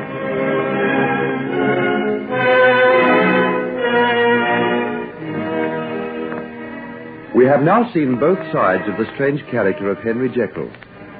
The streak of evil which induced him to bring about the moral and physical destruction of his schoolmate David Markham, and the sublime which impelled him to plunge into the boiling seas off the coast of Scotland and rescue some fishermen whose boat had been driven on the rocks. In doing this, he suffers some minor injuries, and his mother and Margaret Utterson, the girl who is already playing a significant role in his life, come up to nurse him back to health. Our next scene opens in the little shooting box on the Scottish moors, in which Henry and his father were staying. Well, Henry, my boy, how's the leg this morning? Oh, as well as ever it was, Father, thanks. Oh, well, it's cleared up wonderfully in the last few days. No trace of that stiffness? Oh, none at all. In fact, I'm feeling so well, I'm going to take Margaret out for a walk along the cliffs. I'd like to have one last look over that sea before we leave. Well, I'll be sorry to go back. London isn't half as nice as being up here. I wish we could stay another month. Then come out now and let's make the most of our last day. We'll take something to eat and stay out till dark. I'd love to. Watch out for storms. There were some rather ugly-looking clouds over the horizon a while ago. Oh, we'll take raincoats. And there's generally a shepherd's cottage to shelter in. Sure you won't come too? Oh, not me. I'm going to take a stroll down to the post office to see if there's any mail up from London. And then I'll sit by the fire and read the papers in comfort. And you, Mother? I'm going along to Katie McBride's to get that shawl she's weaving for me. Then come along, Margaret. We'll leave them to it and go out and get our lungs full of the Atlantic gale. Does the wind ever stop blowing here, I wonder? Wrap yourself up well, dear, and don't be too late home. We'll be all right, dear. Don't worry over us. Call the dogs, Henry. I'll meet you down at the gate, Margaret. Don't forget to bring plenty to eat. This drive makes me as hungry as a horse. Well, it's good to see the boy striding down the path like that again. He's a lovely boy, isn't he, Edward? The kind of son that every mother dreams of having. Shame on you, woman. You're puffed up with maternal pride. And you're none too modest about him yourself, Edward Jekyll. When you saw all those accounts of what he did in the papers, I saw your chest begin to expand by inches. Anyone might be proud of what Henry did. 3 men owe their lives to him, and a lot of little children would be fatherless if he hadn't risked his life that day. They almost worship him down in the village. They're planning some sort of farewell for him tomorrow. Ah, there goes Margaret now. They look fine together, don't they? It makes me feel grateful to God for all his mercies to see them there. It might have been so different. Yes, Marion, my dear. So different. How strangely you say that. I had strange thoughts. Oh, well, that's the thing of the past now. Let's forget about it and be thankful for the present.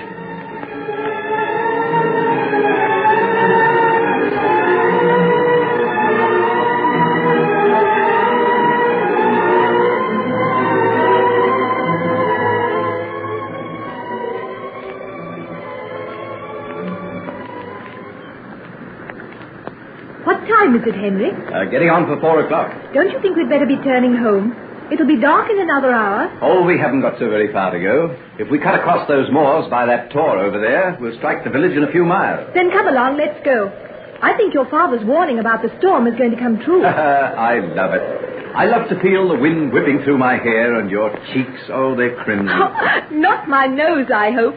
It's a bit red, too. Oh, how hateful of you, Henry. Even if it's true, you shouldn't notice it. It looks adorable. I like you much better like this, with your hair tossed all over your head and old shoes and clothes on.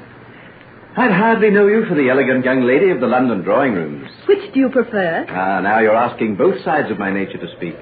The one that likes the sophistication of London with its music and soft lights, silks and satins, and the other that walks over the moors and cliff tops with you. Swept clean by the wind, glorying in physical strength, happy in the comradeship we feel merely by being here together. Have you two sides to your nature, then? Well, who hasn't? Why, even you, my little Margaret, must feel the pull of conflicting desires now and again. I'd hate to think that there was nothing of the sinner under that sweet face of yours. Henry, sometimes you frighten me. Why? I don't know. You look at me sometimes and you make my heart beat. There's something queer in your eyes. Don't say that. Don't ever say that. Do you hear? Why, Henry, what's the matter? You're hurting me. You're digging your fingers into my arm. Oh, I'm sorry, Margaret. I'm sorry. Well, come on. Let's cut across the moors by this path. It'll take us home, I think. Oh, it is getting stormy. We'll have rain soon, I think. Well, come on. Give me your hand and we'll hurry home. And don't be cross with me, Margaret. I'm awfully sorry I hurt you. I'm never cross with you, Henry. That is, not for long. Come along, let's run.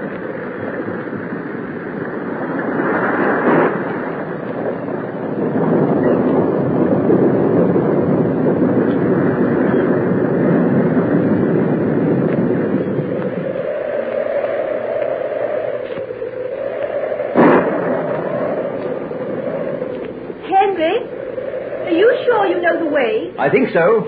I came over by this path a few weeks ago, though it shouldn't have taken us as long as this. It's after 5 o'clock now. Isn't it dark? I wish we had a lantern. I can hardly see a thing. Well, hang on to my arm. I can still see the path. Oh, here's the rain again. Button up your coat and keep your head down. I'll guide you. I wish we hadn't thrown the last of those sandwiches to the dog. Hungry? Oh, never mind. Mother will have a fine hot meal waiting for us, and we'll be home soon now.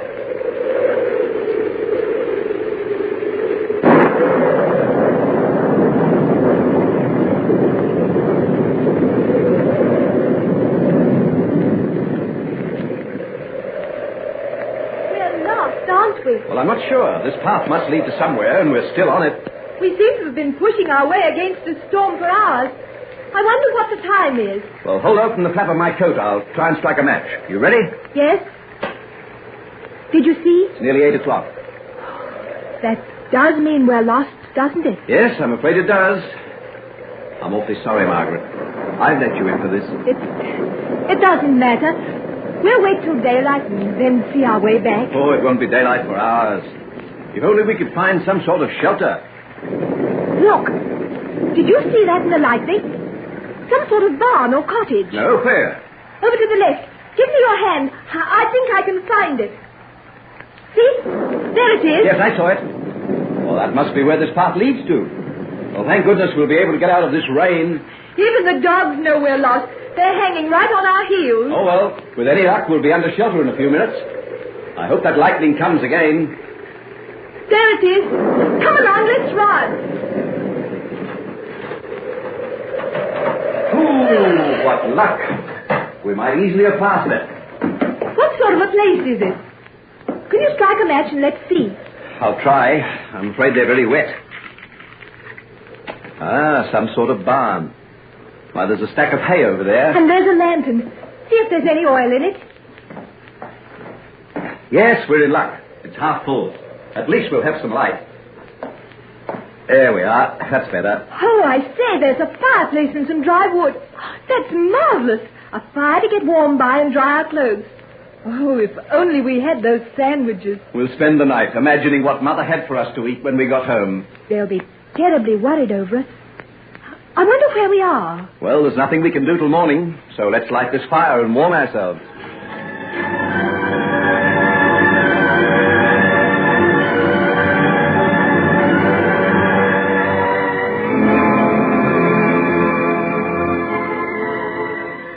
And what way did they go? The last we saw them, they were going along the cliffs towards Loch Moidart. And when was that? About 11 o'clock this morning. Well, they might be anywhere by now.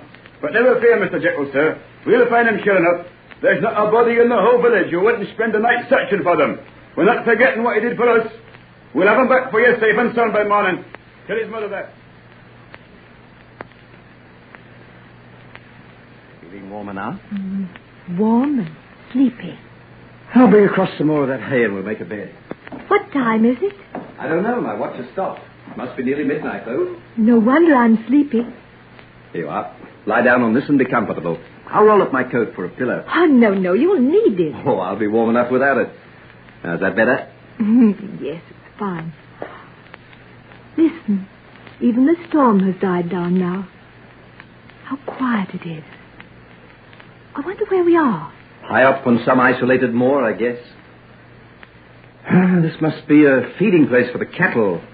That's why the track led down here. It's lonely and a little bit creepy, isn't it? I'm awfully glad I'm not alone. Scared? Not with you here. But don't go too far away from me. No, I'm here, right beside you. It's a pity that lamp burnt out so soon, but the fire's still bright. I can see you quite plainly. You're in the shadows. I can only hear your voice. Shall I come closer? Yes, please. You could put your arm around me if you like, and I could sleep on your shoulder. Isn't the coat comfortable? Oh, all right, if you'd rather not. Oh, don't be silly. You know it isn't that. What is it, then? Never mind. There now, is that right? Oh, perfect. You've got such broad shoulders, Henry. They were made for this. Good night. Good night.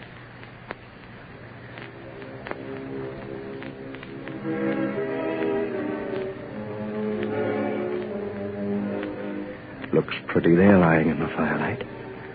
She wanted to lie close to me. That's the sinner in her. It's there just the same as in all of us. Can't you even look at the face of this sleeping girl without thinking things like that? We're so far away from everybody. Miles and miles away. Just the two of us in this hut. She's turning her face towards me. Those lips, they want my kisses. She's in love with me, I know that. She's Margaret, not Hetty. Is there any difference? Because Hetty's poor and this girl's rich, does that mean they aren't the same inside? She's just the same. And she's prettier, much prettier. Her throat, the soft curves as she sleeps there beside me. She's putting her arms towards me. I'll kiss her and wake her up. Hello! Hello there! Yes? Who is it? Hello! What is it? What's the matter? Someone's found us. They must have sent out a search party. Hello there, this way. Hey, is it you? Are you all right? Where's Margaret? Here, Father, here. I'm safe. Thank God she's safe.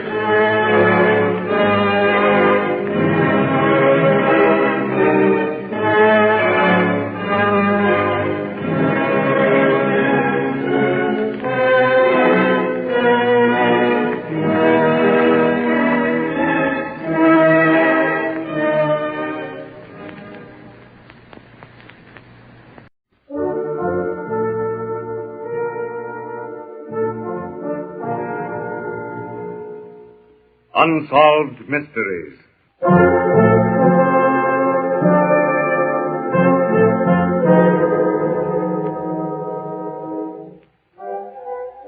Out of deference to persons who may still be living, character names in some of these true unsolved mysteries have been changed. Let justice be done though the heavens fall was a favorite phrase on the lips of the citizens of New York in 1898.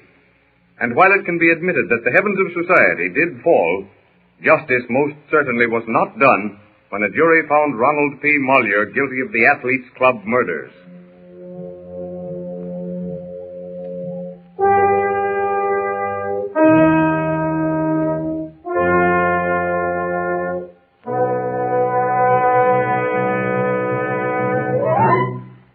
The scene is the home of Mrs. Johns in New York, and the time a few minutes after breakfast on the morning of December 28th. Mrs. John's married daughter walks into the breakfast room and greets Mr. Cornell, a distant relative who boards with the two ladies. Ah, good morning, Betty. How are you this morning? Oh, I'm all right, Mr. Cornell, but Mother's got a splitting headache. I was going to ask if you could stay with her while I go down to the drugstore for some seltzer. Why, certainly. Oh, but wait. I have some seltzer in my room. Oh, you have? Yes. Someone sent it to me Christmas Day for a joke, I think. It was sent to the Athletes Club. We'll go to my room and get it. You get some water, Betty. Yes, I will. Have you been to the drugstore already, Betty? Oh, I didn't have to go, Mother. Mr. Cornell has some seltzer in his room. How's your headache? Oh, terrible, Betty. I don't know when I've had such a headache. Come in. Oh. Here's the water, Mr. Cornell. Too bad that you're feeling badly, Mrs. Johns, but we'll fix you up all right.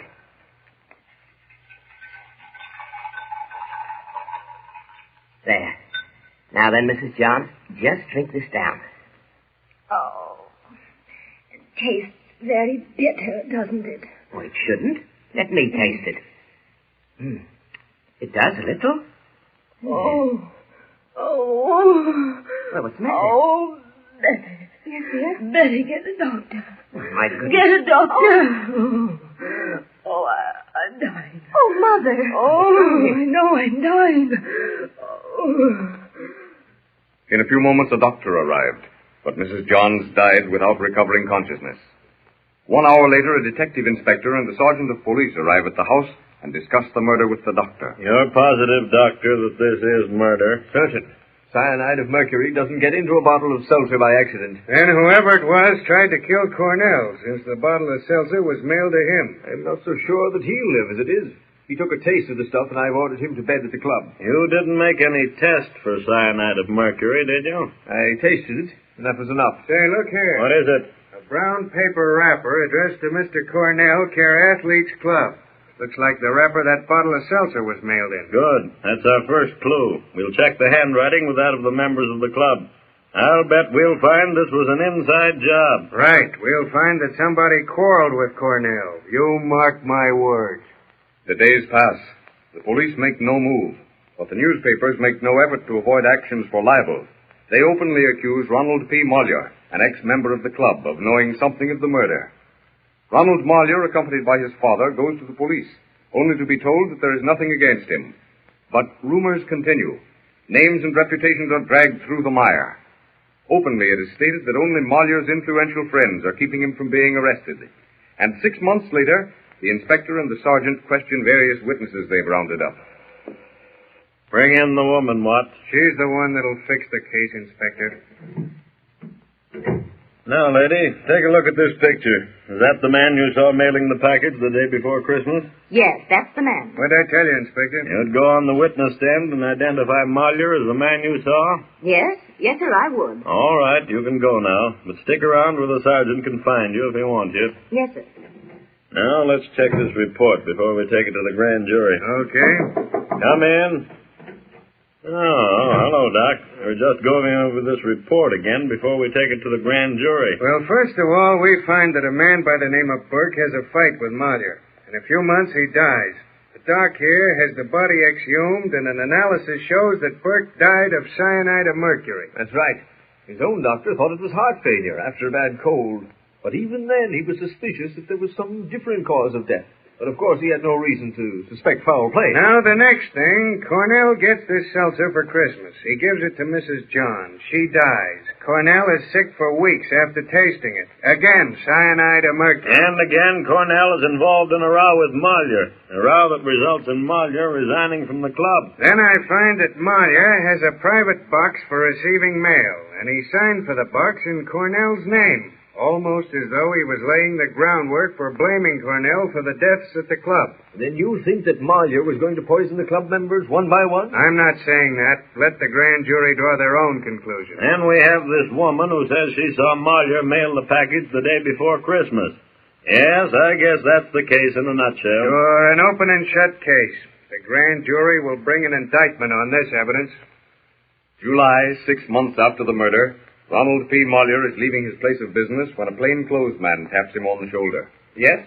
Your name is Ronald P. Moyer? Yes, it is. I'm a police officer, and I have a warrant here for your arrest. Warrant for my arrest?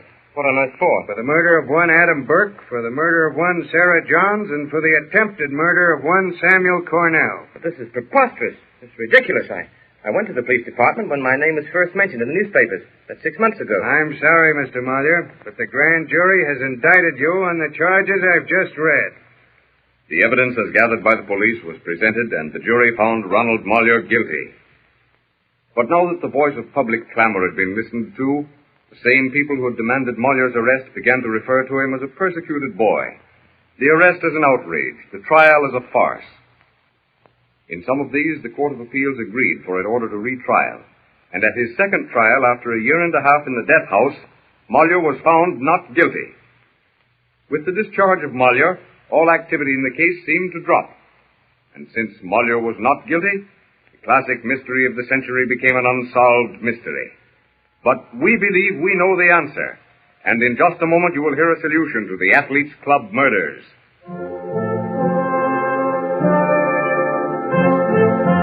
We'll be right back with more of our Unsolved Mystery after this short break. You're listening to When Radio Was.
Ladies and gentlemen, inasmuch as any solution must of necessity be supposition, liberties of time, place, and characters have been taken with the solution for which you have been waiting.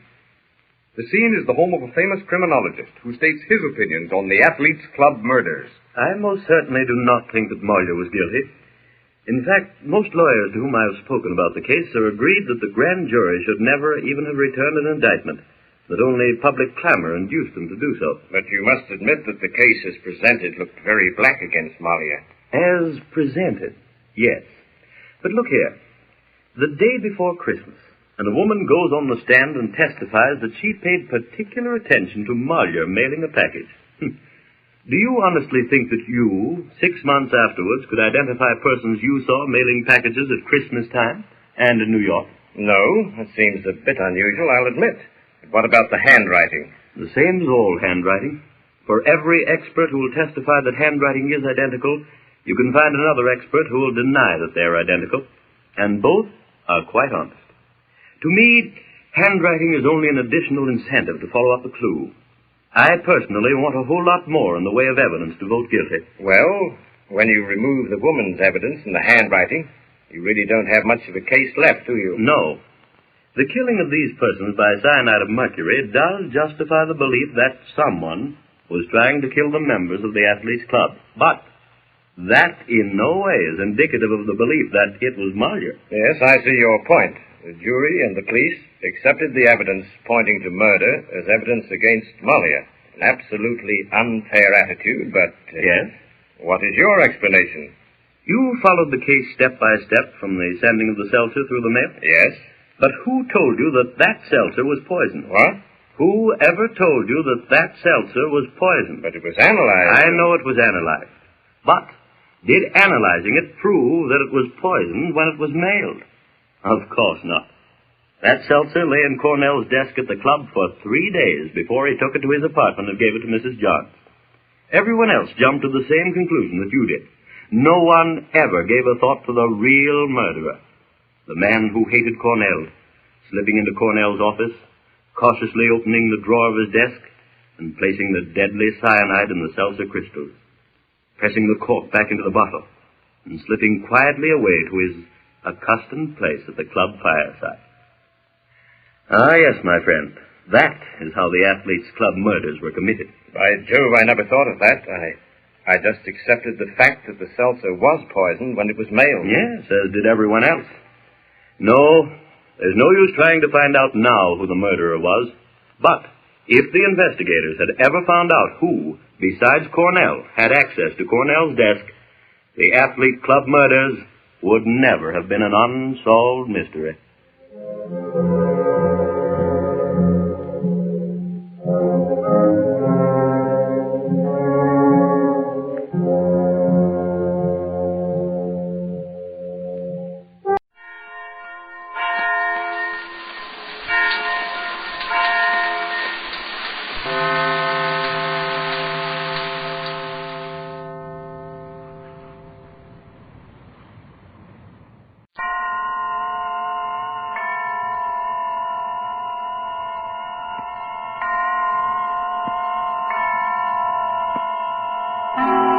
Suspense.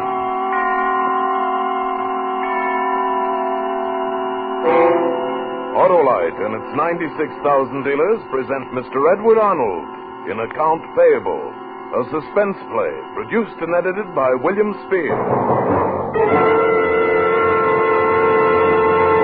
It's a pip for pep and power. What is, Harlow? A beaut for bustling bounce and brawn. Yeah, but what? It's the famous Autolite Stay Full battery. The battery that needs water only 3 times a year in normal car use. Why, its larger liquid reserve above the plates, as compared to ordinary batteries, helps leak one of the leading causes of battery failure. It has an extra lifeguard, too, fiberglass retaining mats to protect every positive plate. Yes, sir, in tests conducted according to SAE life cycle standards, Autolite Stay Full batteries gave 70% longer average life than batteries without Stay Full features. So, friends, get an Autolite Stay Full battery for your car. And remember, you're always right with Autolite. Oh, a reminder, Suspense on television may be seen in many parts of the country every Tuesday night. And now, with Account Payable and with the performance of Mr. Edward Arnold, Autolite hopes once again to keep you in suspense.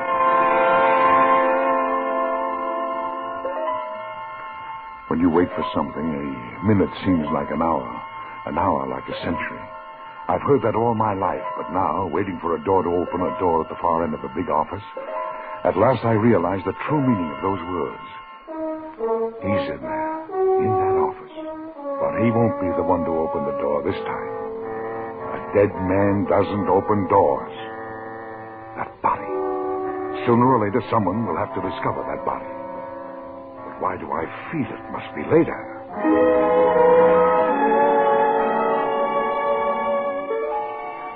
It seems like almost all my life I've watched Mr. Waterbury's door, the door at the far end of the office marked private, bang open and that biting, snarling voice. Mr. Baker! Mr. Timothy Baker! Will you come in here? And I quickly lay down my pencil, take off my eye shade, pick up the accounts payable ledger, and walk the full length of the office. There were all eyes upon me until I was at that impersonal, frosted glass door. As many times as I'd walked down that aisle, as well as I knew these people all around me, it still made me uncomfortable. And as many times as I'd been in Mr. Waterbury's office, I still trembled slightly inside. Well, Baker, have you the accounts payable ledger with you? Yes, Mr. Waterbury, right here. Draw up a chair, Baker. I want to go over these with you. I'll stand if you don't mind. Stand. That's right. Those chairs are too heavy for you to move. That it? Too heavy.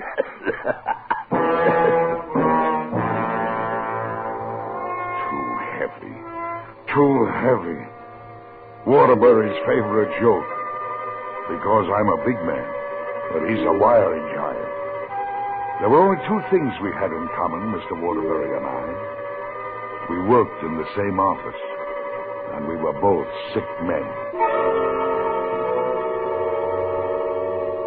But after 5 o'clock, After 5 o'clock, my life was different. I shook off my bonds and I was king. My daughter, my Jessie, would be waiting for me. And every night I knew that there was no indignity that John Woodbury or anyone else in the world could subject me to. It wasn't more than outweighed by a single smile from my little girl.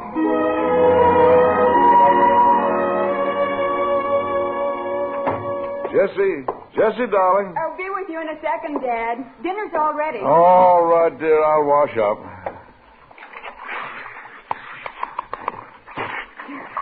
Here, kiss me. Get away from me. My face is all wet. Here?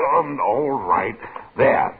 Not another ounce of affection until I'm fed and cared for. I got your favorite tonight. Lamb stew. Fine. Yes. There's only one place set, aren't you? Mr. Timothy Baker, how can you have such a brilliant, beautiful, thoughtful daughter when you're so absent-minded?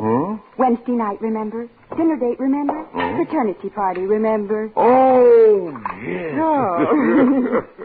I completely forgot. Tonight it is, huh? Well, and what time do you leave? Well, I'll have a cup of coffee with you, and then I'm going over to Margaret's house, and the boys will pick us up there. Ah, that's wonderful. At last. An evening alone. Oh. Peace and quiet. Baker, you won't know what to do with yourself.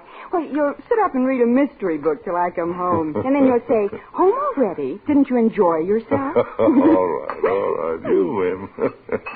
Who's taking you? I don't know. What? Won't know, in fact, until he picks me up at Margaret. Oh. Isn't it exciting? Yes, I'm sure. Well, all right. Where's my napkin And sure enough, I was sitting up in bed with a mystery book when she came home. I heard her close the door and come up the stairs. Jessie? Dad, put down that book and get to sleep. Enjoy yourself? Oh, I had a wonderful time, Dad. Perfectly grand. It's 2 o'clock and you've got to get up at 7, and so good night. Good night, dear.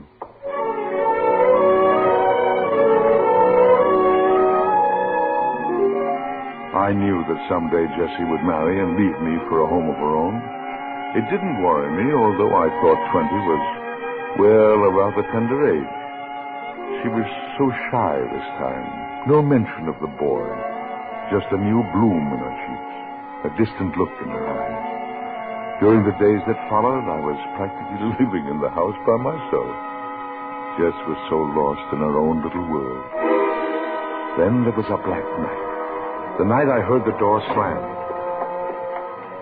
It wasn't like Jessie not to say goodnight, even if it was only a cold word through my closed door.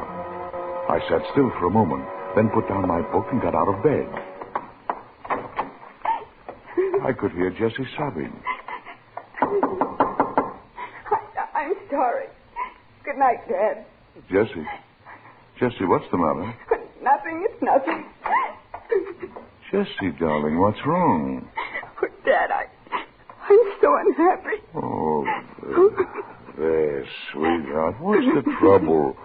Nothing can be that bad. Nothing in the world should make you cry like that. It's Bill.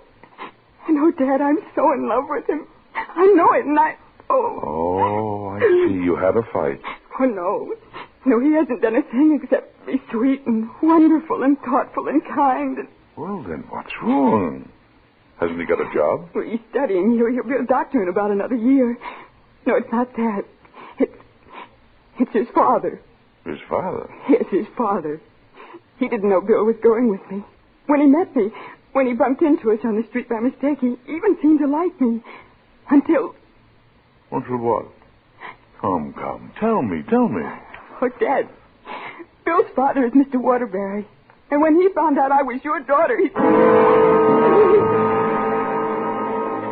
I felt the blood rush to my head and my body grow weak.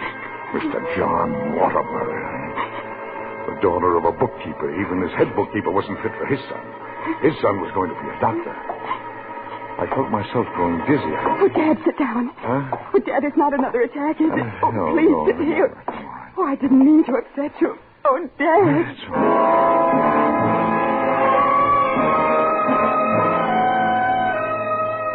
I was prepared for the next day. I knew Mr. Waterbury would call me. And for the first time in my life, I was prepared to stand up to him. He could do what he wanted to me, but not to my Jessie. I'd quit. I'd take her to South America. Baker, come in here at once.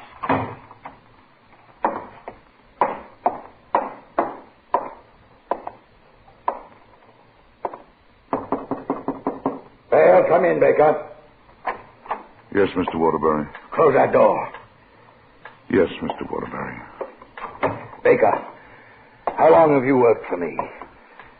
22 years last November, sir. And this is how you pay me back. I don't understand. You understand. Baker, my son graduates from medical school in just 1 year. He'll do it without a wife. I won't have him getting serious with a girl, especially one who can do him no good. A doctor, a young doctor, starting out today, needs to marry position, family, society. Otherwise, he's licked before he begins. You understand me? Yes, sir. Now, I have nothing against you. Your daughter's a pretty girl. But let her go with her own class. Let her stay in her own class. But, Mr. Waterbury... Yes. Yes. What is it? Well, I didn't know she was going with your son. Well, she has been. And I won't have it, you hear?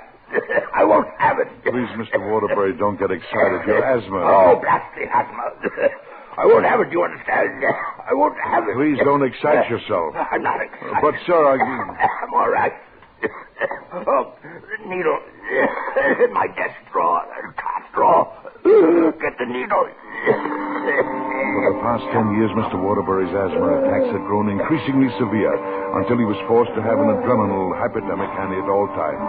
For just such a case as this, the adrenaline was matching. The coughing stopped. He sank back in his chair, white and exhausted. That's my final word, Baker. Tell your daughter. Yes, sir. I think I'm going to take the rest of the day off. Mr. Waterbury, I have to work on some records in the safe. What should I do? I'll leave it open. Make sure you close the safe when you leave. And lock my door. Yes, sir.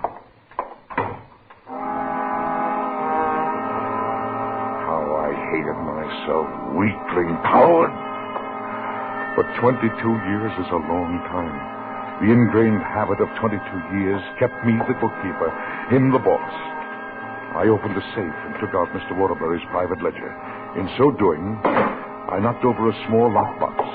The key was still in the lock, and curiosity got the better of me. I snapped up the lid and... $500 bills. 2 thick packets of $500 bills. I counted 50 bills in each pack. $50,000. My mind raced.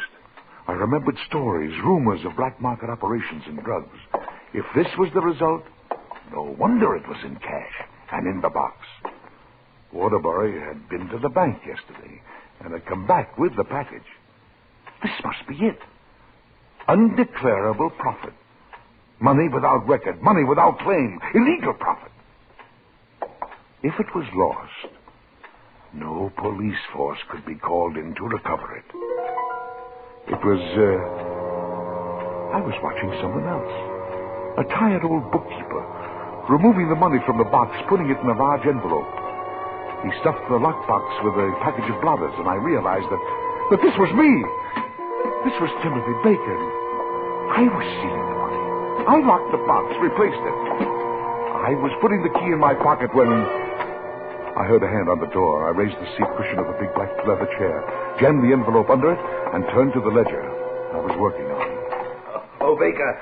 Yes, Mr. Waterbury, yes. I was halfway out of the building. I forgot something. Did you see a little black metal box in the safe? Box? You mean that one over there? Oh, yes, that's it.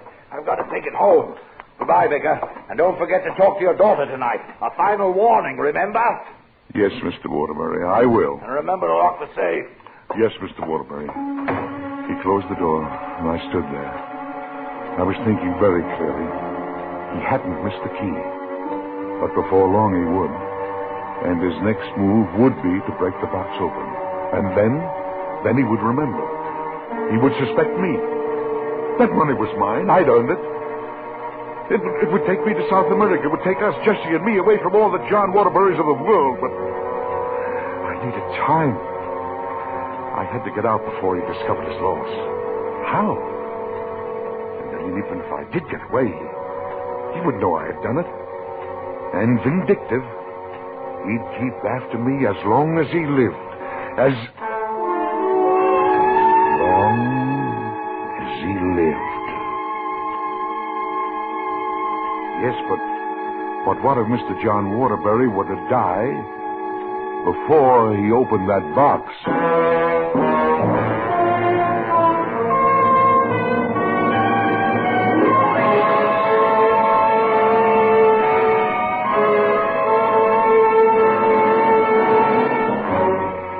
Autolite is bringing you Mr. Edward Arnold in Account Payable, tonight's production in radio's outstanding theater of thrills, Suspense.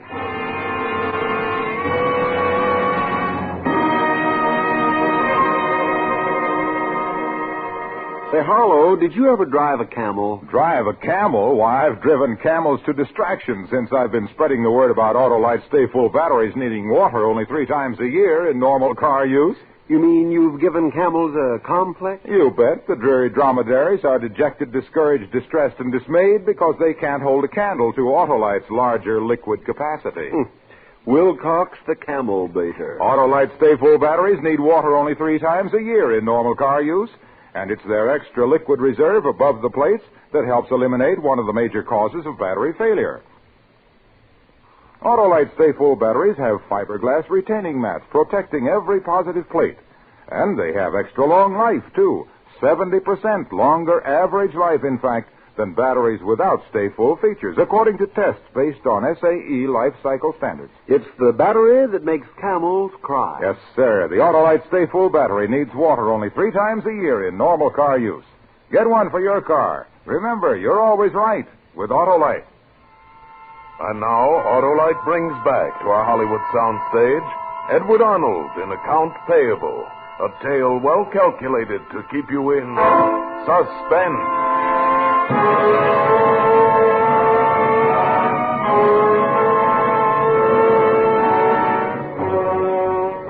Yes, I had the solution. Mr. Waterbury would die, and I would have $50,000, a fitting retirement sum for 2 years of hard work. But how? I looked around the room and knew that I was thinking more clearly, more quickly than I ever had in my life. My eyes came to rest upon a group of sample bottles, samples of new Waterbury Drug Company products. I picked up one small bottle marked poison.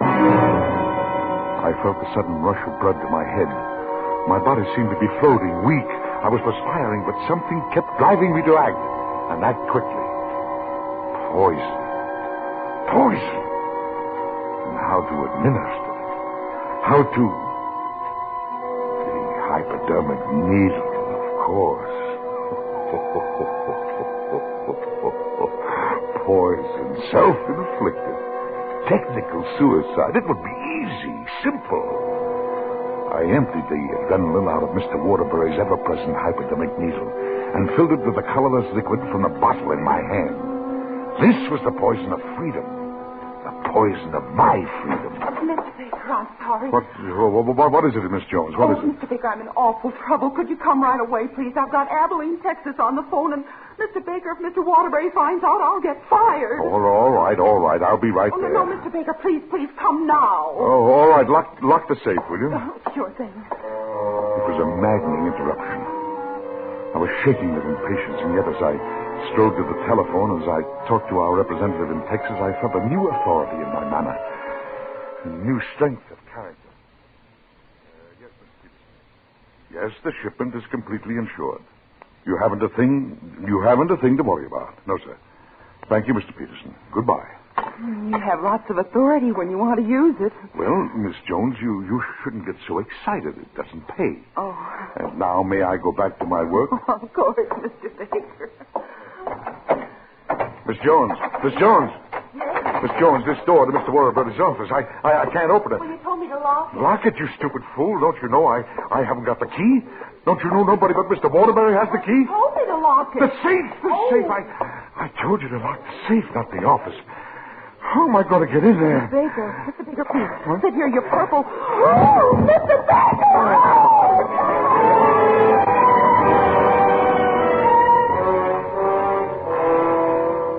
Yes, I had fainted. All I could visualize was that envelope under the cushion of a chair in Mr. Waterbury's office. The envelope with $50,000 so near, and I couldn't get into that office until the next day. Why, even the cleaning woman had to get a key from Mr. Waterbury himself to go in there once a week. Well, I went home. There was nothing else to do. You look awfully tired, Dad. Why don't you go to bed? Oh, I'm really not tired, Jessie. I'm just a little nervous. But I told you shouldn't be. Don't worry about Bill or Mr. Waterbury or me. I won't. We'll work things out. You wait and see. Of course, dear, of course. Yes, I'll get to bed right away.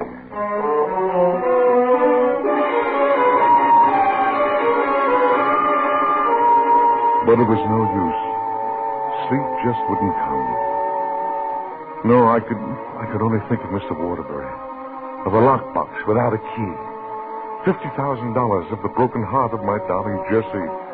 And of a hypodermic needle filled with poison. Finally, it was morning, and I was in the office. Mr. Waterbury was in when I arrived, even though I came a half hour early. The reports were that Waterbury was raging mad. I waited on edge. Baker! Mr. Baker, will you come in here? Yes, sir. Baker, when you were working here yesterday, did you see that lockbox? Oh, of course, Mr. Waterbury. I handed it to you, don't you remember? That's not what I mean. Did you see the key? Key? Key, yes, the key to the box. Was it in the safe? I don't know what you're talking about, sir. I didn't see any key. You fool, didn't you see anything? No, sir. Oh, Baker, come here. Now, here is the safe. You examine it. I've got to find that key. I've been all through it, do you hear? It's not there. Well, I'll look for it, Mr. Waterbury. Yes, you look there. I'll look here. Maybe it fell under here. I'm sorry. I can't find anything that even resembles a key. Telephone. I'll get it. Yes. This is John Waterbury. What? No. It can't be. Thank you. I'll forget about this right now. Baker. Do you know that Baker, my boy Bill... Mr. Waterbury. Get the needle. I started to open mechanically the desk drawer when I froze to the spot. Waterbury was writhing on the floor, gasping for breath, turning a deep red color. I couldn't move. His eyes started to bulge, and his face was contorted with agony. The drawer which held the hypodermic needle was half open in my hand when another thought flashed through my brain. Poison can be traced. Death from suffocation in the throes of an asthmatic attack could not be. Slowly, I closed the desk drawer and stood near Waterbury. He could hardly breathe. He gasped spasmodically. Years of incessant, brow-beating flashed before me as I watched him transfixed. Then, with one final convulsive gasp, he stopped breathing and fell back. I waited until every muscle spasm stopped. I reached over and felt his heart. And I knew that at last, Mr. John Waterbury was dead. As soon as I caught control of myself, I backed out of his office as though I was still talking to him. Yes, Mr. Waterbury. I'll take care of those accounts payable right away, sir. Yes, sir. Baker, how is he? You look scared to death. Oh, he's bad this morning. Oh? Yes, really on the warpath. He said you're not to bother him under any circumstances. So don't let any calls through or anything until he gives you the go-ahead. Oh, don't worry. You couldn't get me inside that office. Not for anything. I don't blame you. I hope I never have to go in there again. I came back to my desk. An hour would give me time.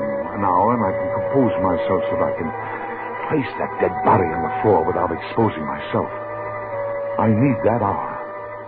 Peter Galloway, my assistant, came up to me a few moments ago and... Tim, did you go over that ledger of the old man's yesterday? Well, I didn't get too much chance, Peter. Miss Jones called me out of the office. Oh, yeah, I know. Miss Jones was in a jam again. You got locked out. Yeah, I remember. Yes. Hey, it's lucky you didn't leave that accounts payable ledger in there. Oh, the old man would have blown his top. Yes, but he blew his top anyhow. Oh, yeah? I wonder what's eating him. I don't know. Well, I got to get to that ledger. So I'll just have to go in and beard the lion in his den. No, you can't. What? I mean, you better wait an hour or so. I'll go in there in a little while and get it for you. Yeah, but I need it. There's something in there I need, too. Be a good boy, Peter. Have patience. You've got a wife and a family. You need your job. I've worked here for 22 years. I know Mr. Waterbury. Now, don't go in there just now. Well, okay, if you say so. What did you leave in there? Why, I left... Oh, just something personal. Oh, I see. Something personal. $50,000 that rightfully belonged to me. After Peter Galloway went back to his desk, I relaxed for a moment. And now Why am I so frightened? Sooner or later, someone will have to discover that body. But why do I feel that it must be later? Bill Waterbury, young Waterbury, my Jesse's Bill just came in. Miss Jones is arguing with him. Look, Miss Jones, I know you're efficient. I know what a terror dad is, but this is important. But he doesn't want to be disturbed, Mr. Bill. I know his blood pressure's up, and I know what's causing it. I'm a doctor. When he sees me, he'll explode completely, or he'll calm down. I know. Did he get a phone call about 3/4 of an hour ago? Yes, I think he did. But he left instructions. Yeah, I know who called. Well, I know what his trouble is. You catch me if I come flying out. Won't even answer. Well, here goes. Mr. Baker, I was... Shut up. I'm sorry. I mean that... Can I have some help in here, please? It's Dad. He's passed out. Passed out? Here. Here, Galloway. You take his feet. Right. Get him up off the floor. Here we go. Get him on. That's it. Here. You ought to get a pillow for his head. Tim, get a pillow. A pillow? Yeah, get anything. Miss Jones? Miss Jones, go get a glass of water. Yeah, how's it coming, Bill? Where can I find a pillow? I don't know. Take that cushion off the black leather chair. That'll do. The black leather chair? Yeah. Don't bother, Mr. Baker. What? I said don't bother. It isn't necessary. My father's dead. Dead? Must have had a bad attack and couldn't get to his adrenaline. I knew it had happened someday. I just knew it. What do we do? Call the hospital or the police? I think you'd better call the police and report it. Yeah. Mr. Baker, would you please? Yes. Now, come on. Snap out of it, Tim. Tim, you're shaking like a leaf. Here, I'll do it. Tim. Baker, why, he's fainted again. What? No, he'll be all right. He's just fainted. Get a doctor. Here, let me take care of him. I'm almost a doctor. I've got to take care of him. He doesn't know it, but he's my father-in-law. I married his daughter this morning. How is he? Wait till I open his collar. Yeah. Say, this is serious. What is it? Is he going to be all right? Oh, poor Mr. You think I'd better call somebody? His pulse is terribly weak. We've got to act quickly. This isn't a normal fainting spell. He almost feels... Do something. All right, what? I know. Roll up his sleeve, Miss Jones. What? Adrenaline. A shot of adrenaline will bring him right around. Oh. Galloway, on the top drawer of Dad's desk, there's a little black box and a hypo needle. All right. It's filled with adrenaline. Hurry up. Bring it over here. That's it. Now. Good. He'll be all right now.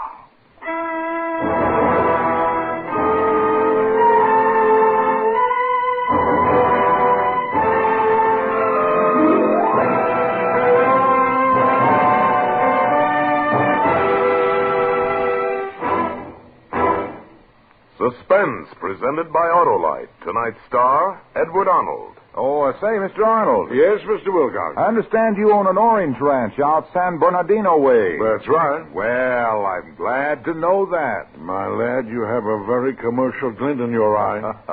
What else? Anyhow, on an orange ranch, you're using batteries for trucks, tractors, and stuff like that there. Your English is wrong, but your assumption is correct. All right, come on. Give me the pitch on your Autolite Stay Full batteries. Well, time's limited here, Mr. Arnold, so I'll just repeat. Autolite Stay Full batteries need water only 3 times a year in normal car use. That's typical of the superiority Autolite builds into more than 400 products for cars, trucks, planes, and boats in 28 plants coast to coast. And you'll find the same dependable quality in the complete electrical systems Autolite makes for many of America's finest cars. Batteries, spark plugs, generators, starting motors, coils, distributors. All engineered to fit together perfectly, work together perfectly, because they're a perfect team. So, friends, don't accept electrical parts that are supposed to be as good. Ask for and insist on Autolite original factory parts at your service station, car dealer, garage, or repair shop. Remember, you're always right with Autolite.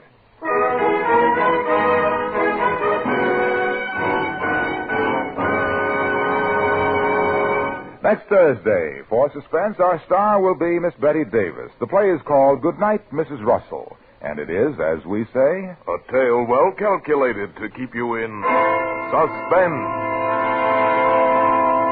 Tonight's suspense play was produced and edited by William Spear and directed by Norman MacDonald. Music for Suspense is composed by Lucian Morawek and conducted by Lud Gluskin.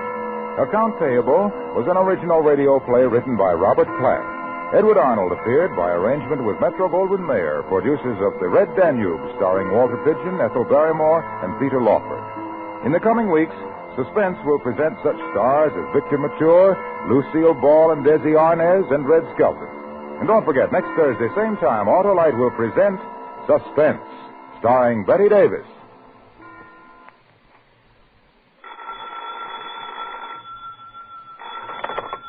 You can buy Autolite Stay Full batteries, Autolite resistor spark plugs, Autolite electrical parts at your neighborhood Autolite dealers. Switch to Autolite. Good night. The increased demand for community chest services indicates that those services are needed to help families in trouble. Children without homes, the old and sick, in fact, to provide whatever your community needs to make it a healthier, better place to live in. Give generously now to your local Community Chest Fund. This is CBS, the Columbia Broadcasting System.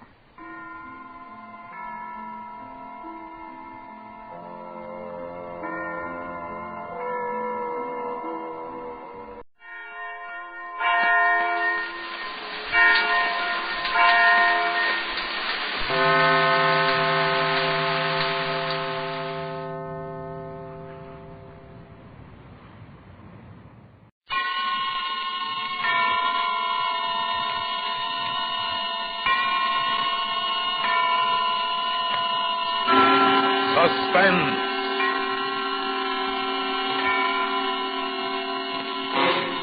Autolite and its 96,000 dealers present Miss Betty Davis in Goodnight Mrs. Russell, a suspense play produced and edited by William Spear.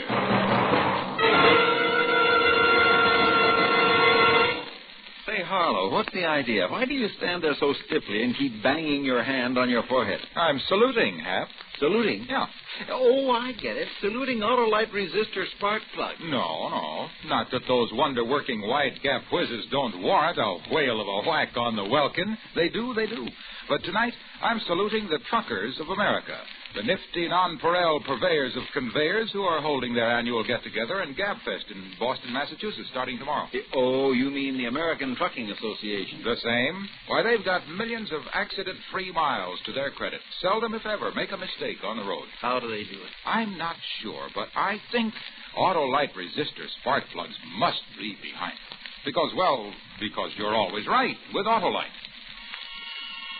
And now, with Goodnight Mrs. Russell, starring Miss Betty Davis with Elliott Reed, Autolite hopes once again to keep you in suspense.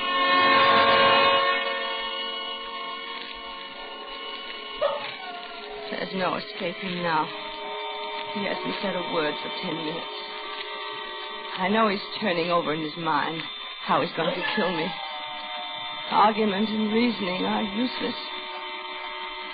Almost dawn now. In a little while, the milkman and the paper boys will be making their rounds. I'll be dead.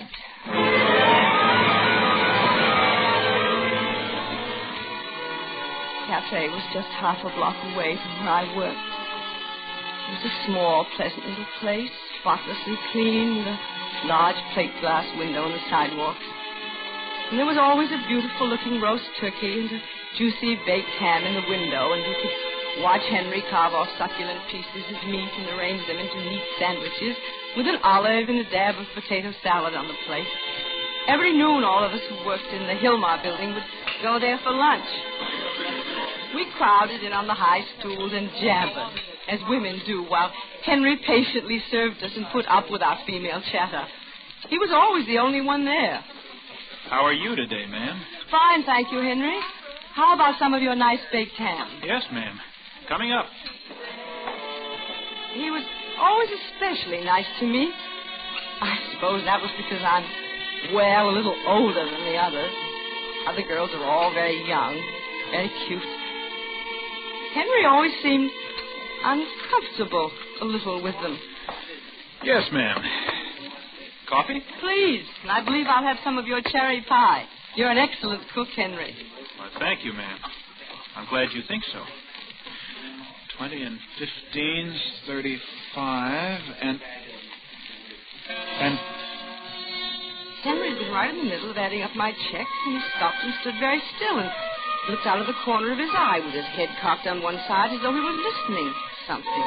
His expression was a little horrified. I thought maybe he'd heard a sound that meant something to him, you know, like the refrigerator out of order or something. And then all of a sudden he shook his head and brushed away whatever it was he'd heard. 20 and 15's 35 and 45. You should try one of my dinners sometime, ma'am. Yeah. Henry, how about some service? Oh, excuse me, ma'am. That was Henry. Oh, one other thing.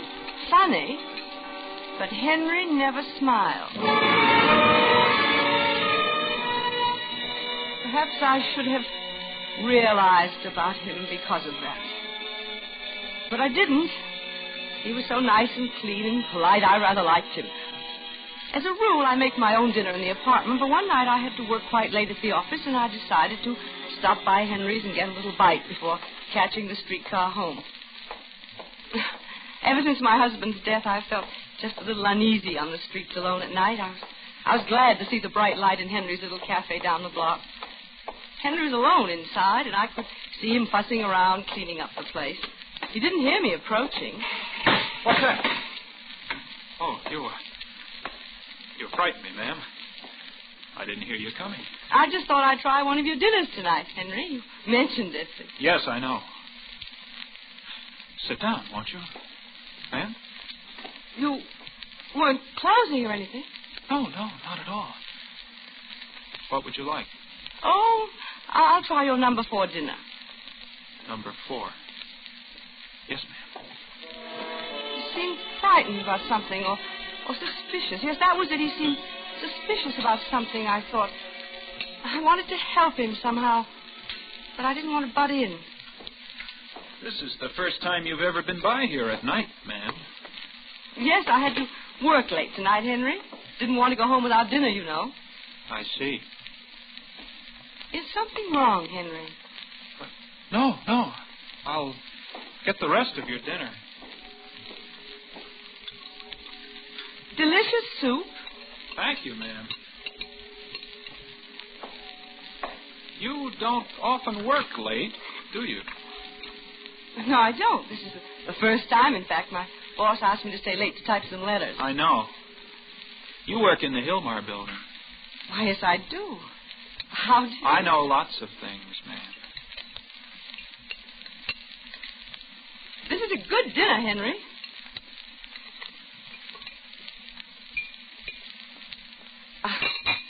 I guess I'm not as hungry as I thought I was. I'm afraid I'm going to have to leave some of it. I thought you liked my cooking. You said so just the other day. Oh, I do. I think you're a fine cook, Henry. I'm just not hungry tonight. I waited too long to eat, I guess. You don't have to make excuses, ma'am. If you didn't like it, just say so. Oh, no, I mean it. Your food is wonderful, Henry. If it weren't, I wouldn't have come here. Wouldn't you? No. Now, could I have my check, please? 85 cents, ma'am. All right. There you are, Henry. We keep the change. I'd rather not, ma'am. Here. Very well. Good night, Henry. Good night. And, ma'am. Yes. Next time you come, I'll have something you like. But I did like. Oh, good night, Henry. Good night, Mrs. Russell. It was good food, but I felt ill at ease in there for some reason. That's why I couldn't eat. I decided not to go back there alone. Rather hard to talk to Henry. And I didn't go back alone. That is, not for 3 weeks. Had to work late, and again, and for the last time, I went to Henry's.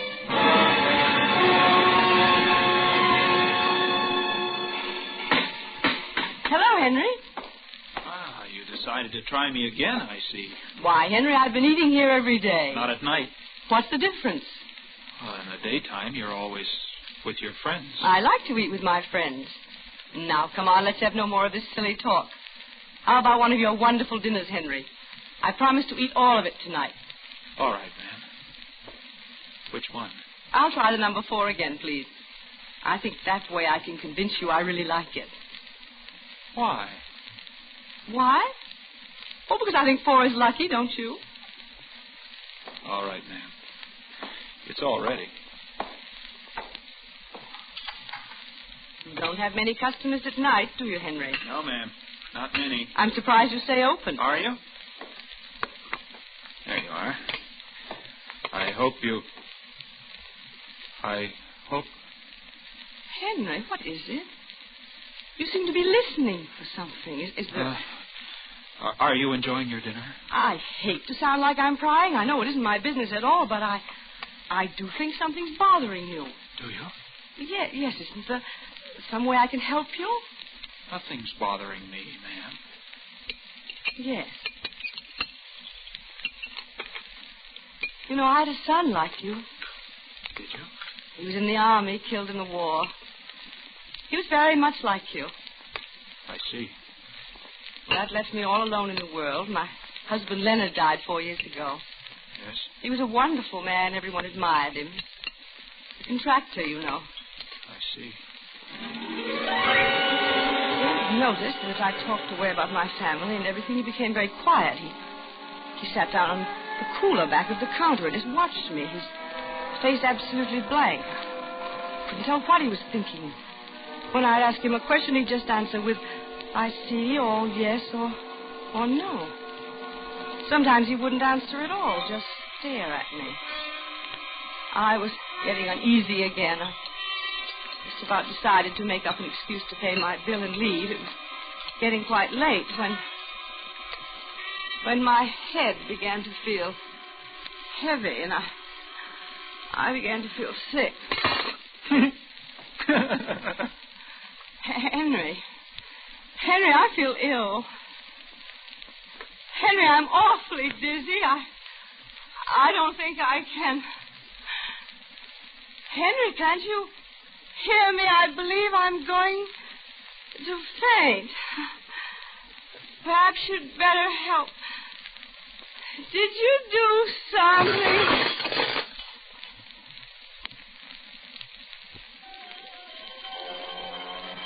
Good night, Mrs. Russell.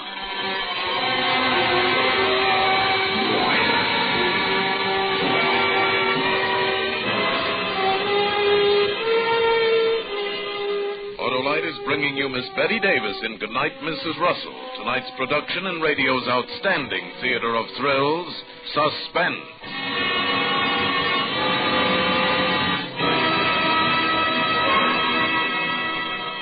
Say, Harlow, how'd you stain your tie? Oh, that's from the alphabet soup we had at dinner. Boy, do I love that soup. Crazy about it, huh? Yeah. We have a special alphabet, too. Only the letters A-L-R-S-P. A-L-R-S-P? Mm-hmm. Stand for Autolite Resistor Spark Plugs. Oh, brother.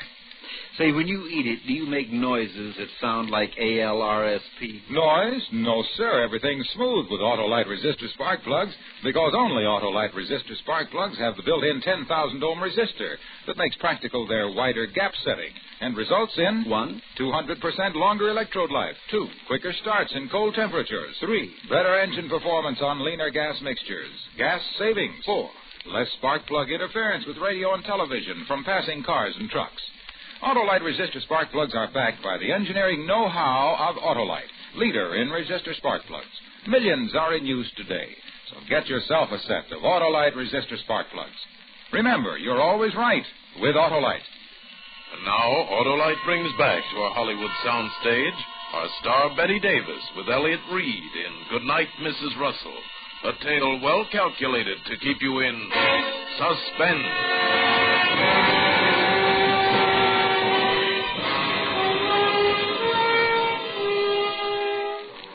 I don't know how long I was unconscious. It seemed just for a moment crowded with horrible nightmares and dreadful sounds.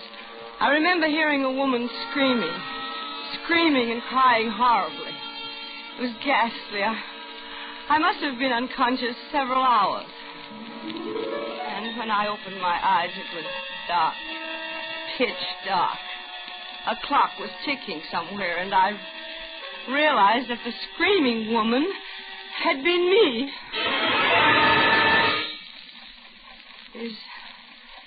Is anyone here? Where I'm tied up. Who's there? Can anyone hear me? Help! Help! Help! Where am I? You're in my room, Mrs. Russell. It was Henry. Where was he? The room was black as night. I could see nothing. What was I doing here? Why was I tied up? How did I get here? I remembered nothing after feeling dizzy at Henry's. So that was it. You put something in my food, didn't you, Henry? Yes, I did, Mrs. Russell. I didn't want to kill you at the cafe, you see. Kill? Yes, Mrs. Russell. Kill you. Dead. Why, Henry? Why? Because you're my enemy. You and all the others. Your enemy? I like you, Henry. I've always liked you. Don't lie, Mrs. Russell. You thought I didn't know, didn't you? You thought I didn't know what you were up to. What I was up to? Planning to kill me. Night after night, I've heard you, all of you, outside my window, whispering. Talking about how you were going to kill me. Didn't you know I could hear you? You're insane! Oh, no, I'm smart, Mrs. Russell. And you know it. That's why all of you planned to kill me, get rid of me. Oh, it's just lucky I found out you were one of them. You'll be the first to die, Mrs. Russell. And you're going to die slowly, in the dark. How do you like that, Mrs. Russell? Be quiet, Mrs. Russell. Or I'll have to beat you up before I kill you. Fascinating. I remember you're supposed to humor people like Henry. I tried to control myself. No one can hear you. No one even knows you're here. And I'm not going to untie you either. Not until you're dead.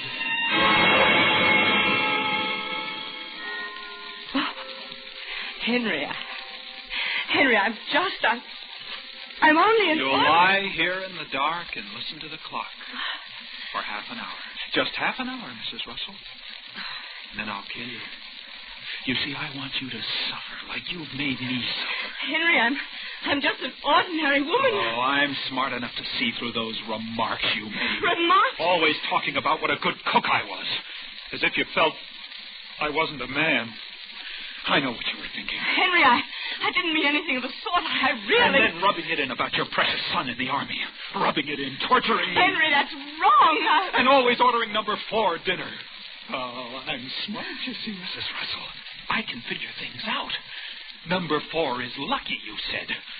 4 for 4F, you meant. Henry, all those things, they were your imagination. I didn't mean them that way at all. I didn't know about the army. Weak excuses, Mrs. Russell. Oh, you're like all the rest. I'm too smart for you, and you know it. So you want to kill me. I'm a dangerous enemy, Mrs. Russell. Oh. How long have I got to live, Henry? Oh, a half hour. I don't know. The alarm will ring, and then I'll kill you.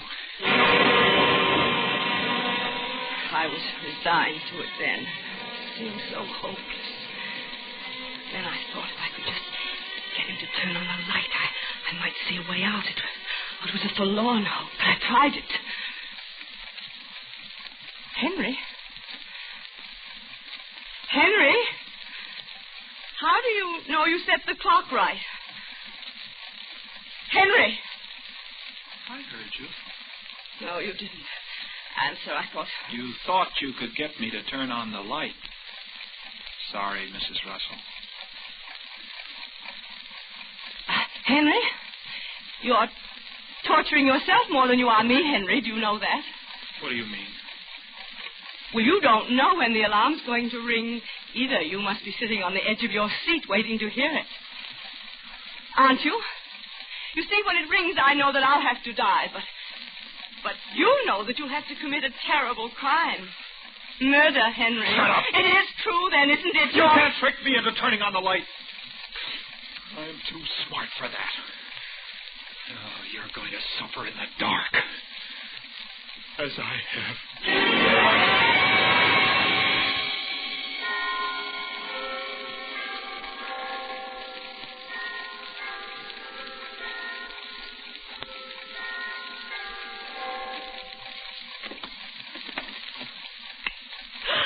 I decided to turn on the light, Mrs. Russell. At first I was blinded, having been in the dark so long. I saw his hands. They were long and slim and brown. Blue veins stood out on the backs of them. I looked up at him. He was glaring at me from beneath his bulging forehead. Then he picked up the alarm clock and looked at it. Henry, I see it's 10 minutes to 3. Yes, Mrs. Russell. You have 10 minutes to live. Can you wait? It was a tiny, neat living room. I was on a couch. The shades were down. There was no phone. The front door might be unlocked. It might be. I can wait, Henry. 8 minutes now. Somehow with the lights on, I felt more optimistic, though. The hands were racing each other around the face of the clock. If I could just get untied now, there'd be a chance. I'd have to be careful, but quick. 5 minutes, Mrs. Russell. Henry, what are those things strapped to that board over there on the wall? What? Oh, that's my collection. A collection? Match folders. Oh, do you collect match folders? Oh, yes. I'll show them to you. I held my breath as he took them down off the wall. If that clock would only stand still for 5 minutes. Here. See? I have folders from all the famous night spots. Here's Ciro's, and the Stork Club, and 21. I bet you didn't think I'd been to all those places, did you? Oh, I know. Have you, Henry? Oh, sure. Lots of times. People would never believe me. That's why I have these. They're lovely, Henry. Henry, my arms and legs are numb from being tied up like this. Could you? No. I warned you not to get tricky, Mrs. Russell. I just wanted you to loosen my hands so I could look at your collection. Well, just your hands. Forgotten about everything. His collection for the moment. But that alarm would go any second and I would remind him. Here. As he untied my hands, my eyes fell on a large jade bookend beside the couch. There. Now, be careful, Mrs. Russell. You just wanted to see my collection, remember? Yes, Henry, show it to me. Now. Oh, see this one? That's from the Coconut Grove. Yes, And, Henry. I and let this my one? hand steal along the couch toward the bookend. Dwarf. Isn't that beautiful? Yes, it is, Henry. I had it in my hand. You're not paying attention. Oh, yes, I am, Henry.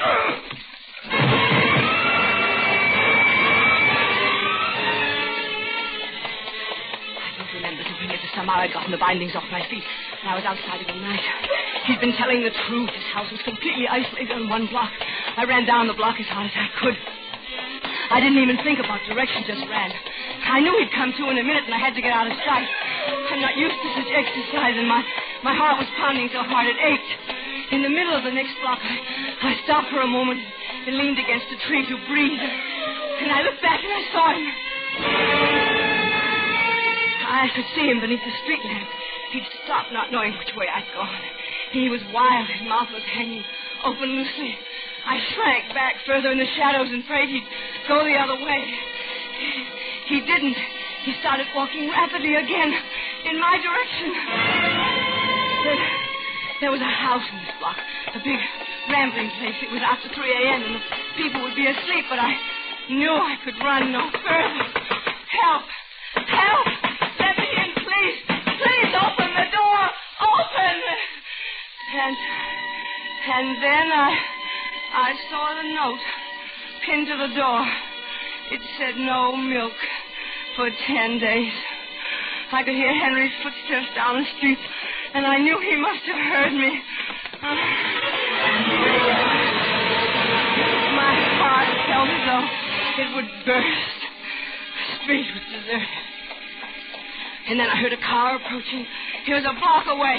I ran out of the street and waved my arms. Help! Help me! Stop, please! Please stop!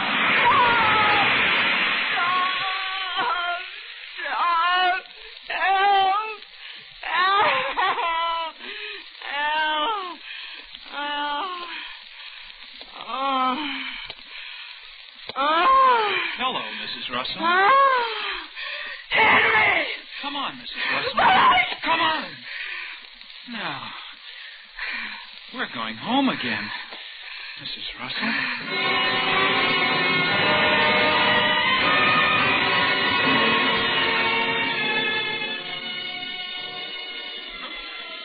No escaping now. He hasn't said a word for 10 minutes. I know he's turning over in his mind how he's going to kill me. It's almost dawn now.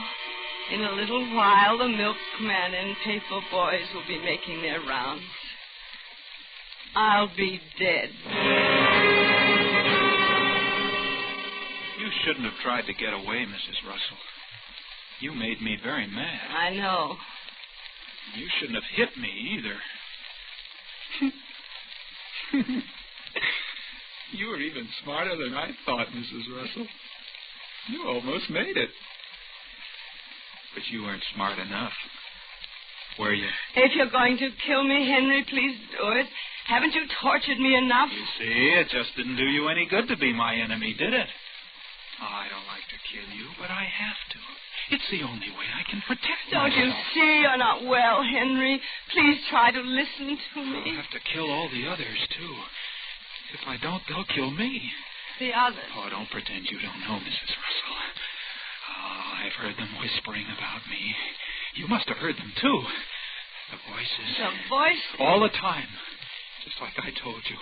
When I'm at work and even here at home, I hear them plotting. They don't know I know. Henry, there's no one. It's all an illusion.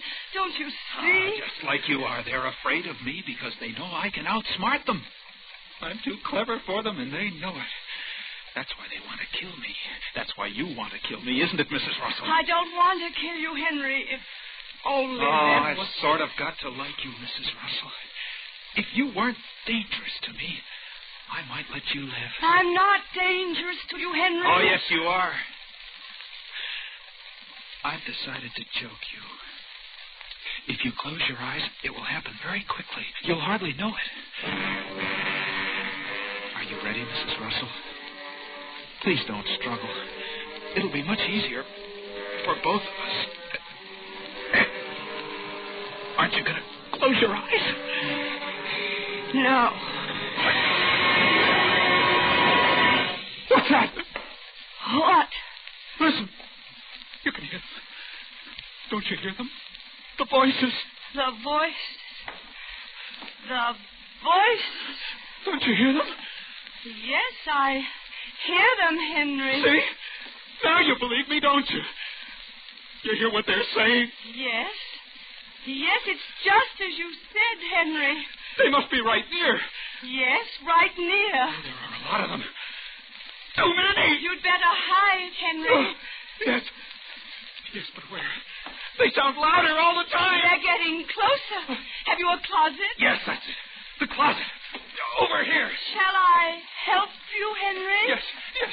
But be quick. This closet. I'll hide in here. All right, Henry. I'll protect you. There. A good place to hide. What if they find me here? I'll lock the door, Henry. No. I don't want to be locked in. They're getting closer, Henry. You'll unlock the door when they're gone? Yes, Henry. Lock the door, Mrs. Russell. You'll be safe now. Good night, Henry.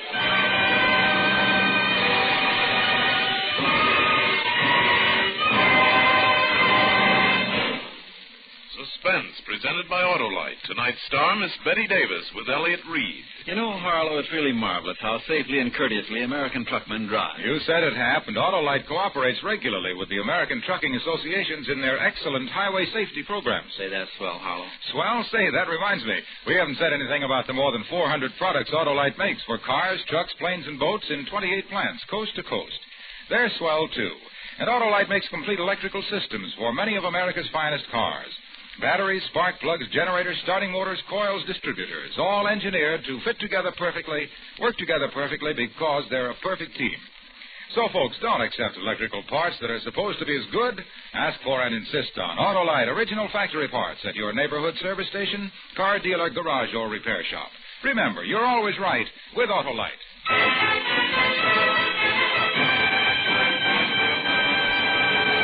Next Thursday for Suspense, Victor Mature will be our star. The play is called Momentum.